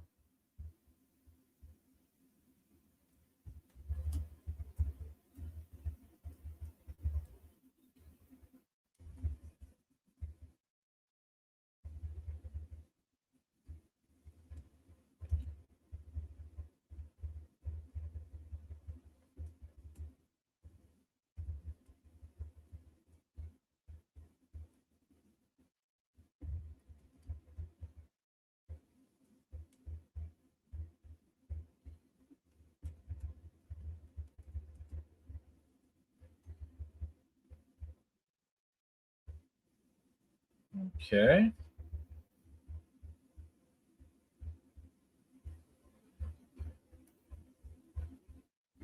Moving right along here.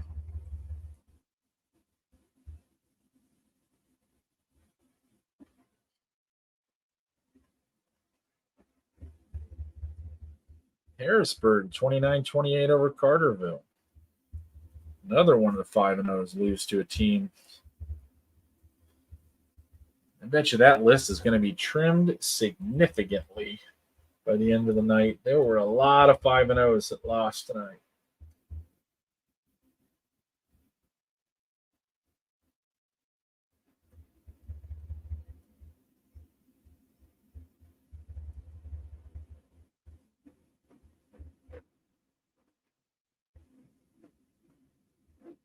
Okay. Heading to the South Central now.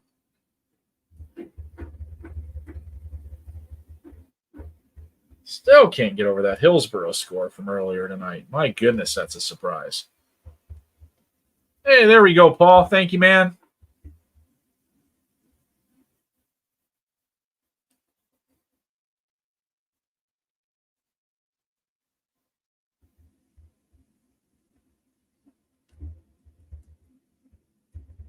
Yeah, I just saw that one, Drew.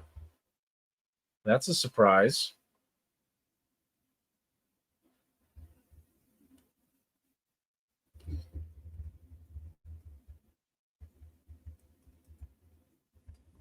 Okay. Pena loses 21-28 to Hillsborough.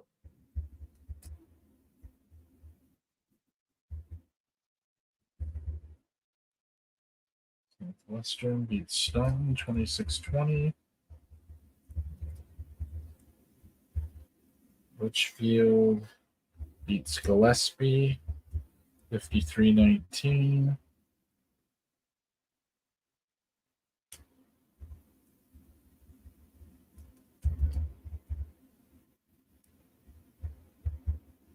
Carlinville over Mac 45-20.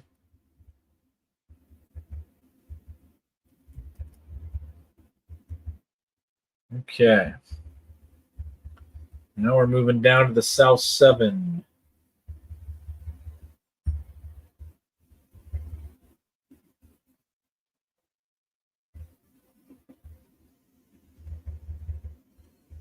Armidale won 54-0. Centralia won 43-20.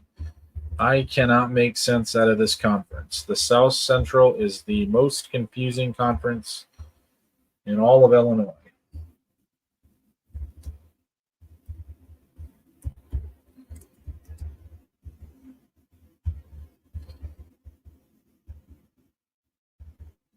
Okay. So now, moving into Southwest Suburban. Oh my, there's a surprise. Hillcrest over Lamont.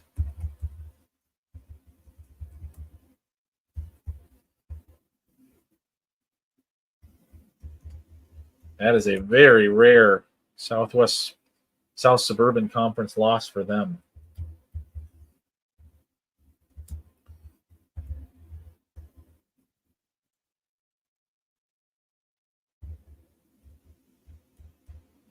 Okay, we'll go down to the non-conference games because this is a crossover. Oak Forest over Revis, 38-21.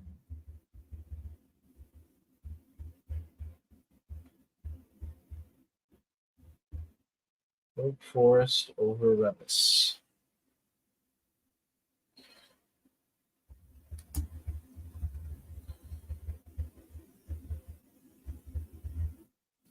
I had someone tell me this week that they're going to start running the playoff outlooks after week 7 this year. So not after this week, but after next week, they will start running the playoff outlooks, if that's what you're referring to.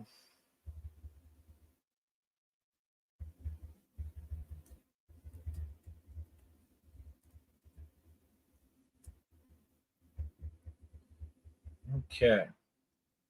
So through the South Suburban, okay, we got about 50 games left now, guys. Moving along pretty good.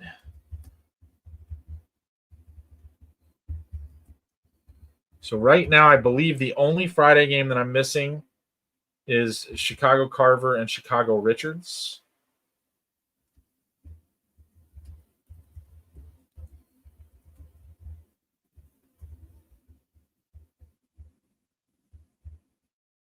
Okay. Easy enough. The Southwestern Conference.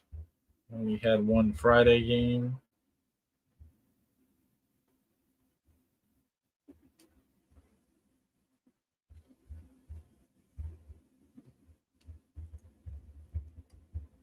Edwardsville won that one 56-8.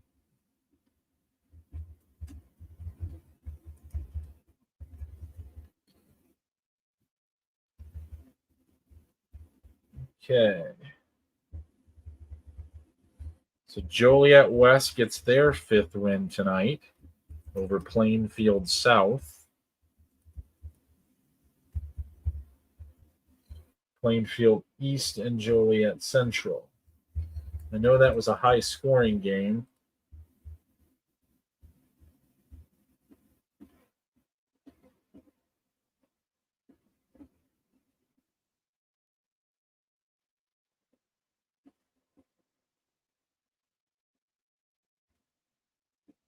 I do not know what the final was.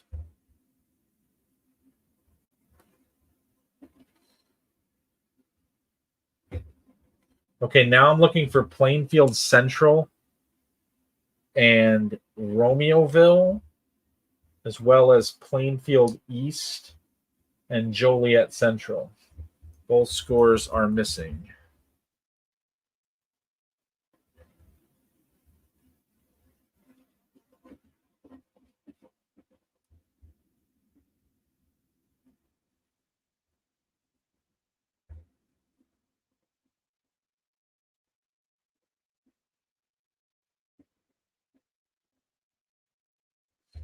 Okay.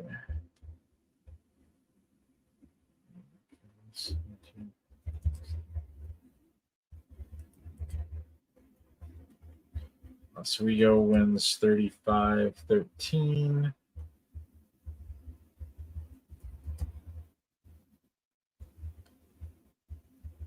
Plainfield North wins 14-10.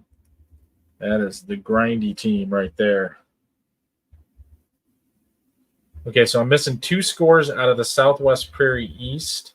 I know that Plainfield Central beat Romeoville. I just don't know the score. And I know that Plainfield East beat Joliet Central, but I also don't know the score of that one. So anybody can help me out with those 2, that would be appreciated. Moving into the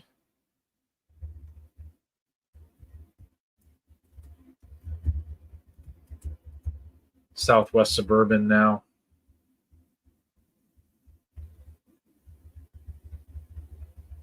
Sandburg, nice win for them in overtime over Homewood Flossmoor, 31-28.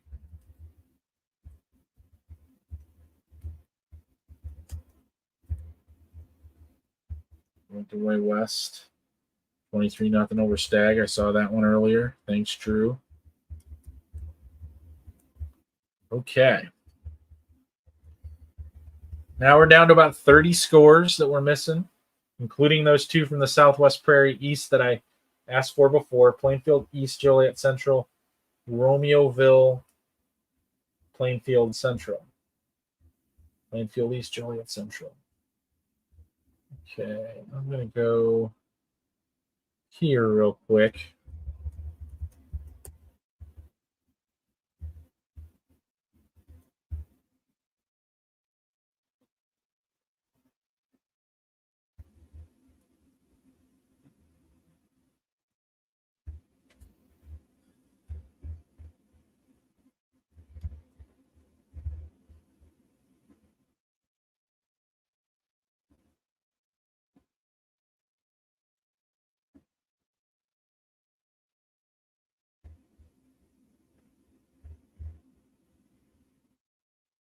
Right now, I'm looking for Plainfield Central and Romeoville, Chicago Carver, Chicago Richards, and Plainfield East and Joliet Central.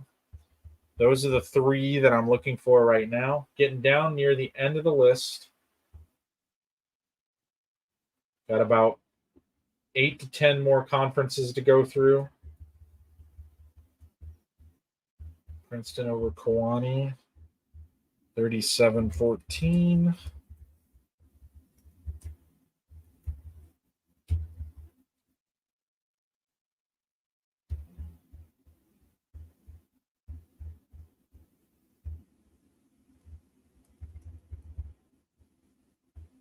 Newman over Bureau Valley, 20-14. Riverdale is tomorrow. So then we go to the Rock.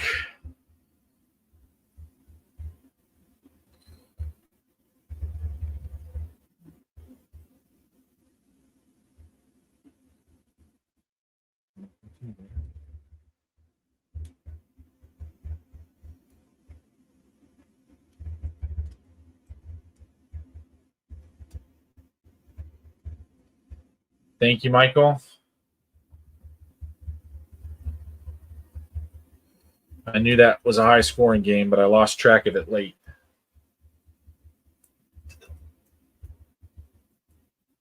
Still looking for Plainfield Central, Romeoville. I know Plainfield Central won. Just in the chaos, I lost track of the score.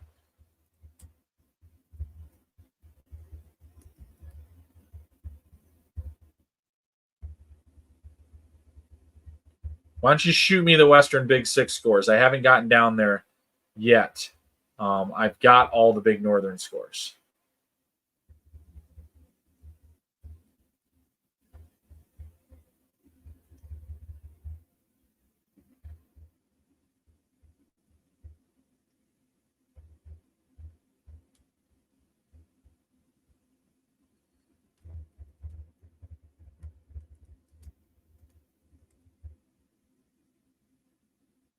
Nice win for Sterling tonight. They needed that one.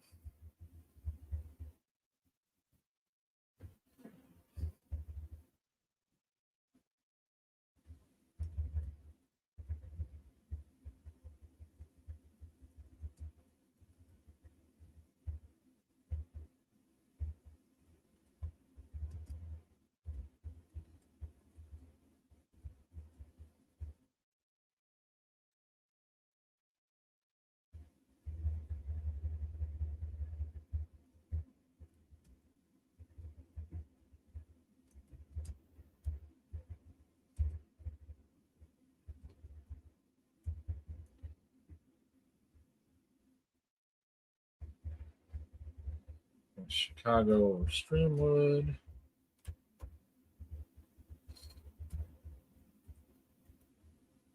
Rock Island finally on the board with a win there. 14, 14-24.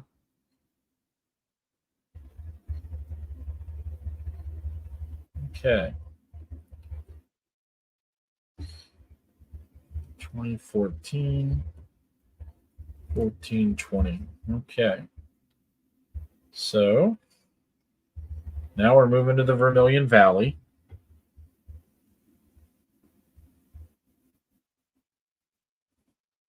Got 5 more conferences to go.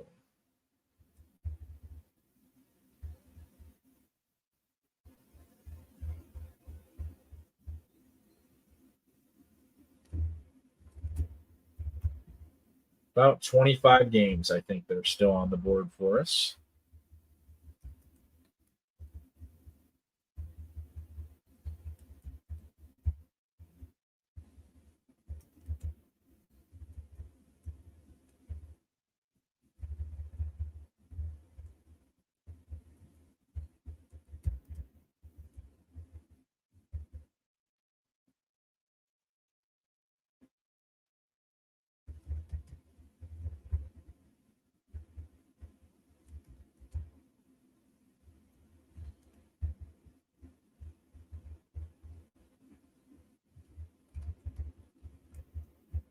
Okay. 49-19, so I got all of those.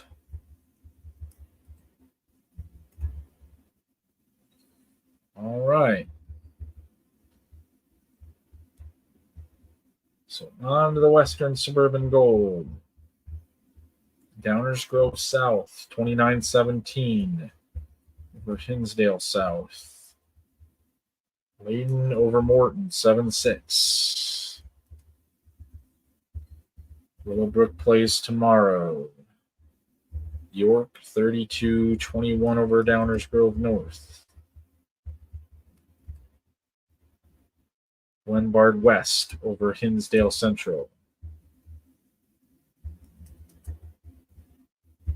Okay, on to the last 2 conferences. The Western Illinois Valley. So all played tonight, so should be able to find them. I hope I'll be able to find them. Okay, looks like I'm going to need some help here. Point Central, 53-6.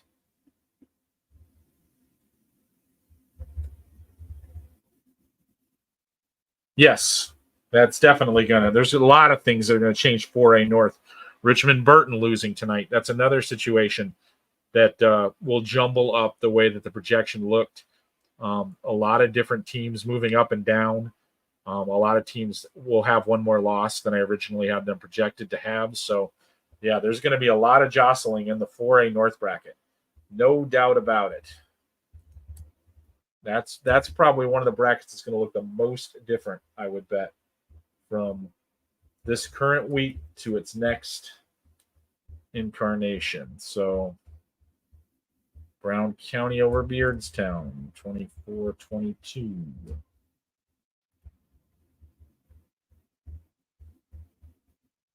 Now I have to find Trilobia.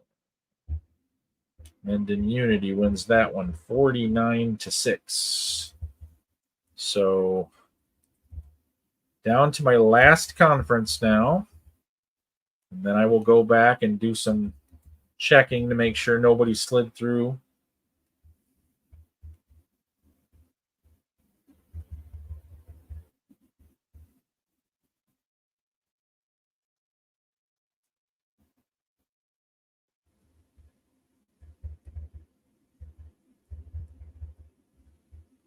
I'm assuming that's Greenfield, Michael? Greenfield Northwestern?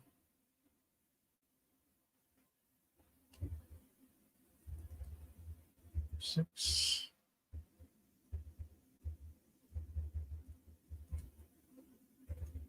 Pleasant Hill with a win. Wow, those don't happen very often.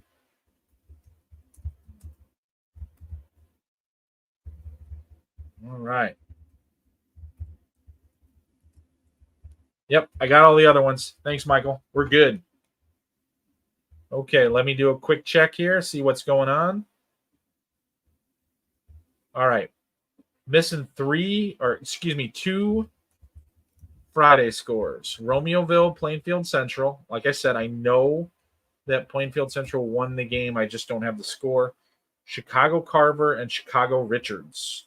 Those are the only ones. Everybody else is in the bank.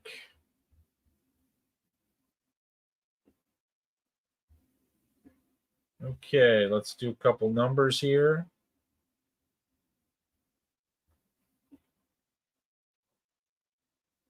Wow. Okay. 46 teams made it to 6-0 tonight. There's only 2 5-0s playing tomorrow. So the maximum number of teams that we will have undefeated heading into week 7 will be 48. 46. We lost 19 of them tonight. So that's a big chunk.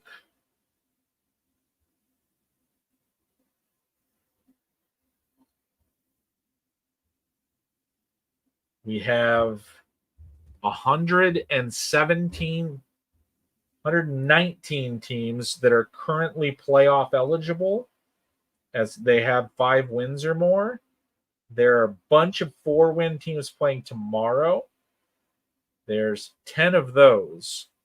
So that is, we could be at potentially 129 teams playoff eligible with 5 wins or more. That number a little high. So interesting. We've got a much larger group of 1-loss teams right now than we usually do, but a much smaller group of zeros. So that's very interesting to look at. And then the other thing that I always like to look at is where the undefeated teams are congregating as far as an enrollment goes. So I can do that pretty quick. So that's what I'll do. Take a look at that and see what's going on there. Yeah, St. Lawrence Bennett tomorrow. It should be good. I'm kind of hoping that I can pull enough work together and get it all done so I can go take that one in tomorrow night. I'm hoping I can figure it out. All right, just for frame of reference, there's still 9 undefeated teams that are in the area that I expect to be 1A. There are 1, 2, 3, 4, 5, 6, 7, 9 teams in 2A. So large bunches of them in the smaller classes. Oddly enough, just 3 in 3A right now. So Byron, DuQuoin, and Sullivan are the only schools left in 3A, projected 3A, that are currently undefeated. 4A, depending on where you place Morris, 6 if you're putting Morris in 4A, 5 if you're not. And then in 5A, we've got, looks like 7 or 8, depending on where you put Morris and where you put Dunlap. And in 6A, we've got just 2? Wow, that's shocking. Kankakee and Quincy. Dunlap might be a 6A team as well, but that's it. In 6A, there's just 2 undefeated teams in that group. Add another one to 4A. Rochester does play tomorrow, so if they win, that would add one more to that group. But obviously, heavy congregation in the small classes, but in the upper classes, almost nobody left. There are 4 in 8A and 5 or 6 in 7A, depending on where Maine West falls. The other 5-0 that plays tomorrow, I forgot who that was. I think it's Diet out of the public league. Diet is a 3A team. So, like I said, not a lot in 3A, not a lot in 8A. Your undefeated class right now, to clarify, 46 have made it through Friday's games. There are 2 more tomorrow, so maximum of 48. So definitely crazy. Yep, Dixon in week 8 with Byron. It's definitely lining up that way. They have definitely cleared a path by themselves. Another loss tonight for Stillman Valley, a team that you usually consider in that mix. So definitely kind of a weird situation breaking out there with those 2 teams with 3 weeks left kind of separating themselves. So interesting. Very, very interesting. So trying to figure out what happened here with one of my teams. It's kind of a weird little booster. There we go. I just fixed it. Okay. So, yeah, interesting stuff with the undefeated teams. So, I think that's going to be all for tonight, unless anybody scouts out those scores that I'm missing. But it's really only that one Chicago Public League score that I don't think I was going to find tonight anyway. Carver and Richards. So, I think that's going to do it for tonight. Thanks, everybody, for hanging out. I think next week when we get this done, we'll start talking about like how it affects the playoff brackets. I'll have a little bit more that I can sketch out for you guys, and we'll do that. So appreciate you all coming around, and we'll see you next week.